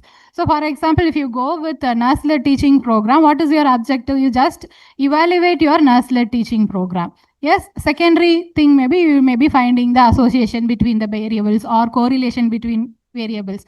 So those particulars you need to mention. How harms were identified and assessed, that I already told you, no, now they are telling you have to go with a tool, especially this is for drug trials. Now then sample size. Usually for quantitative studies, sample size we are going with power analysis, so that should be mentioned. Explanation of any interim analysis and stopping guidelines. It is nothing but it is again for the drug trials. What do you mean interim analysis? Is nothing but ongoing analysis. Usually the analysis will be done at the end of the research. After you are completing all the data, you will be doing it. But if you are doing with drugs and all, no, ongoing analysis will be there. If any harms are there, adverse effects are there, then you can stop this, stop your study and you can quote the reason for it. And in that you have to write who made to stop it and what made you to stop. That explanation need to mention. Then who generated the random allocations? It is usually the researcher in nursing study. Researcher is, we are doing it. How it is allotted. For example, you are doing the study on the entire colleges of Coimbatore. How you can select the colleges? First, Coimbatore law colleges list you have to collect. Then you have to go with the zone wise, you make it either quota or cluster way you can do it. Then computer generated or lottery method, you can pick any 5 or 10 colleges. So that sequence you have to mention how community area selected or how the college is selected. From that point, then how the samples were arrived, that to be mentioned. Then type of randomization. So I already told you know whether you are doing through computer generator or lottery method or cluster sampling, the sampling technique you need to mention it. Then mechanism used to implement the random allocation sequence. So whether you are doing that is it is concealed or not, that should be mentioned. How the individuals enrolling participant, see all the you have enrolled some participants, how you randomly selected to intervention group, control group, that to be mentioned. Then whether the personnel who enrolled and who assigned participants to the intervention had access to the random allocation sequence, that is who had access to the random allocation, who enrolled the participant, all those research. Usually nursing study researchers, we are doing it, so that to be mentioned. Who was blinded after assignment? So I already told you know who is getting the iron tablet, who is getting placebo tablet. Researcher or observer will not be knowing it, that will be blind. That is called blinded. Then if blinded, how it is achieved? ரெண்டு பாட்டில் சிமிலரா இருக்கும், ரெண்டு பாட்டிலையுமே ரெண்டு red colour tablets போட்டுருவாங்க. So it both looks like iron tablet, but one bottle will be having the placebo tablets. Okay, so that should be mentioned. Statistical methods to compare groups of primary and secondary outcomes. That is what primary outcome is, what you are supposed to like determine the effect of nurse-led program will be the primary. Secondary, if you are wanted to see the satisfaction level of the patient, that can be a secondary outcome. Then definition of who is included in each analysis. See, subgroup analysis. How missing data were handled. Previously, we are not bothering about the missing data. We just say researchers enna solvom missing data due to this dropouts are there, we will be mentioning it. But nowadays they are insisting on sensitivity analysis where they can do other approaches of analysis by which they are trying to tell that the data is not affected. Then methods for any additional analysis. So again, for example, you are going with chi-square or you are doing with chi-square, but you can want to ANOVA to do it with ANOVA. For if there is a multiple groups, you can go with ANOVA. So like you can choose variety of statistical methods. For each group, the numbers of participants who were randomly assigned received intended intervention were analyzed for primary outcome. Again, you have to go with the who received an intervention, who received that is with placebo, that details with the analysis. Next is that is for each group which causes the loss. So that missing data is there, dropouts are there, no, why they dropped out, that to be mentioned. Then regarding recruitment, that is 23rd item, data that is dates defining periods of recruitment. See again, this is where the methodology comes. When the study started, when pilot study started, when it is ended, when main study started, the date, month which is started, and how long it carried out to be mentioned. Then in case if trial is stopped due to any untoward effects, that to be mentioned. Then 24th is again this intervention and control group, that how the intervention evolved. For example, this nurse-led program, who made that handbook on nurse-led intervention, who prepared, how it prepared, how it is validated, that all those information to be given. Then concomitant care received during the trial for each group. What is this concomitant care? It is nothing but additional care. For example, I'm going with the same example, effect of nurse-led program on readmission rates. When you go with this concomitant care, after discharge, some maybe you can take around 30 samples, 3 of them are getting the home care. Home care by the home nurse. If you think it is a concomitant care, yes, this home nurse will be as such, it is giving the exact follow-up. The results will be biased. So that to be mentioned. Then 25th is the table showing baseline demographic and clinical characteristics for each group. So again, that is first, we will be putting first chart, no, demographic data and those mean, median, standard deviation, that table column. Then next one is primary and secondary outcome. This is how the effectiveness is assessed, maybe with chi-square. Then again harms, it is already I explained. Ancillary analysis. That is what is ancillary analysis, I already told you. If anything needed, you can go with sensitivity analysis. That is any additional statistical analysis for to support your study, you can go for. Then interpretation consistent with the results, balancing benefits, comps. You are interpreting your study. In that, you have to write brief summary of your research design, results, benefits, harm, and how the results can be related to the existence and evidence. Last 30th item is trial limitation, addressing source of potential bias, imprecision. Usually நம்ம ஸ்டடியை வந்து critic பண்ண மாட்டோம். Yes, imprecision because but if you give that imprecision, that will be useful for your new research. So this is all about consult 30 items. இதுல எல்லாமே உங்களை top to bottom நீங்க 6 chapters எழுதுற study will be covered in a concised form. How fruitfully you are summarizing is the matter how you are reporting it. In this, if you go with this www.consultspirit.org, you will be getting this with this item with description and also explanation is also available. You can visit and you can just check it. Okay, this I given the example with that nurse-led program, but since time constraints, I'm just skipping it. You can apply and see later. It is available in Equator Network and you can go. Okay, next we are moving on to STROBE. Strengthening the reporting of observational studies in epidemiology. It has 22 items. It is easy. Just listen, 10 minutes. Using this checklist ensures transparency. இந்த எக்ஸாம்பிளா apply பண்ண சொல்லிடுவேன் உட்கார வச்சு, அதனால just listen. Hand out கொடுத்துடலாம்னு நினைச்சேன், but listen. Okay, so observational research methods will be like this. It is not like quantitative. You have to have a clear objective. You need to get a permission. That is ethical committee and all those permission you have to attain. Then unbiased observation supposed to be.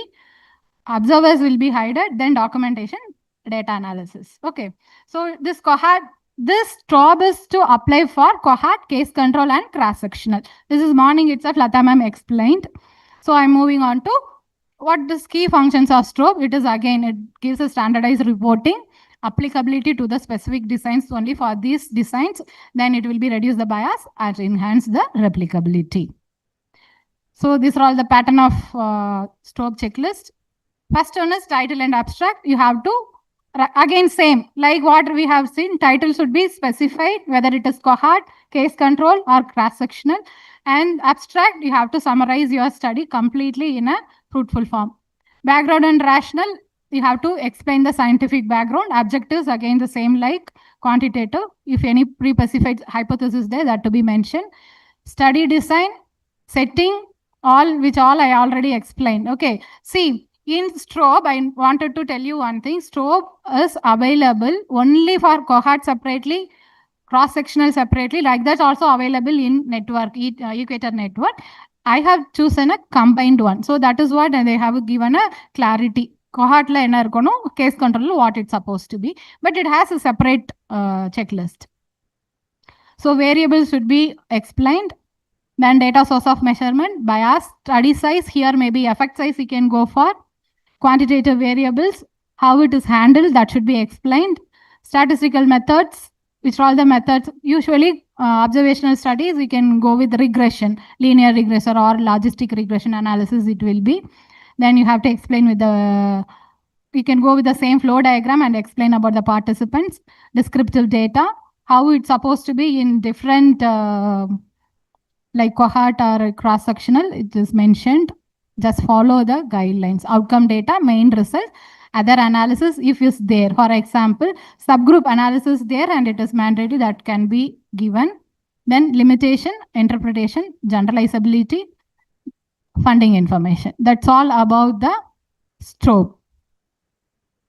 So this also I given one example of the study to apply, but okay, since you are hungry, no, I just wanted to give you a Onam Sada virtually. just have this Onam Sadhya. Why? See, two reasons. Once you are hungry, since it is to feed you now. Second reason, which one you go for? Which meal you will go for? Either first one or second one? First one? Second one சொல்றாங்களா கொஞ்சம் எந்திரிக்கலாம். See,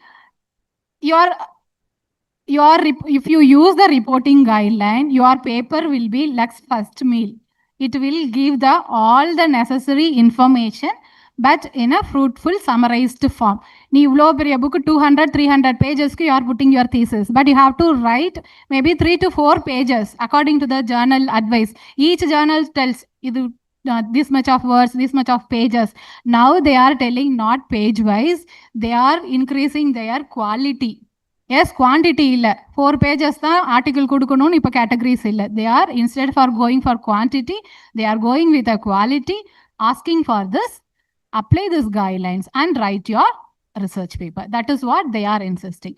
So if your paper should be complete enough and all the items should have, it should be like a Onam Sadhya, because Onam Sadhya la uppu irukonom, pickle irukonom, raita irukonom. It has its own format of arranging also. Yes, likewise the guidelines also helpful in giving the truthful paper. Let me conclude. Reader should not have to infer what was probably done. They should be told explicitly. Thank you all. Thank you, ma'am. I request Professor Dr. Bhaskaran Name, Department of Nursing Research, to bestow a memento to our resource person.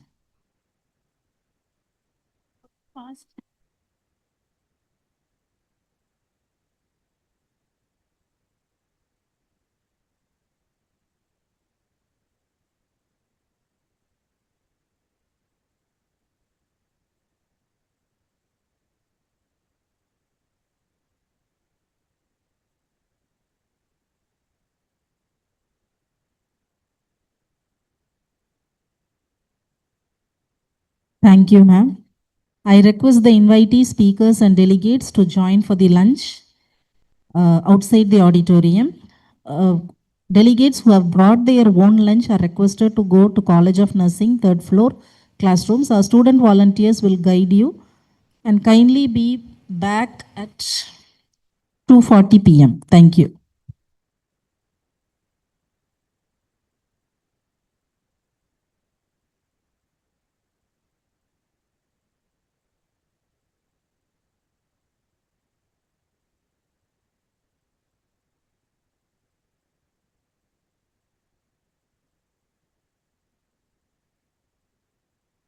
Oriented learning.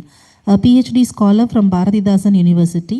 Ma'am's interdisciplinary expertise bridges nursing and sociology with significant contributions to women's reproductive health, elderly welfare, and public health empowerment. Her groundbreaking work on reproductive autonomy among rural women earned her the Best Paper Award at the Global Public Health Conference in the year 2014. She has published widely in reputed national and international journals and serves on the editorial and advisory boards of leading scientific publications. Recognized for her excellence in teaching and healthcare service, ma'am has received awards from professional bodies including the Lions Club and Trained Nurses Association of India for her outstanding commitment to education and community service. Ma'am, the stage is yours.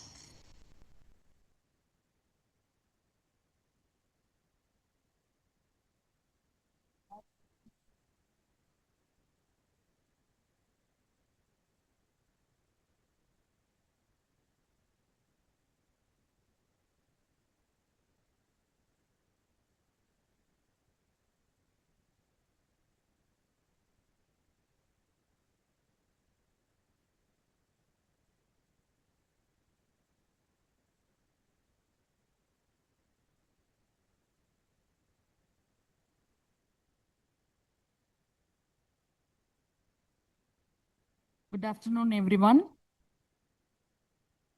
I think all of you had a good lunch and you might be feeling sleepy.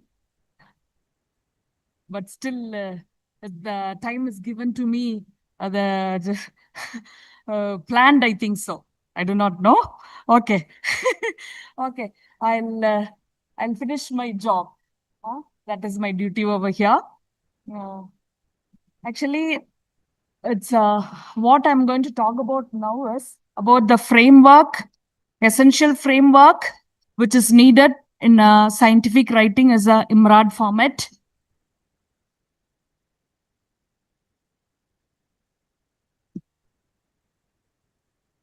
Sorry. Yeah.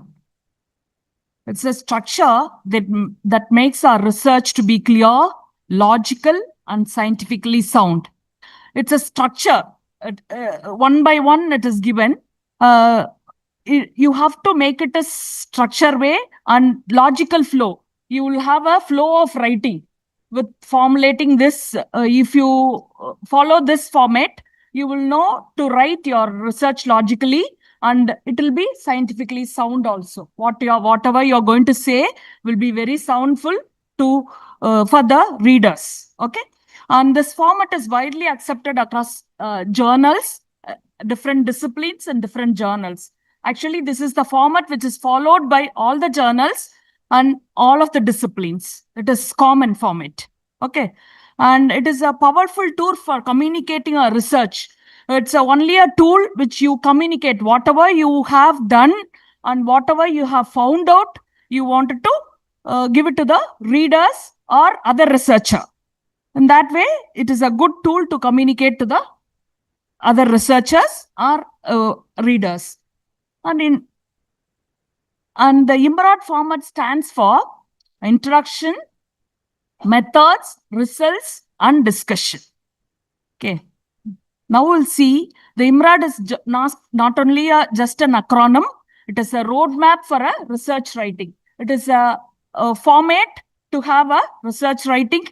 An introduction, which answers why you started the research. Method answers what you did it during your study period. Okay, introduction always you need to say why you have done it, what motivated you to do it, what is the need for doing your study. These all you have to state it in the introduction. And the method, what you found, what you did during your study, what format you used, what tool you used, what methodology you used, all those things you have to do it and write it in the methods. And results explains about what you found. Doing all those things, what you have found for a particular problem. What solution you have found out to do after doing following a particular methods. Okay, that is about the results. And the discussion tells about what it is all mean to say. நீங்க என்ன சொல்ல போறீங்க லாஸ்ட்ல. That is what is they say about the discussions. Okay, with having any relationship of knowledge before educating to a particular group, having a low knowledge, and after that they had a good knowledge. What relationship? Your education has made them to learn solve such a problem. That is what you are going to say it about during a discussion. Actually, the structure was inspired by a Bradford Hill's logically follow of scientific inquiry. He has followed this inquiry model in the year of 1965, who have found having 9 principles and criteria to follow this model, and he has been inspired by this model. Then he has given a model to follow us. Okay. Why you need a IMRAD format? Importance of having a IMRAD format, because it's bring a order to complexity. What is meant by orders to complexity? Actually, it gives a particular order or a simple way where you have a complex situation. Enga ungal கஷ்டமா இருக்கோ அங்க it will give you a simple way to follow the order. Correcta follow பண்றதுக்கு you will have some structure to follow. It ensures that ideas follow logically. That is sequential manner. You will have the papers to be written or your ideas to be written sequential way, and make the paper easy to read and evaluate, and make others to read, evaluate your paper. Madam was talking about a peer review and other reviews and all. See, when people review about your papers, and it will be very easy to read and evaluate. And journal other journals, all the journals prefer to have this format only. Because it promotes a clarity. It gives you a clarity to write a such specific format. Okay, helps the reviewer to assess the study better. Support evidence-based practice. What is evidence-based practice?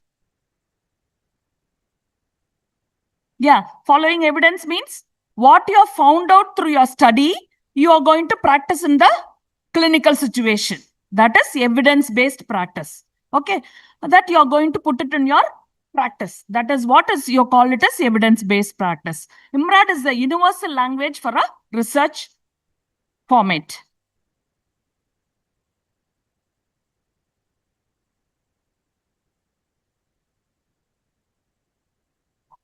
Then about the introduction, how you have to write about the introduction. Okay, we were talking about the introduction, what you need to write in an introduction. We will see late now this forthcoming slides.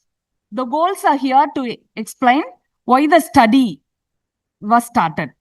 That is what we were talking now. Why the study is started, what is the need of the study, what gives you what more importance to do a particular study, why you have taken a particular problem.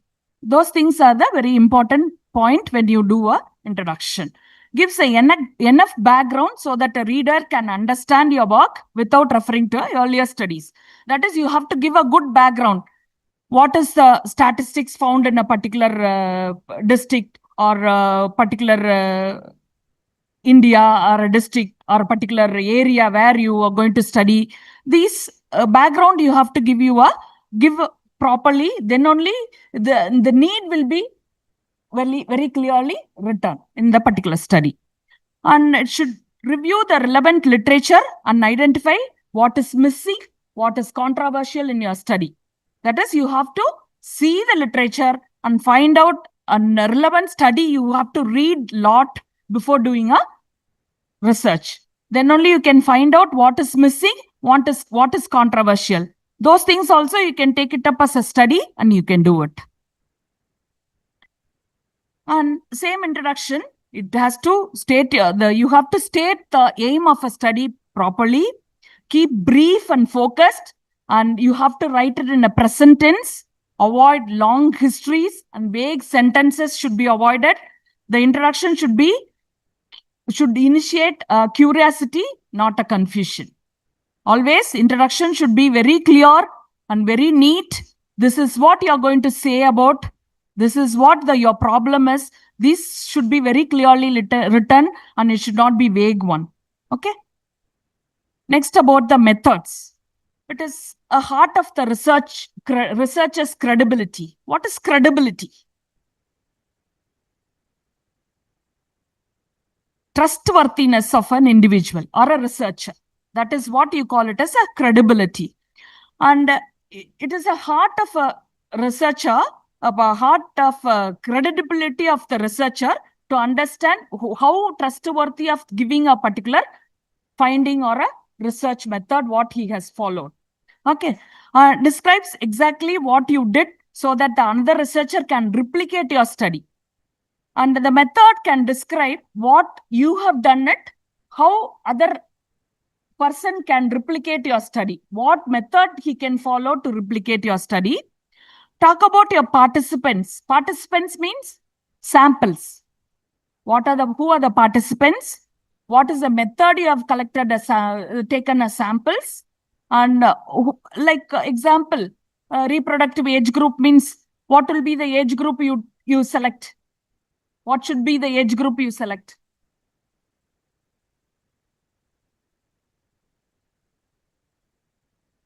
Eligible couple means 18 to 45. Like that, you have to say the demographically what is the age group, male or a female, how the sample is being selected.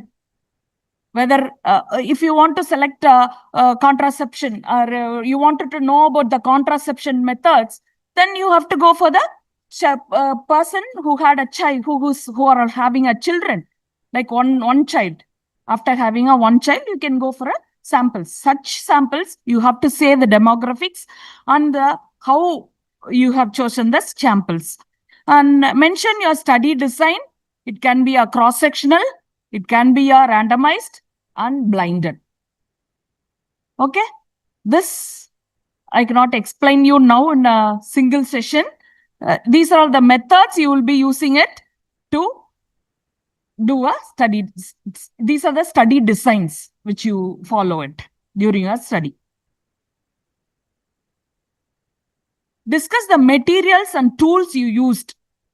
What are the materials? What are the tools you use it? Like what you prepare the tool. Sometimes you prepare the tool for an education and all. You prepare the tool. Each researcher used to prepare the tool. Some will be taking the standardized tools. Standardized tools means already driven tools which is being given and standardized. It is implemented to the large group and it is being standardized. Those tools are being used. You have to discuss here about the tool and finally outline the step-by-step procedure of doing your methods. Remember, clarity and transparency is needed in this area where you follow methods. Methods are what make your results trustworthy. That is what we were telling about, talking before about methods. It says credibility of the researcher. Okay, like that the methods has to be very clear and it should be trustworthy. Next, about the results. The results section should present your findings in a clear and logical sequences. What you have found, how much persons are having a disease, what are the percentage. It can be a text format or it can be a figure format. It should not repeat in the same information in all the formats. See, it can be a text or it can be a figure or it can be a table. Okay, you should not mix it the same content in the same format and a different format. And avoid interpretations in the results. Just you have to report the data. This is what you have got it. This many percentage of the people are suffering from anemia. That is, you have to specifically say about the data, what you have got it from your results.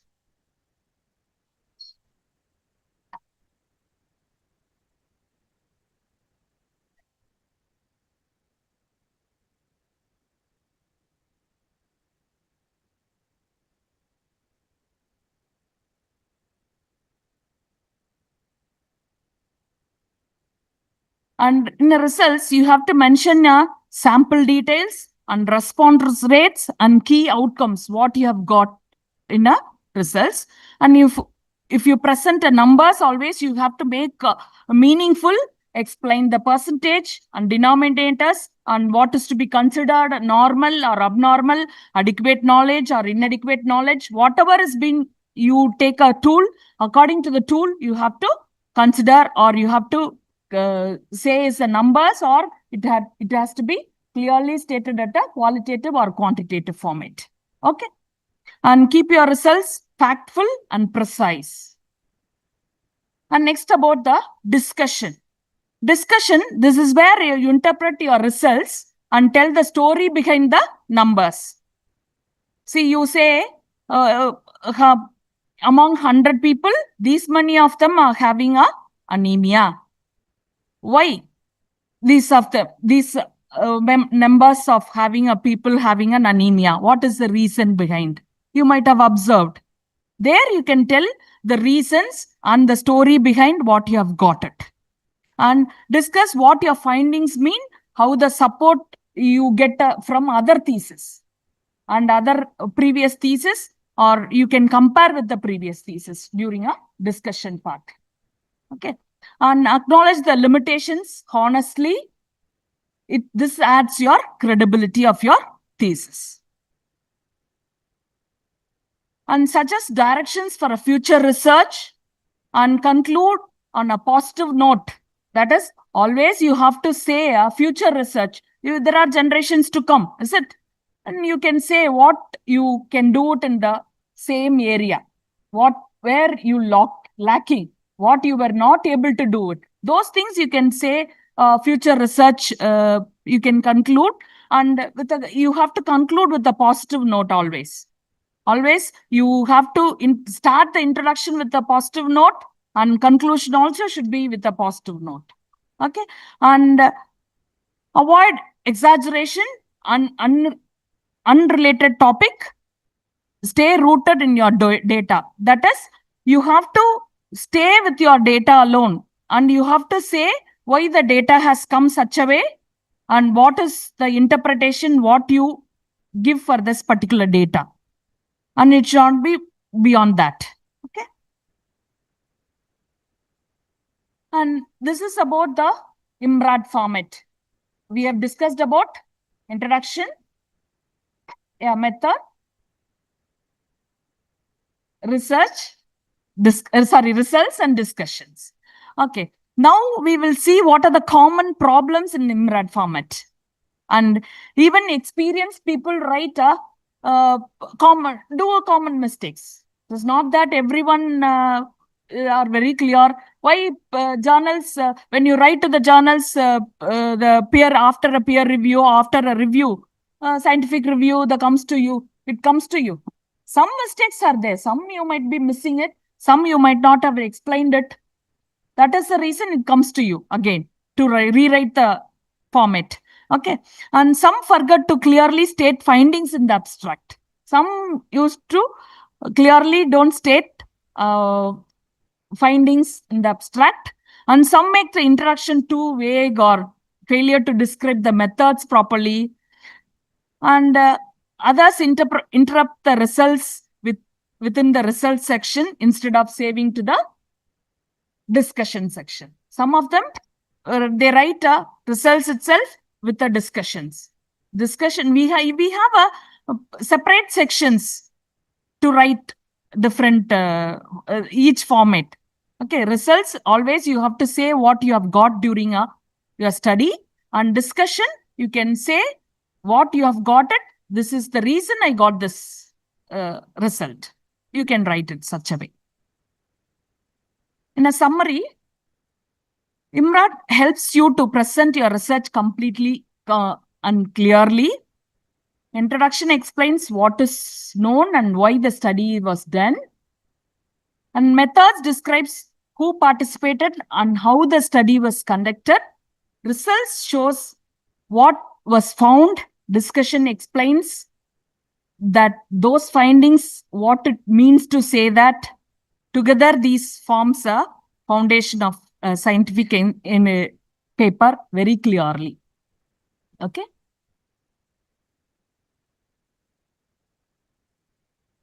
Okay. This is about the IMRAD format. Any doubt? Thanks for listening to the discussion now.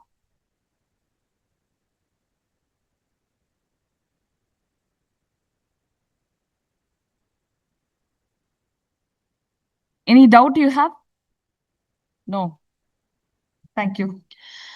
Thank you, ma'am, for the proficiency and mastery about the IMRAD format. Thank you, ma'am. I request Professor Sophia Princess Hema, Department of Medical Surgical Nursing Department, to bestow memento to our resource person.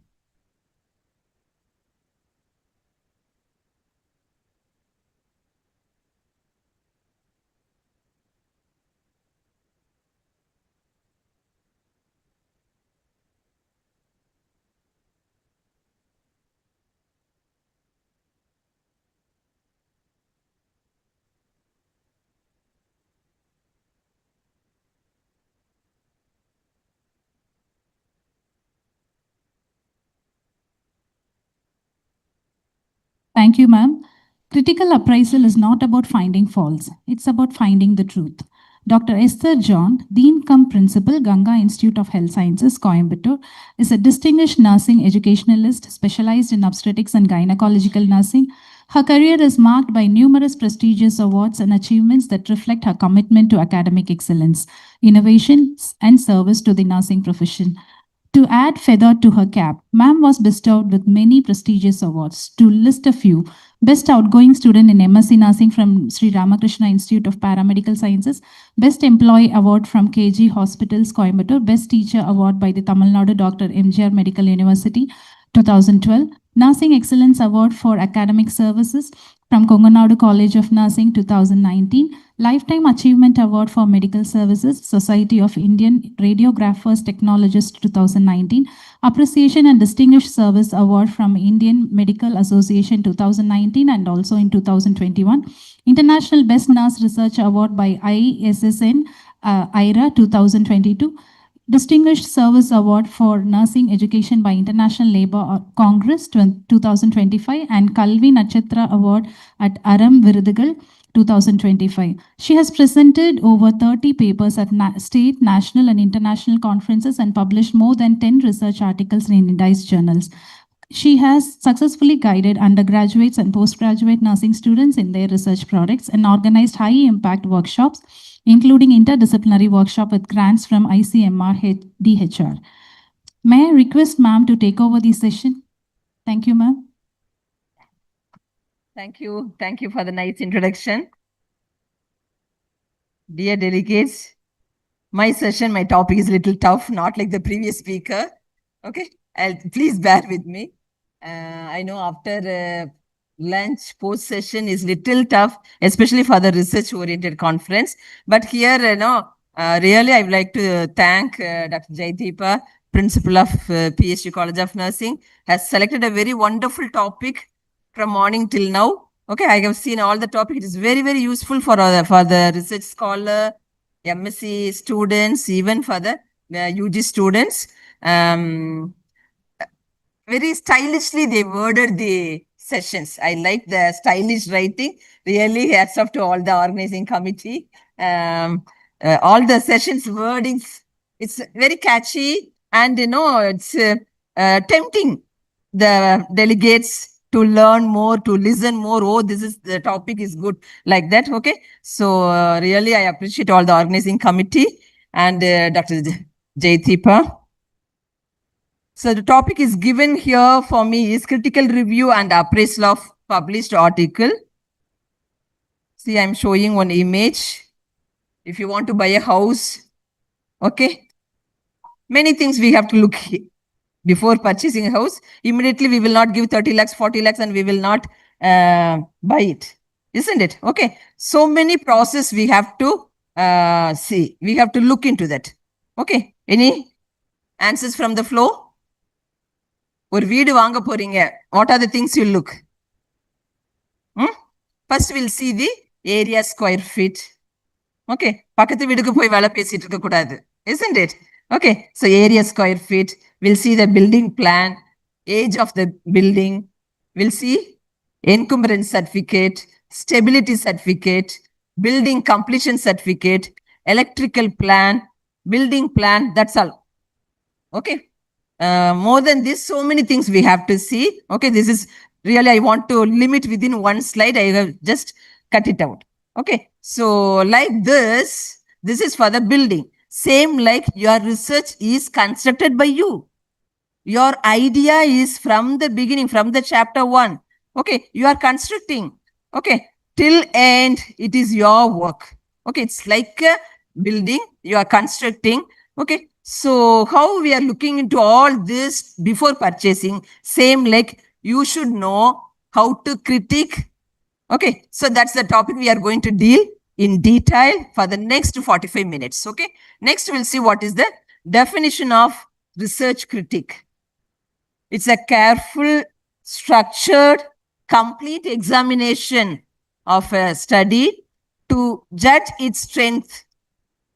Okay, here research critique in the sense you can critique the research report, published article or book or any chapter, academic text. So all that you can critique. Okay, so it's an evaluation of the content what is given to you. For what you are doing, you are judging its strength and weakness. Okay, so strength and weakness is a basic language. Especially in the research, we'll be saying scientific merits, scientific demerits. Okay, so that we are looking.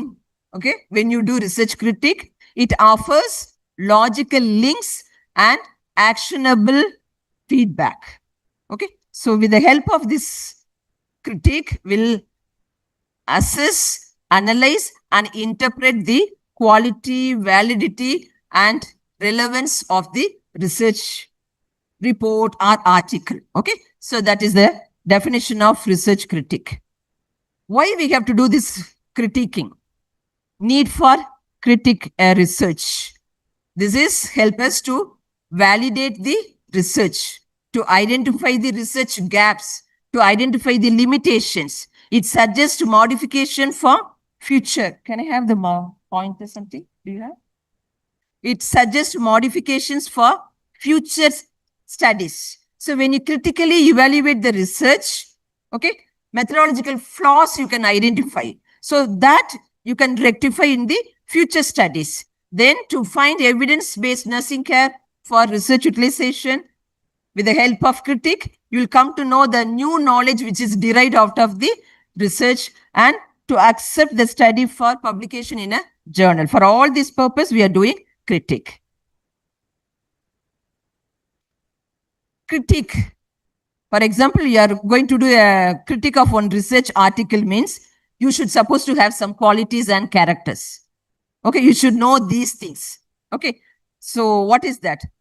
Before critiquing, you should have a sufficient knowledge of the research concept. The critiquer should have a sufficient knowledge of the research. For example, the study is on maternity or antenatal, antepartum. Okay, so you should have sufficient knowledge. What is that? What are the changes? Okay, about the study, you should have a good knowledge.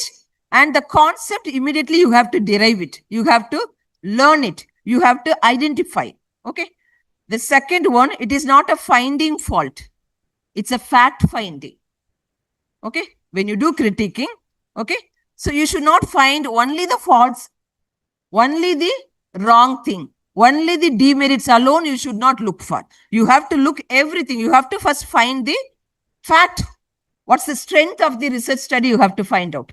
Then focus on work, not the creator. Here you should not give importance for the person.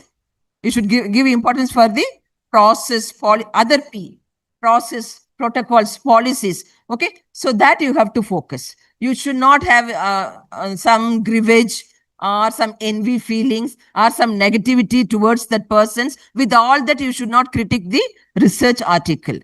Next, it is not proving one's talent in critiquing. Critique is not to prove yourself, not to prove your brilliancy. Okay, so this is only about the research article. Then the critic person should have good reading skill, art of reading and delivering feedback. You should read many times. You should understand. Comprehension is important. Okay, after that only you should compare with the previous studies whether it is done by some other researcher. Then with that you have to critique. Then keep tone respectful and objective. Even when you give summarize of your critic report, you should maintain the tone, respectful tone and objective. The researcher should be very specific in constructive framing. Researchers should have analytical thinking. The researcher should give attention to detail. Okay, so the constructive summary after the critique, okay, should give attention of in detail. Like Imrad, that model madam said, no, like from introduction till the discussion of the result, everything should be covered.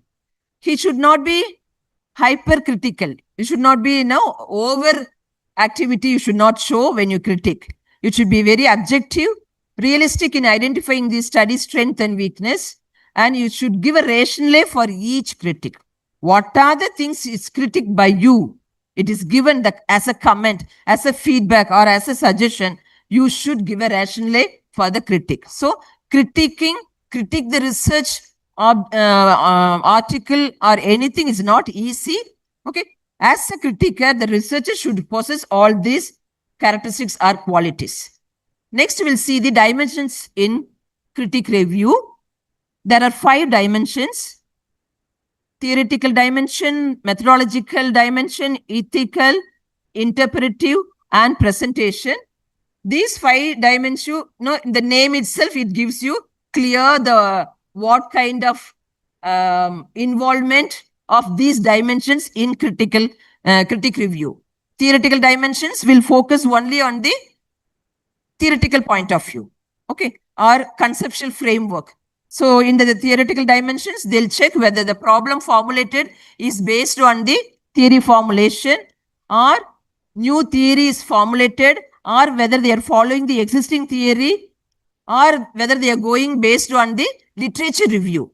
So all these things will be dealt under the theoretical dimension. Under the methodological dimension, it is clearly spelled out the methodology of the research design, research approach, sampling method, sampling size, data sources setting, recruitment of subjects, measurement tools, all this methodological, how it will be. Okay. So all this will be dealt by the methodological dimension.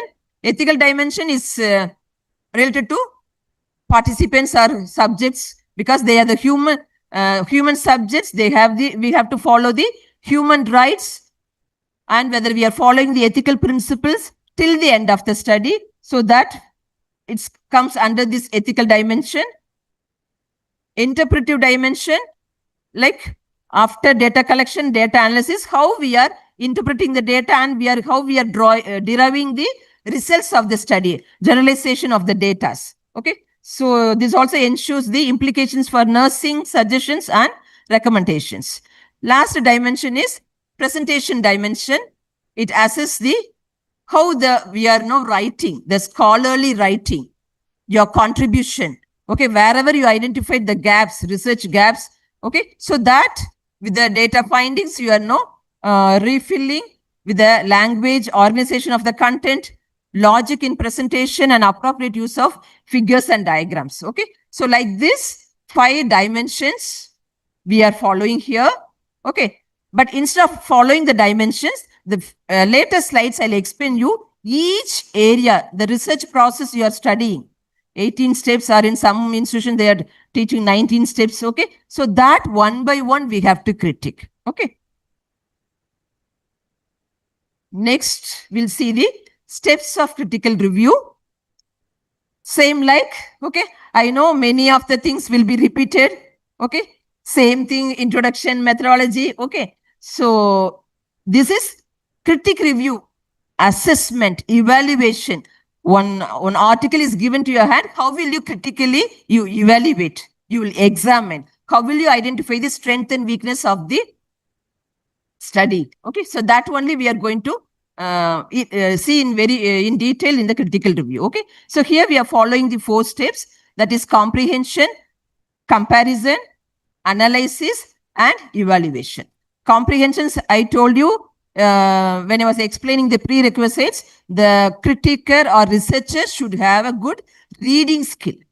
You have to read the research article many times to understand. Okay, comprehension is first step. Okay, without understanding the research article, the report, you cannot evaluate, you cannot examine. Okay, next, comparison, the previous studies, whether anything is done in different settings, different subjects, or by the different authors. So with that, you have to compare. Then the analysis, and you will give your summarization as a report. So that is the evaluations. So these 3-4 steps we are following in critical review. Okay, one is comprehension, second is comparison, third analysis and evaluation. Okay, next in detail I'll tell you how to conduct research examination, research evaluation. That is called critical review. Okay, this is as per the research process. We have to go one by one. Okay, so first we have to see the introduction. Okay, we will write before starting the first chapter, we will write the introduction, need for the study, background of the study. Okay, so this, as a critiker, you have to first see whether the introduction is written well. Is the introduction well written? Does it explain the concepts and variables of the study? Does it introduce the topic logically and clearly? Is the introduction relevant to nursing, relevant to clinicals? Because the new knowledge, what is derived at the end, okay, so that finally it has to reach to the patients, clinical beneficiaries we have to get. Okay. So this we have to, in the introduction part, we have to look into that. Okay. So I'll show you one study title, research statement of the problem, a comparative study to assess the effectiveness of selected childbirth preparation methods for antenatal women in promotion of labor outcomes at a selected hospital in Coimbatore districts, Tamil Nadu. This is what kind of study? It's a comparative study. What they are going to do? What they are going to assess? Assess the effectiveness of childbirth preparation. Effectiveness of childbirth preparation. Why there is a word selected? Because we have to narrow down. Understand? So when you go generalized, okay, so your study will be very extensive. If you narrow down, your result will be very concise and precise. Okay. So to narrow down, we are selecting the selected childbirth preparation methods for antenatal women. Who are the subjects here? Antenatal women. In promotion of labor outcomes. What is the measurable outcome? Labor outcome. Okay. What are the types, mode of delivery, length of delivery, okay, condition of the mother after delivery, condition of the baby after delivery. So all this will be the outcome variable. So that will be measured. Setting of the study is also mentioned here. Where is the setting of the study? Selected hospital in Coimbatore district, Tamil Nadu. Okay. So like this, when you get a statement of the problem, you have to find out whether the subjects are mentioned, variables are mentioned, setting of the study is mentioned, objectives are mentioned. Here, what's the main objective? Comparing the effectiveness of childbirth preparation methods. Okay. So like this, you have to update pitch, you have to examine. That is critical review. Clear? Okay. So what I explained with the example, again, I'm just coming as a step sequence for the statement of the problem. First, you have to look into the whether it is significance and relevance to nursing. Understand? So what study we are undergoing, we are taking. So that should be useful for our profession, nursing.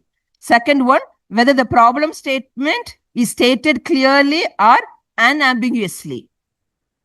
Adla doubt irka kudadu. Okay, it should be clear and well defined, well worded, well stated. Is it easy to identify? Okay, the previous example, what it mentioned, the study for antenatal women. Is it difficult to get? No. Okay, is it easy to identify? Is the problem researchable?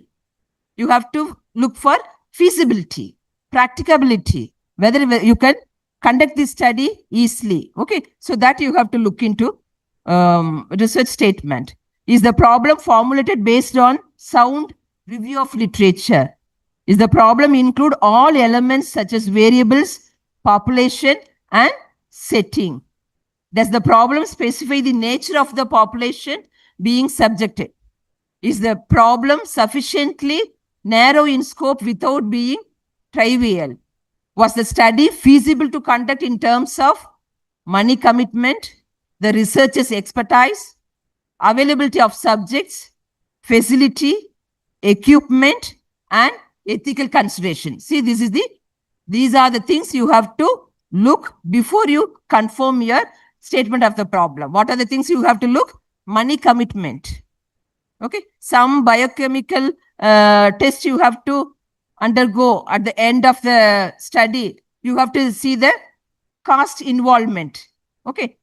Then the researcher's expertise, availability of the subjects, all this you have to look into this. Next, has the research problem been placed with the context of an appropriate theoretical framework? Sometimes we'll go as per the literature review. Sometimes we'll go as per the conceptual framework. Next, we have to look for objectives of the study. Objectives are the like a road map, Google map, location map. Okay, how it takes to the proper place rightly, no? Same like objectives. Okay, objectives are the define the research path. Okay, so we have to first look, we have to see are the objectives adequate in number? Okay. In some studies, we'll be having 3 objectives. Some studies will be having 7. Okay, 5. Okay. So how many is worded objectives? Whether it is adequate in number, where the objective is formally stated, clearly and concisely stated.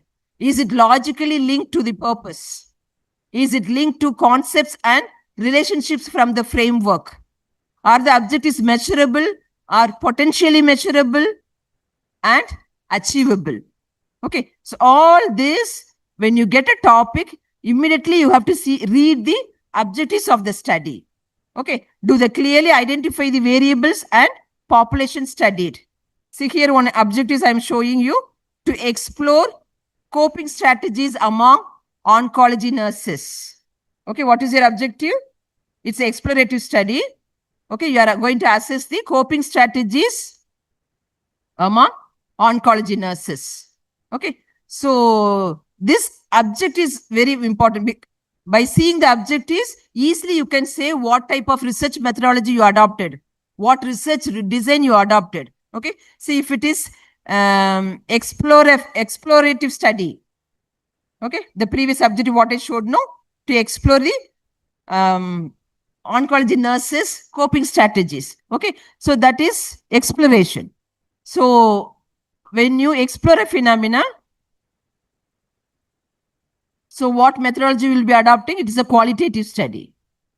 If your objective is describe the characteristics, the methodology will be descriptive study. If you want to test relationship, your methodology will be correlational study. If you want to develop a model or theory, grounded theory or conceptual synthesis will be your methodology. This objectives ensures the consistency in data collection. Your tool must reflect your objective. Your data collection tool must reflect your objectives. For example, factors influencing mental health after childbirth. Factors influencing mental health after childbirth. Okay. So here, your instruments, your questionnaire should include items measuring those factors. What are the factors can influence mental health after childbirth? Yeah, I think many of them are going to sleep. Hello, what are the factors? What are the factors can affect mental health after childbirth? Hormonal changes, nutritional status.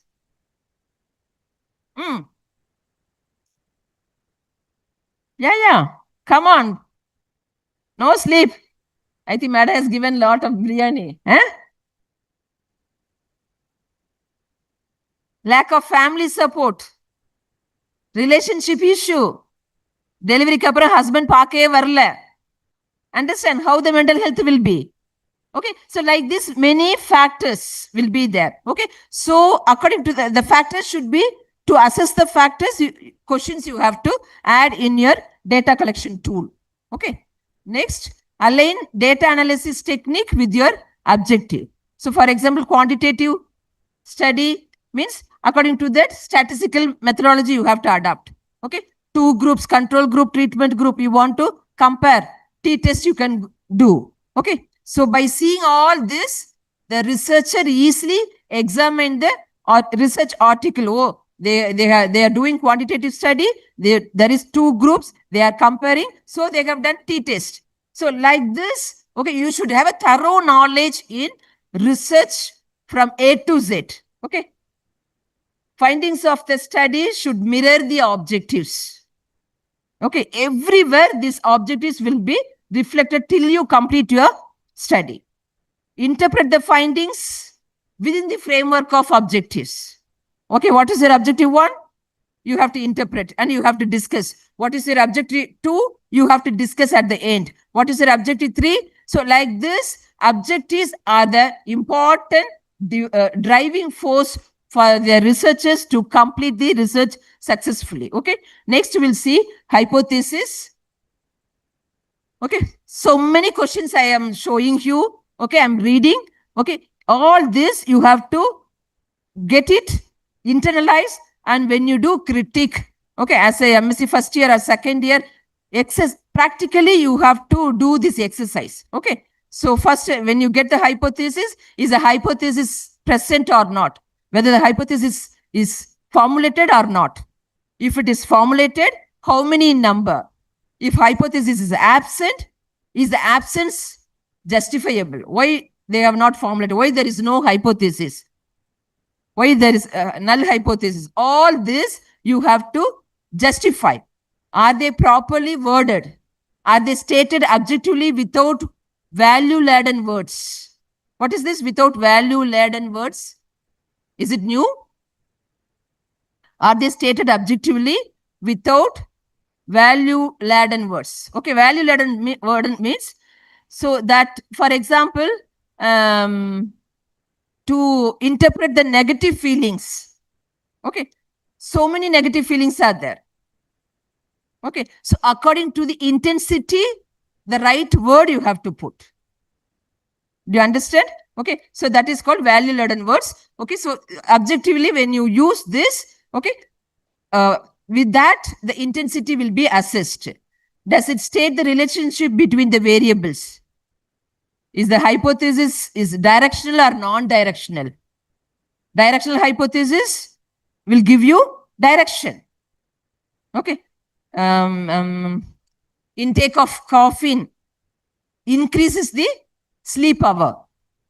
Increases is direction. Okay.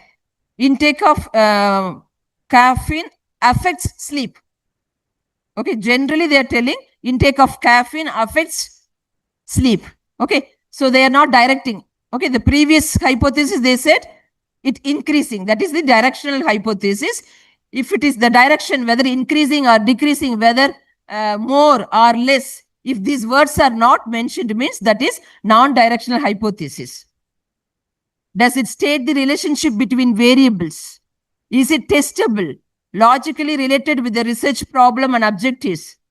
Is it a research hypothesis or null hypothesis? Sometimes without hypothesis also, even qualitative study, without hypothesis, they can formulate theme, pattern, they can formulate conceptual framework. Okay. So they can have a research statement, they can have a research aims. With that, they can start their research.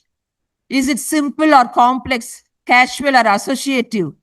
Is it formulated based on theory? It is formulated based on literature review. Does it include all the other elements such as setting, population, and level of significance? Okay, so what are the things you study related to hypothesis? You have to look into the research article, what is given to you for critique. Okay, so that you have to complete. Is the hypothesis is directing the research study? Okay, all these questions you have to look into the hypothesis of the particular research. Next, we'll see conceptual framework. Is the study framework identified? Okay, in many of the qualitative studies, conceptual framework or theoretical framework will not be formulated. So statement will be given. So first you have to identify whether the framework is identified. Is a particular theory or model identified as a framework for the study? Okay, sometimes system theory will be following. Okay, or many nursing theories you have studied. Okay, so that you will be following, that you have to see. Is the framework appropriate? Do the concepts fit into the theory? Is the relationship stated clearly? Is the direction between the variables are clear? Does the framework describe and define the concepts of interest or major features of the theory or model, which is spelled out clearly in the conceptual framework? Is a map or model of the framework provided for clarity? If there was an intervention, was there a cognate theoretical basis or rationale for the intervention is given? For example, if you are giving some intervention or treatment for one group, okay, so that treatment modality, whether it is written clearly, was this appropriate? Is the framework presented with clarity? Are the concepts adequately defined in a way that is consistent with the theory? Okay, all this you have to look into the conceptual framework. Is the framework related to nursing body of the knowledge or it is based on the conceptual model of nursing, or it is derived by the nurses, or it is borrowed from the other discipline. All that you have to see.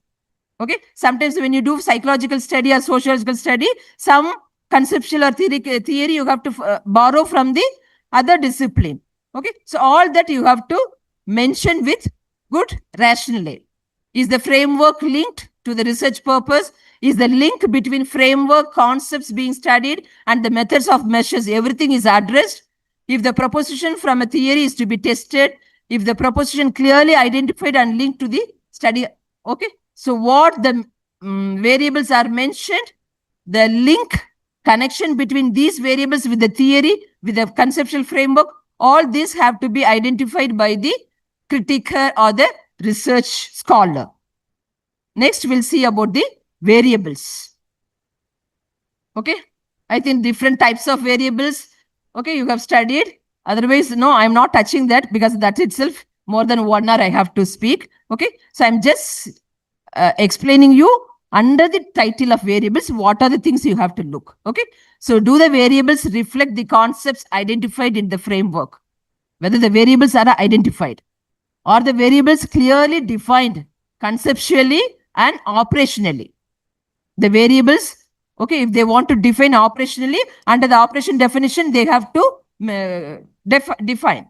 Is the conceptual definition of variable consist with the operational definition?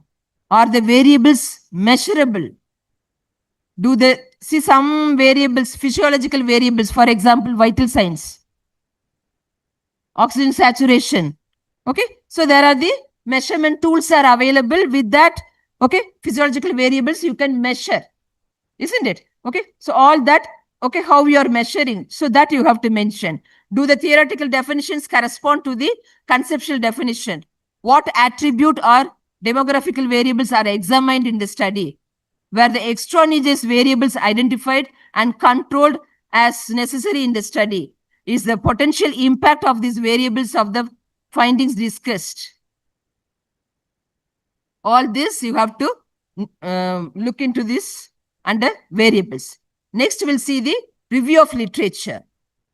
Review of literature, that's a chapter 2. It's the main platform for the research scholars to understand your study well. Okay. So is the literature review presented? Is it reflect critical thinking? Is the review adequate? Are the recent articles are reviewed? Are the relevant theories and models identified with described? Are the reference current? Examine the number of sources in the last 5 years, last 10 years in the reference list. Does it identify or uncover the gaps or inconsistencies in literature? Is it based on primary sources or secondary sources or digital sources? Okay, unpublished articles, everything you can mention in the reference list. So the researcher who is critiquing have to know all this, whether how many primary sources and secondary sources. Does it provide solid basis for the new study? Does the summary of the current empirical and theoretical knowledge provides the basis of the study? Are the studies credited by the author, same author or other authors? Is a summary of the current knowledge provided? This summary needs to include what is known or what is not known about the research problem. So like this, again, about the literature review, whether it is appropriate language is used. Is there a theoretical knowledge base developed for the problem and purpose? So like this, you have to look into the many aspects when you do literature review. Next, we'll come to research design. Research design, research approach. Okay, all this depending upon the objectives of the study and how much your literature review is supporting. Okay, so first we have to see, was the control or comparison condition adequately explained? What justification from the literature provided for the development of the experimental intervention? Who implemented the treatment? Whether they have taken any training?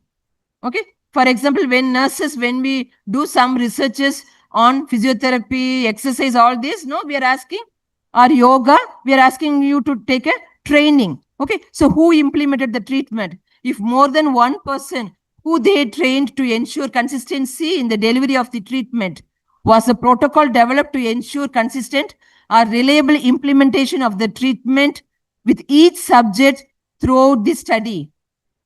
Were randomization procedures adequately explained? Is there adequate justification for failure to randomize subjects to treatment conditions? If the study was non-experimental, was the study inherently non-experimental? What was the design used? If the study has more than one group, how were the subjects are assigned to each group? The randomization, the procedures, clearly they have to mention. So the critiker have to observe and critique on the randomization. What type of comparisons are specified in the design? Is a one group pretest are posted, before, after, or between the groups? All the types of comparisons you have to specifically you have to mention. Was the study longitudinal? Was the timing of the collection of data appropriate? Was the number of data collection points reasonable? Did the design minimize biases, sample biases, sample contamination, how it was controlled, how it was minimized? Okay, are there any extraneous variables identified and controlled? Whether pilot study findings are included in the main study? What was the pilot study report? All this you have to, critical have to identify the research what is given in your hand for the evaluation. Next, setting of the study. Is the setting appropriate and adequate? Is the setting single site or multiple site? Whether adequate sample is obtained from the setting? Is the proper permission is obtained from the setting? Okay, so many papers, with the permission you will be attached at the annexure. Okay, permission from the hospital where you are going to study, or permission from the area where. Okay, so that you have to attach. Next, population and sample. Again, same like so many questions. Okay, clearly you have to understand about the population sample. What are the things you have to look into this to critique? Okay, all these questions you have to study and you should know. Okay, so regarding population and sample, was the population identified or described? Was the sample described in sufficient detail?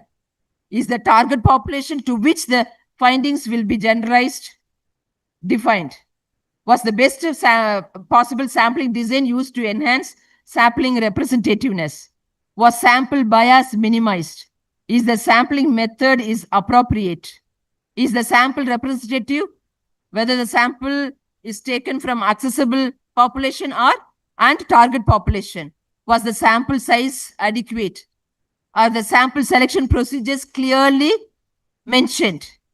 Did the researchers identify the sampling frame for the study? What type of sampling plan was used? Are there key structures of the sample described? Key characteristics of the sample, that is female, male, all the physiological characteristics, their percentage, mean age, all that, whether it is described. Is the inclusion and exclusion criteria clearly stated? Are they acceptable? So all this, okay. Even the sampling method also must align with your objectives and research design. Okay, if it is a quantitative, it's a representativeness. Okay, so according to that random sampling or simple random sampling, you will be that methods you will be selecting. If it is qualitative, okay, so it's a non-numerical data. Okay, so that you have to collect. Next, regarding instrument and tools. Are all the instrument strategies and instruments identified? And instrument is your questionnaire. Okay, so don't think with something different. It's your questionnaire. So whether it is identified and described, identify the author of each measurement strategy, identify the type of each measurement, like Likert scale, visual analog, pain scale, physiological measurement questionnaire. Okay, so all this, whether the author is identified, is the rationale for their selection is given, is the method used appropriate to the problem being studied, are they similar for all subjects, is there a discussion on the reliability, validity of each instrument, what was the precision and accuracy of the physiological measurements methods used in this study? Were the set of data collection instruments adequately presented? Do the instruments adequately measure the study variables? Determine whether the type of measurement is direct or indirect? Are the specific instructions adequately described in terms of reading level of questions, length of time to complete it, number of modules included? So all these instructions should be addressed, should be described under the data collection tools. Was the mode of obtaining data appropriate? Personal interview or mailed questionnaire or through Google form? All this, the mode of obtaining information should be mentioned.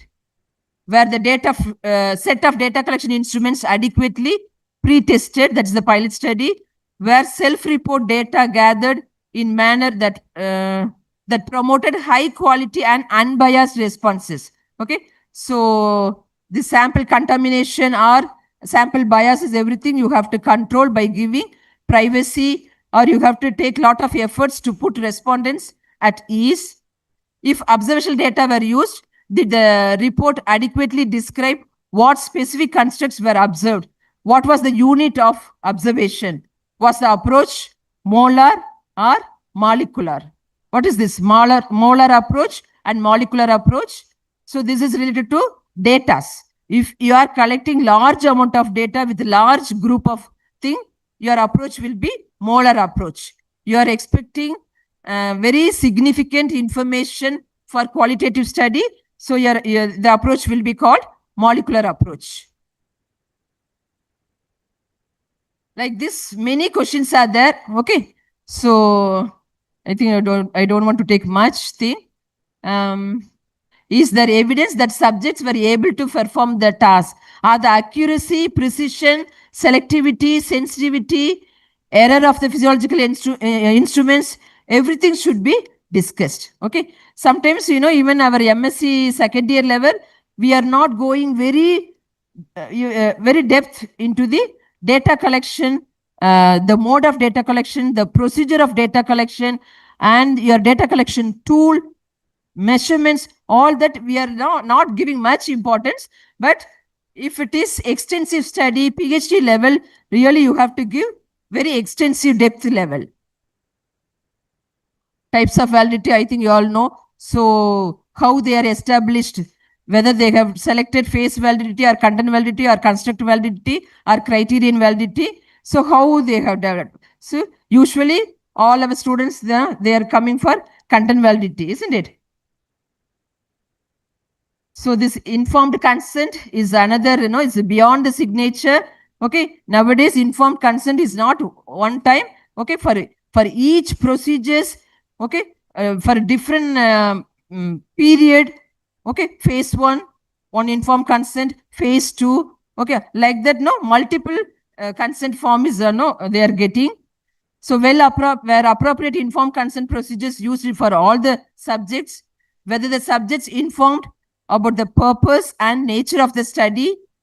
Okay, we have to explain the whole procedure to the subjects or participants.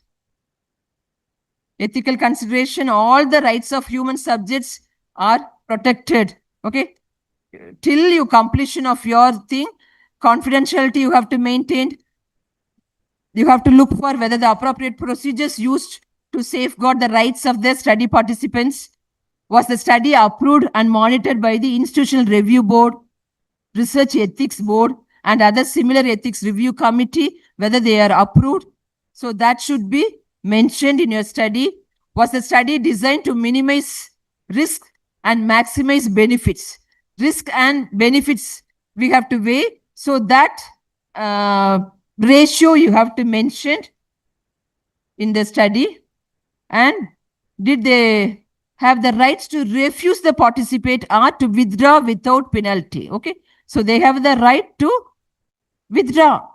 Okay, anytime. If they are not comfortable, if the treatment is not physically or physiologically is not suited, anytime they can withdraw. Okay, so without penalty. Okay, all that should be the researchers, constructors, no, they have to identify where the study participants subjected to any physical harm, discomfort, or psychological distress. Okay, so all that, okay, when you critique individually, you have to find out whether it is addressed, whether it is described. Okay, so as I told earlier, confidentiality and anonymity have to be maintained till end. Protect participants' identity through giving pseudonyms. Okay, so you no need to write subject, name of the subject Saraswati, Parvati. Okay, you should not write their original name. Instead of that, you have to give pseudonyms or some coded identifiers. Okay, you can give 001 or 002 like that. Okay, so to maintain confidentiality, this should be addressed. Even MSc level, I think many institutions we are not following. Okay, so if you give this ethical institutional ethical committee, depending upon that, this we can follow. Okay, next, data analysis. Our data analysis procedures are clearly described. What statistical analysis are included in the research project. Okay, so all this data analysis, you should have a thorough knowledge. If it is a single group or two group, whether they have control group or treatment group, okay, whether they receive intervention. Okay, so all depending upon the objectives, okay, data statistical procedures will be selected. Do data analysis address each objective, question, and hypothesis? Are data analysis procedures appropriate to the type of data collected? Are the results presented in an understandable way? Are tables and figures used to synthesize and emphasize certain findings? Where the tables, graphs, pictures are clear with good title, carefully labeled with headings. Okay, so all this you have to look for this when you do data analysis critique. What level of measurement is used to measure each of the major variables? Was the most powerful analytic method used? Whether type 1 and type 2 errors are addressed, are avoided, or minimized. Okay, that's the level of, see, MSc students don't get confusion. We are not going this much deep, okay, when we critique. Okay, but when you do research study, we are not going to, but as a critique point of view, you should know. Okay, in a hypothesis, what are the things we are seeing? When you do data analysis, what are the points we are expecting? So this you have to identify. Next, results and discussion. Again, same thing. Whether the results are clearly, completely stated, are the results presented objectively? Was the level of significance identified? Are significant or non-significant findings are explained? Okay, so we have our own format. Okay, below the table itself, we are writing whether it is significant or non-significant with the rationale. Are the analysis interpreted appropriately? Does the interpretation of findings appear biased? What conclusions did the researcher identify based on the study and the previous research? What generalization, okay, they brought with the help of the findings? Okay, whether the findings adequately summarized. Okay, so all this, when you read the results and discussion, you can critique. Then the final discussion. What is the researcher's interpretations of findings? Okay, at the end, okay, so what is your interpretation? Okay, this interpretation with the results you have to discuss. Did the researcher identify and discuss important study limitations and their effect on results? Are the findings consistent with the results and with the study limitations? Are all major findings interpreted and discussed with the context of prior research or the study's conceptual framework? Okay, so when you interpret, when you discuss, when you interpret your findings with the help of objectives, objectives 1 is discussed and findings are brought like this. So like this you have to discuss. Does the report address the issue of generalization of the findings? Does the researcher discuss the study's implication for clinical practice, nursing education, nursing administration, nursing theory? Okay, and whether the study has given any recommendations for future studies? Okay, the studies has given any deviations, methodological flaws? All this clearly you have to state with the rationale. What implications do the findings have for previous practice? Are they reasonable? Are they complete? What suggestions and recommendations are made for future studies? What are the missing elements of the study? So all this, when you read many times, research, okay, when you critique, easily from introduction to discussion, easily you can point out all these gaps, research gaps and limitations. Okay, so like this, we will complete till discussion. Okay, then the utilization and application also. This is the findings, whether it is potential to use in clinical practice or nursing practice as evidence-based nursing care. Okay, so till that, okay, the complete research evaluations or examinations when you do, you will get till the end of the findings. Okay, many times duplications work will be there that you have to totally avoid. You have to use echoing, not repetitions. Use echoing means write your idea with your own language. Okay, then only the gaps will be filled. Instead of repeating content, echo key ideas to remind readers of continuity. When you write from your own heart, when you write your own work with your own words, it is the readability impact factor will be more. Move beyond reporting, show what's new. Don't just describe what you found. Clarify why it matters. Okay, for example, the percentage of the female is more means, so you should not interpret the data. Okay, you should write why the female percentage is more. So that clarity you have to give when you write. Align findings with research gaps, which is identified earlier.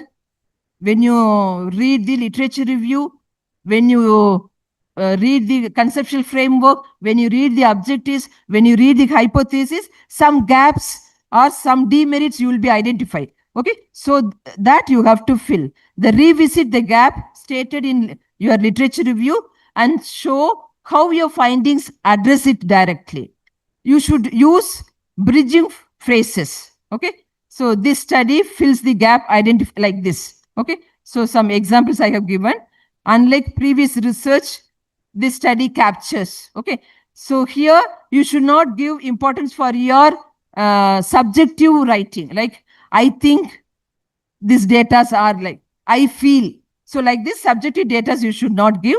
Okay, so parallel alignment you have to take care between chapters. Okay, chapter 1, 2, 3, 4, 5. Okay, the alignment between the chapters also side by side you have to take care. Ensure consistencies in terminologies, tense and tones across chapters. The consistency throughout till you complete. Okay, so you have to maintain the same terminology. Sometimes antenatal mother, antenatal woman, antenatal period, antepartum. So like this different terminologies. Okay, see, I have given one example. Don't call a concept student engagement in one chapter and academic involvement. Student engagement, academic involvement, both the same only, but the terminologies are different. Okay, so this breaks conceptual flow. Okay, so the consistency of using the tense and terminologies you have to take care. And end with cohesive narrative bridge. Each chapter, okay, each chapter's closing paragraph should lead naturally into the next. The end of each chapter should give a lead to the next chapter. So like that, your scholarly writing, your scientific writing should be like this. Okay, end of literature review. So you have to that bridging phrase you have to add. End of methodology also you have to add the bridging phrases. Integrate visual coherence.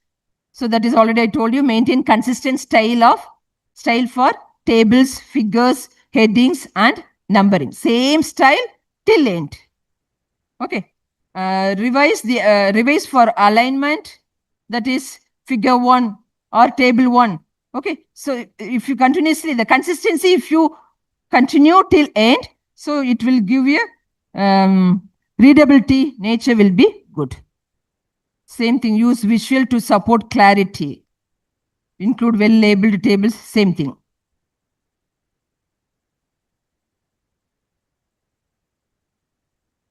Okay. Same things, repeating. Some common pitfalls you can avoid. Overly technical language, totally you can avoid. Unexplained jargon words. Okay. Sometimes, prognosis means medical people will be knowing what is prognosis, but the lay people will not be knowing what is prognosis. Okay. So that kind of technical medical words totally you can avoid. You can avoid citations or lengthy background information. You can avoid cramming in too many details or too many statistical figures and procedures, being too vague about results and implications, all the total you can avoid. Okay. So every suggestions, every feedback is an opportunity.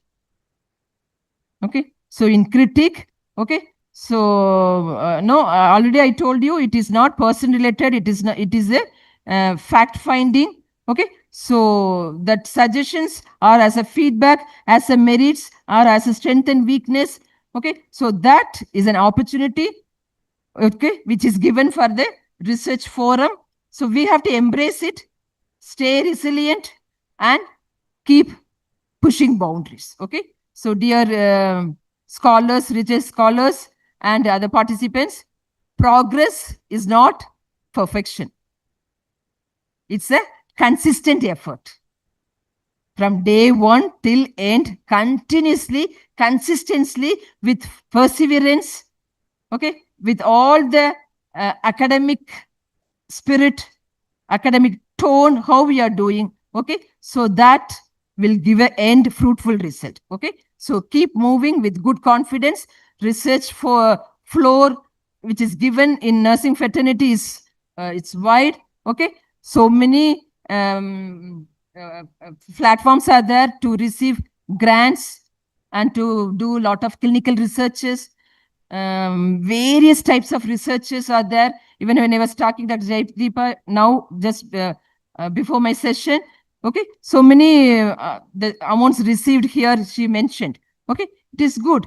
So all the nurses who are working in clinical or the nurses working in college, educators, all have to raise our platform, especially in the research arena where our brilliancy and efficiency, proficiency, we have to prove together. Okay, so with this request, I end my session, which is given today. Okay, thank you so much for very passive listening. Thank you. Thank you, ma'am, for the wonderful session. I request Professor Purnima Mary Rodrigues, HOD, Community Health Nursing, to bestow a memento to our resource person.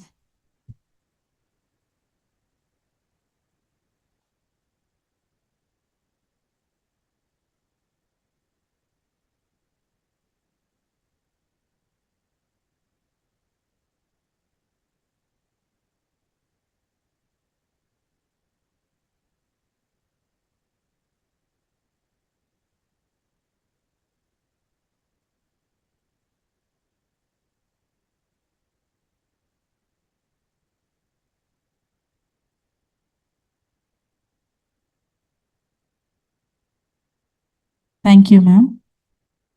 Integrity is doing the right thing even when no one is watching, said C.S. Lewis. We are delighted to have Dr. Sudha Ramalingam, Director, Research and Innovation, PSG Institute of Medical Sciences and Research, Coimbatore. She leads the PSG Famer Regional Institute and serves as Director of the Center for Biomedical Innovation. Ma'am holds an MD in Community Medicine, a PG Diploma in Bioethics, and a Master's in Health Professions Education from Keele University, UK. She completed postdoctoral fellowships in genetics at Stanford and genetic epidemiology at the University of Chicago, and has served as a Fulbright visiting scientist in environmental epigenetics at Harvard T.H. Chan School of Public Health. A visiting scholar in the Division of Global Health at Harvard, ma'am coordinates the PG Diploma in Bioethics program at PSG IMSR and has contributed to revising ICMR ethical guidelines. She is also a surveyor for CITSER, WHO and NABH, and has served on national and international biomedical startup review panels. Ma'am held several leadership positions, including President of the Society for Pharmacometrics and Health Analytics, and membership in multiple academic boards and review committees. She has successfully obtained national and international grants, and her research interests include environmental health, NCD prevention, school-based interventions, ethics, and medical humanities education. Without further ado, I request ma'am to take over the session.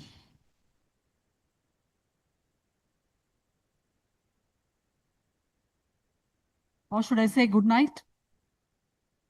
Would you like to get up? Stretch yourself a bit before we talk on plagiarism, because it's a very important topic. Yes, especially the students and scholars, I request you all to just get up. Being in preventive medicine, I won't allow you to sit for this long. Sitting is the new smoking. Do you know that? Right. You can stretch your hands. Don't hit the other person. I won't leave you out because you won't come back. So you're going to sit inside, stretch yourself. If you're done with stretching, you can sit down. Thank you.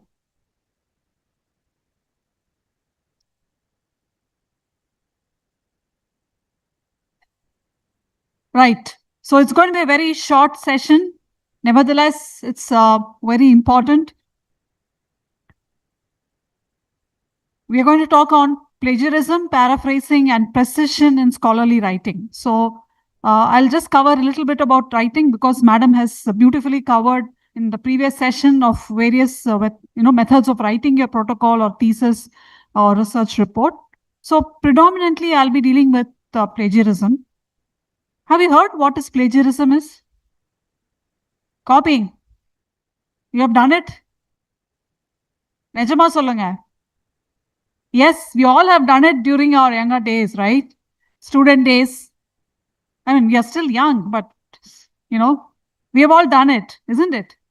How many of you have not done it? I want to see one soul like that who has, really? Which means you have not done any assignment or you have not done any research. Right. So plagiarism, as you know, is derived from a Latin word called as plagium, which means to kidnap. Did you know that? It's like man stealing or kidnapping somebody. So when you kidnap ideas, when you kidnap sentences, when you kidnap concepts, it is also called plagiarism. So there are two definitions. Because I'm a community medicine professor, I can't do without definitions, but you don't have to remember it.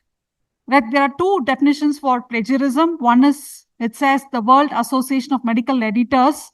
They call it appropriation of the languages, ideas, or thoughts of another without crediting their true source and representing them as one's original work. So here you have to see very carefully. It is not just the sentences. It could be ideas or it could be thoughts, right? If your friend shares a research idea with you for her or his thesis, you steal it and you do the thesis, then that also is plagiarism, right? So it is not just copy paste. It is also stealing of ideas, which is known as plagiarism, and also images. If somebody steals the images, right? So that is also plagiarism.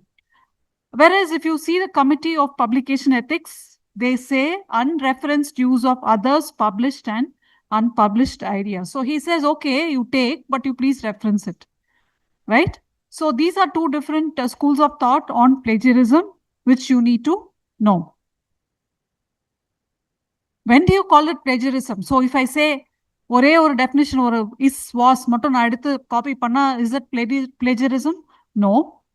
Again, there is a limit to it. 6 or more consecutive words are copied, or 7 to 11 words are overlapping with a set of 30 letters. Like consecutively 6 or more letters are copied, words are copied from a particular text, then it is plagiarism. So remember that. 6 வார்த்தைக்கு மேல இன்னொரு இதுல இருந்து copy paste பண்ணீங்கன்னா, it is plagiarism without acknowledging the source. So there are different types. One is turning in someone else's work as your own, which you have done. Have you done it? Have you done it? School days, college? No, never? Right. So somebody else has done it. If you see these days, lot of assignments are there online, right? you just download it and change the name and you submit it as your own, if it is an essay or whatever assignment it is. So that is plagiarism.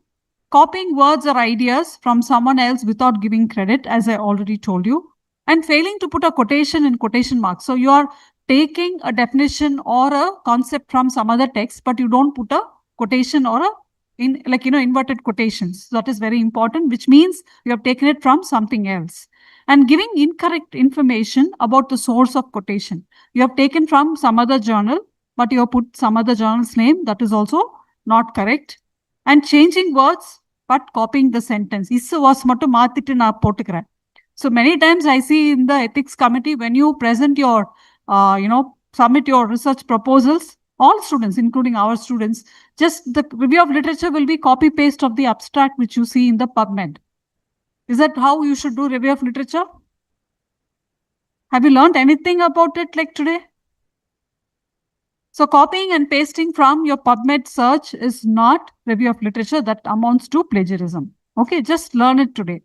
And copying so many words or ideas from a source that it makes up the majority of your work, whether you give credit or not. Nariya copy panni or fulla or paragraph, you like it very much because your thesis is similar to that, but you can't write it because it beautifully expresses, that paper has beautifully expressed what you want to do. So you copy and paste it. So that is also plagiarism.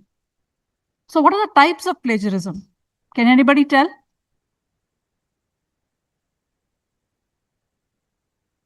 Intent, based on intent. தெரியாம பண்ணுவாங்க. இப்ப நீங்களா தெரியாம பண்ணிருப்பீங்க. Okay, that is unintentional, though it cannot be measured. There is a classification which says unintentional because we don't know that we have copied, or we should not, like, we have to acknowledge, or it could be an intentional based on intent of the researcher.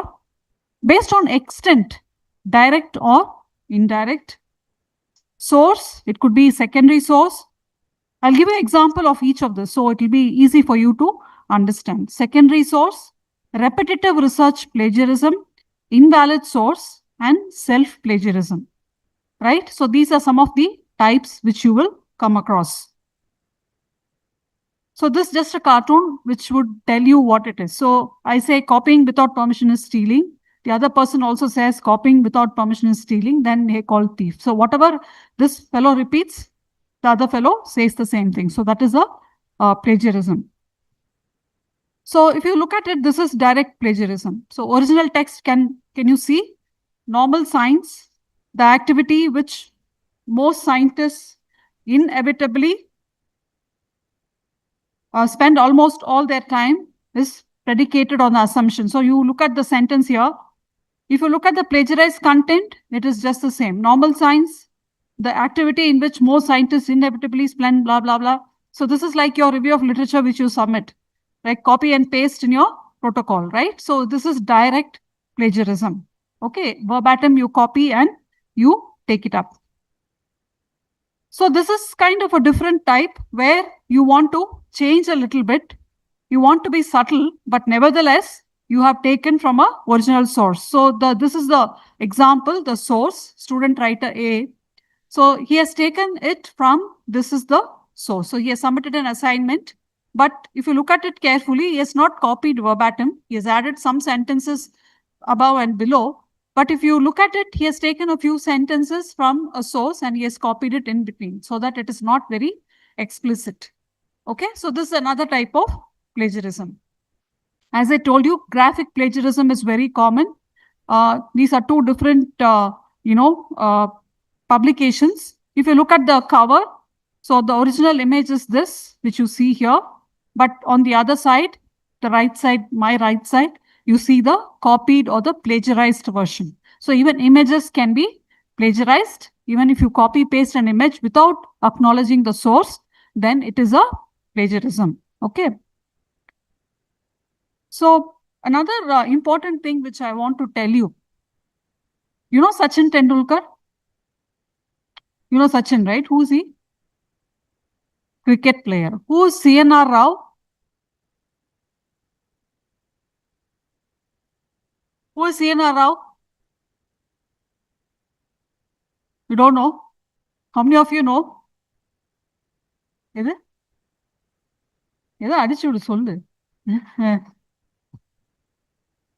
So he is a scientist, okay? So I heard it from that side. So that is a very common guess. So I thought like, that person knows what they're talking. But yes, he's a scientist. Why I brought in Sachin? We all know Sachin, but we don't remember CNR Rao because both of them got Bharat Ratna in 2014 together. We remember Sachin Tendulkar, but we don't remember CNR Rao. So why I'm specifically taking this example of CNR Rao is a very well acclaimed scientist. He got all awards, right? He got, except the Nobel Prize, he's received Bharat Ratna, he's received Padma Vibhushan, whatnot. Everything he has got. He's a very accomplished scientist. He was on the principal advisory committee for the then Prime Minister. Okay, but why are we taking that example today? He got into trouble because in one of his publications, his students, right? He was the first author and his student is Dr. Rao is a guide. So they published a paper from his lab. So they had taken some texts in the introduction and methodology from one of his previous publications, his own publication. It's Dr. Rao's publication, his own lab has published in material science. But in the present publication, same lines and same text is there, which was found out by some international journal. And they accused him of what is called as self-plagiarism. He got caught in that big scandal. I won't call it a scandal, that problem, right? So this is what is called self-plagiarism. If you have published a work on a similar line, if you have worked on childhood obesity, you have published a paper, again you want to do another paper, don't copy and paste from your previous work. That is called self-plagiarism. Can you tell me why? Why can't I copy from my own work? What is wrong in that? Any thoughts? When you submit a journal article, what you do is you sign off the copyright form to the journal, isn't it? I don't know how many of you have publications here, the students especially. So when you submit a journal article, you sign what is called as a copyright form, which says all the work that you have submitted to the journal for publication, the copyright belongs to the journal, which means you're not supposed to copy it from that particular article. So that's why it becomes a plagiarized content. Do you understand? That is called self-plagiarism. So these are different types of plagiarism. So another important thing is paraphrasing. So what is paraphrasing? It's there.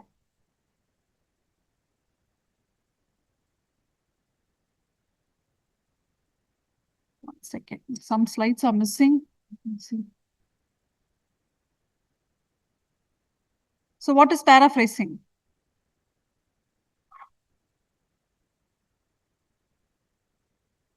You can read it. It's similar to plagiarism, but here the entire concept is not changed. Only little bit you change. You don't take the entire concept and in the previous examples like mosaic plagiarism or other plagiarism, you take the entire content, either copy it directly or change a little bit and write. But here in paraphrasing, the whole idea is the same, but you write it in your own words with the source. Okay, so paraphrasing is okay, better than plagiarism, right? So that's one thing which you have to understand, because we cannot, invent something totally new which doesn't exist in the universe. We have to do a review of literature. We have to see what others have done, and then you have to repeat it. But you cannot do it without citing the source. Okay, so these are some of the things which I wanted you to know. Some slides are missing. I'm sorry about it. So I wanted to tell you another thing also. So plagiarism, where all it can happen. I told you images. Are you familiar with any kind of plagiarism? Commonly available, commonly we talk. I'm going to play a music now. So you have to immediately identify this song. 1 second. Just 1 second only I'll play. No prize for identifying correctly. That's a disclaimer. But I will play the song. I want you to identify immediately.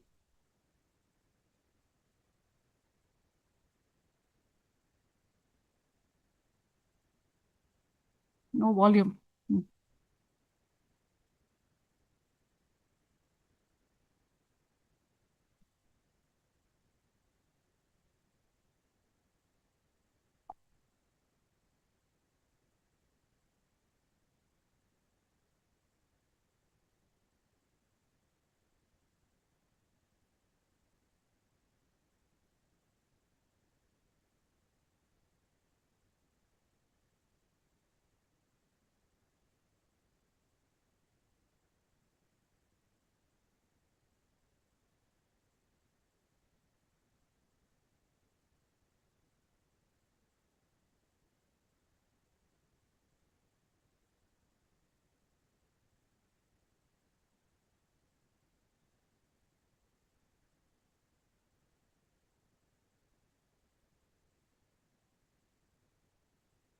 Are you taking? It won't work. Okay. So I'll just show you one more because the slides are missing. I want to show you a live example.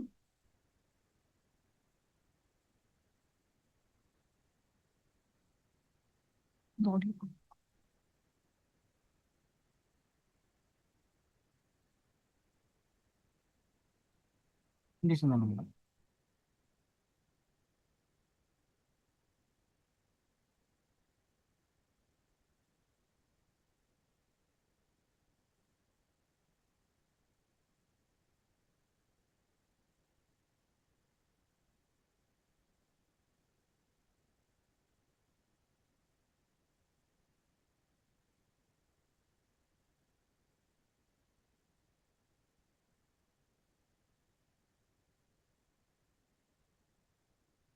Parma?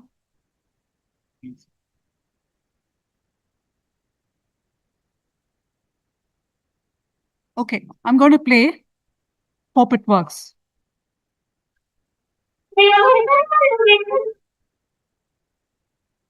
Which one? Right. I know I'm a superstar fan, but that was not the intention. I want you to hear again. Okay. So agreed, Tilana, Tilana? Yes.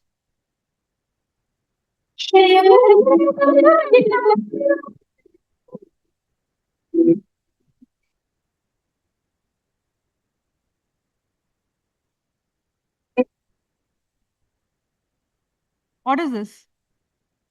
Same? No? How many of you say it is same? How many of you say it is not? To me, it sounds the same. I know you're all A.R. Rahman fans. Okay. So this is another type of plagiarism. Okay. So there are a lot of resources for this. You can go to the website and see. So even this is plagiarism. So that is why I put this example. Okay. To break the monotony of the lecture.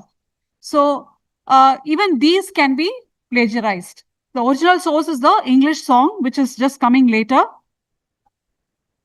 So this is the original source. And later we had the A.R. Rahman's song in the Rajnikant movie. Okay. So there is another type of plagiarism. I told you research, repetitive research plagiarism.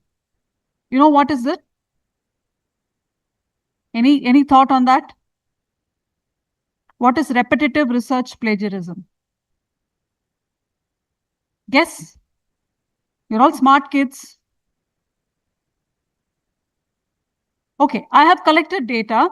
I have like 300 or 400 data in the community. What I do for my promotion, right, or any credential, I need 2 papers. So what do? I use the same data, do the same research, do the same analysis, and send it to 2 journals. That's called repetitive research plagiarism. Again, that is an unethical research practice. Okay, I wanted to show you a live example. Let me see. Unfortunately, the wrong slide has been sent. So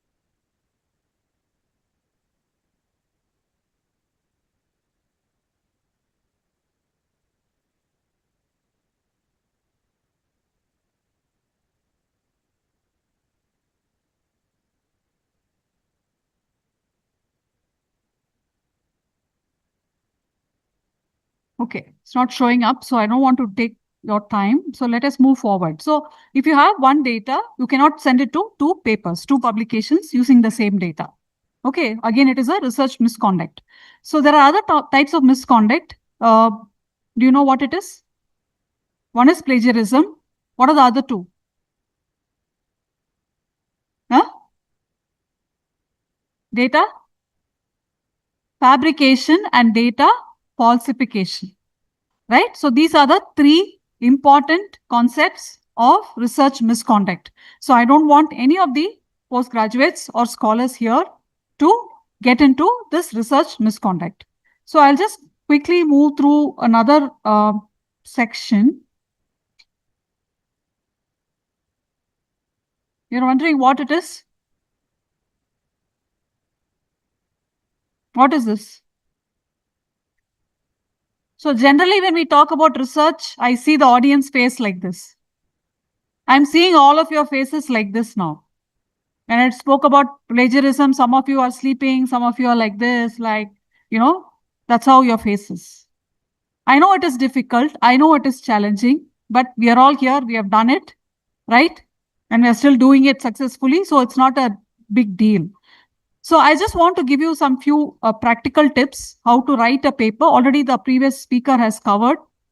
So one of the important things is one idea per sentence. So don't have too many ideas in one sentence. So if you read it, research proposals with the expressions of intent that the research should indeed take place are not only structured with about 10 elements contained therein, they are convincing as well as concise rather than obscuring ideas amongst the plethora of excessive words and verbosity. Do you understand anything? Why? I didn't plagiarize it. Why you didn't understand?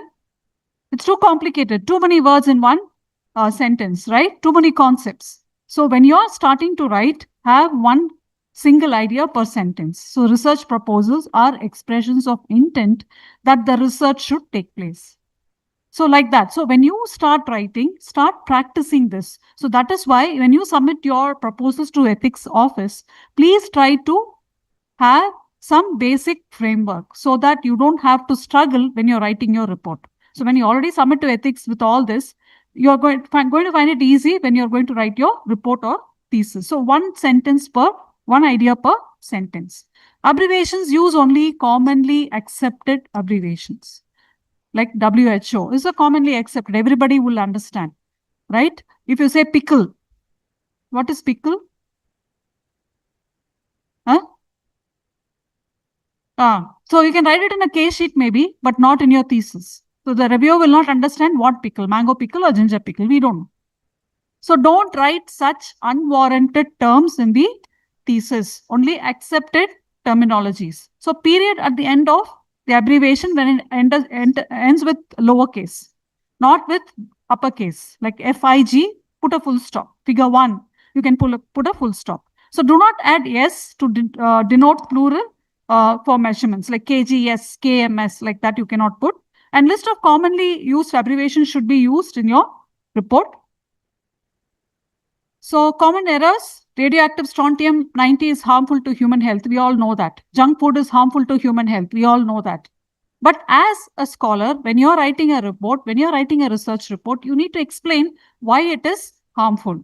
So little more precision is required, and you have to say why radioactive strontium accumulates in human bone and teeth and leading to human cancer. Like that, you need to explain a little bit rather than just bluntly stating the statements. Okay. So accuracy is very important. Tense in writing, all of us are tense, right? When we talk about research, all of us are tense, isn't it? That's why I put the picture.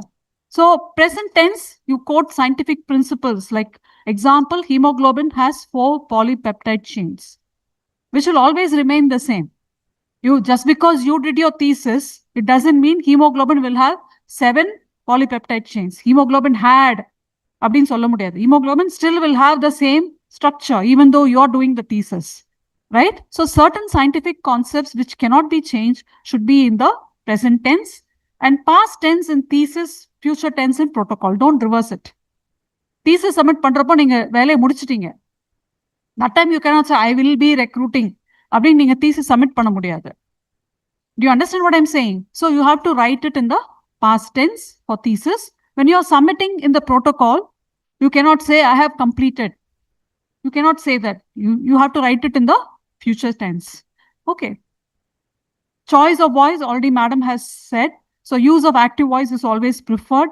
So it was found increase in atmospheric pressure, moisture, increase the aflatoxin content. Instead of that, we found an increase in atmospheric pressure, moisture increase the aflatoxin content. So like that choice of voice, active voice is preferred.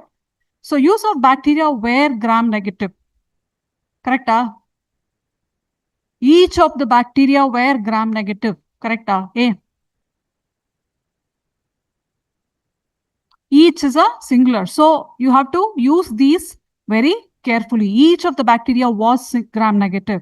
So 25 grams of the drug was added to the mixture. Like that, you have to be very careful when you're writing. Adjective abuse is very common in our practice. We will say levodopa is likely to be the ultimate drug to cure Parkinsonism. Then why you didn't get Nobel Prize? Right? So I will ask that question. If you submit a report like that, I will say why you didn't get Nobel Prize. You cannot say it's ultimate drug. It's a fantastic like that.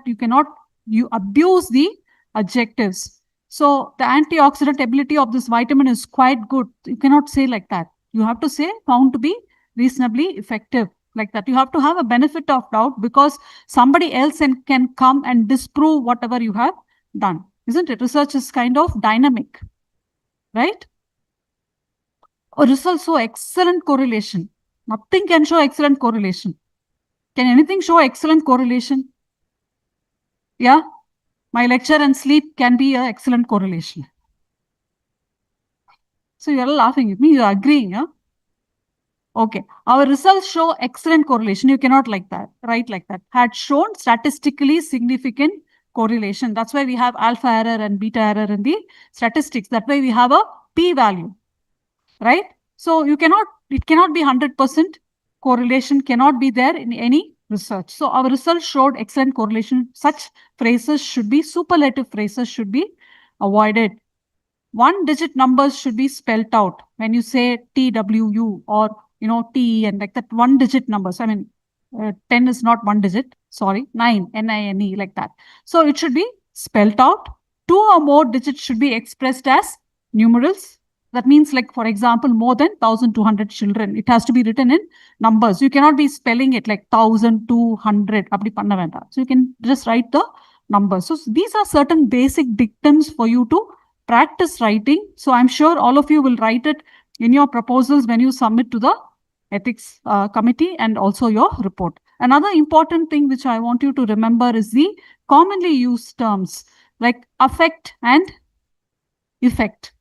So it can be used interchangeably. Many times we get confused. So what happens is Word document doesn't know that you're making a mistake. Isn't it? Affective adukku onnada, effective onnada. It won't show it in red. So you need to try and look at it and use the appropriate words. Adopt and adapt. Alternate and alternative. So these are some of the commonly used terms which are used interchangeably. So why does anybody plagiarize? Let us go back to that. Why do you think people plagiarize? Yeah? கரெக்டா எது தெரியாது. Okay. இப்போ ஒரு பெரிய அரக்கன் நம்ம முன்னாடி நிக்கிறான். So when I was younger, when we used to do the thesis, we had this Google, Gmail. எது கேட்டாலும் Google God கிட்ட போவோம் நாங்க. Right? Anything. How to find out plagiarism அப்படின்னா அதுக்கு ஒரு Google God ஆன்சர் பண்ணுவார். இப்போ என்ன God வந்திருக்க?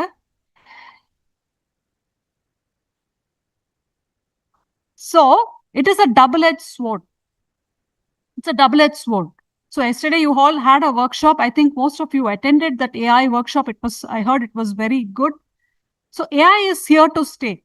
AI is here to be with us. We have to learn AI. We have to work with it. And we have to, use it responsibly. That is my concern. So what happens is, again, AI vachi ellaru proposal submit panniduving. It will be fantastic. It will be reading like very nice, beautifully written proposals. But what happens ultimately is your critical thinking will be lost. The human touch will be lost. And the ChatGPT will churn out same results for many of you without knowing. He doesn't know, student A is doing the same search and student B is also from the same college. So it will churn out the same results for many of you. So again, it is plagiarized. So it's a big dilemma for all of us.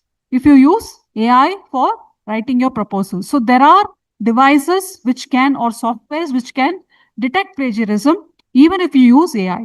So there is a commonly used, software which is called, are you aware of one software which we have? It's called Turnitin. Okay, our institute has got the subscription for it. So what happens is now they have upgraded. So Turnitin will have AI-based plagiarism checker also. Previous version it didn't have, but they have upgraded it. If you use AI, the Turnitin will detect it. How much percentage is AI? Okay, that is one. And there are other softwares like Authenticate. There are many softwares which can detect AI plagiarism is there or not. So all of them also are upgraded now along with us. Okay. So can we plagiarize at all? How do you change the definitions? You cannot change the definition of health, right? When you're trying to write an introduction, what is health? Definition is going to be the same. So what to do for that? Source, yes. How much of percentage of plagiarism is allowed? Yes, each university differs. MGR University, I think the latest one, 25%. And many universities have its own standards. Ramachandra also, I think, has 25%. And some of them have 16 to 20%. So it differs with each university. So it is not harmonized. That's another big dilemma. But nevertheless, it is there. So up to 25% you can have plagiarism. So more than that, you cannot submit your thesis to the MGR University in the MGR University portal. So in addition to that, what UGC has done now is, if there is a certain amount of plagiarism, then that particular faculty cannot be PG guide, cannot be, they are kind of barred from being supervisors. So unless you don't like your PG guide, don't do such things. Like how C.N.R. Rao got caught, right, because of his student. So don't put your guides in dilemma. Okay, so be very careful when you're writing a paper, when you're proposing a research proposal. So that is one. And how we avoid this? By training, like how Madam has organized this session. So by training all of you, at least making you familiar with the types of plagiarism and how to avoid it. So it cannot be avoided. So you may not know, probably you have done it unintentionally, but henceforth, please make sure you don't plagiarize. Okay, creating awareness, also checking plagiarism before submitting to the university. So PSG has that software. So in-house, we can check how many of you have plagiarized. And if it is more than 25%, then we won't allow you to submit the thesis or the dissertation to the university portal. And third is making institutional policies, like creating regular training programs like this. So you are aware of publication ethics and also plagiarism and other research misconduct. So these are some of the ways by which we can avoid it. Okay. So with that, we conclude. And before you submit, what do you have to do?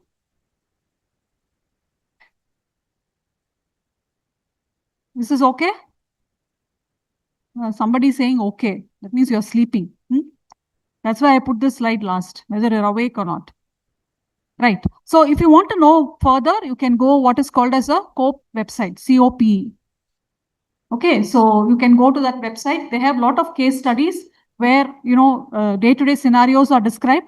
And Turnitin itself has a website where they have given a lot of policies for plagiarism. So how to avoid plagiarism, what are the types of plagiarism, everything is given in that. So if you want to learn more, you can go back and look at these websites. So now I see some of you are sleeping, but I presume, some of you are laughing like this. Right? This boy has grown up now, you know that? Yeah, some of you must have seen the video. So nevertheless, I like that photo. So he's saying success. So I wish you all the very best. I apologize for the slides because some of the slides were missing. So I could not completely cover plagiarism. But if you have any doubt, I can answer. No questions. Weekend, Saturday evening, who wants to talk about plagiarism? Anyway, all the very best. Now,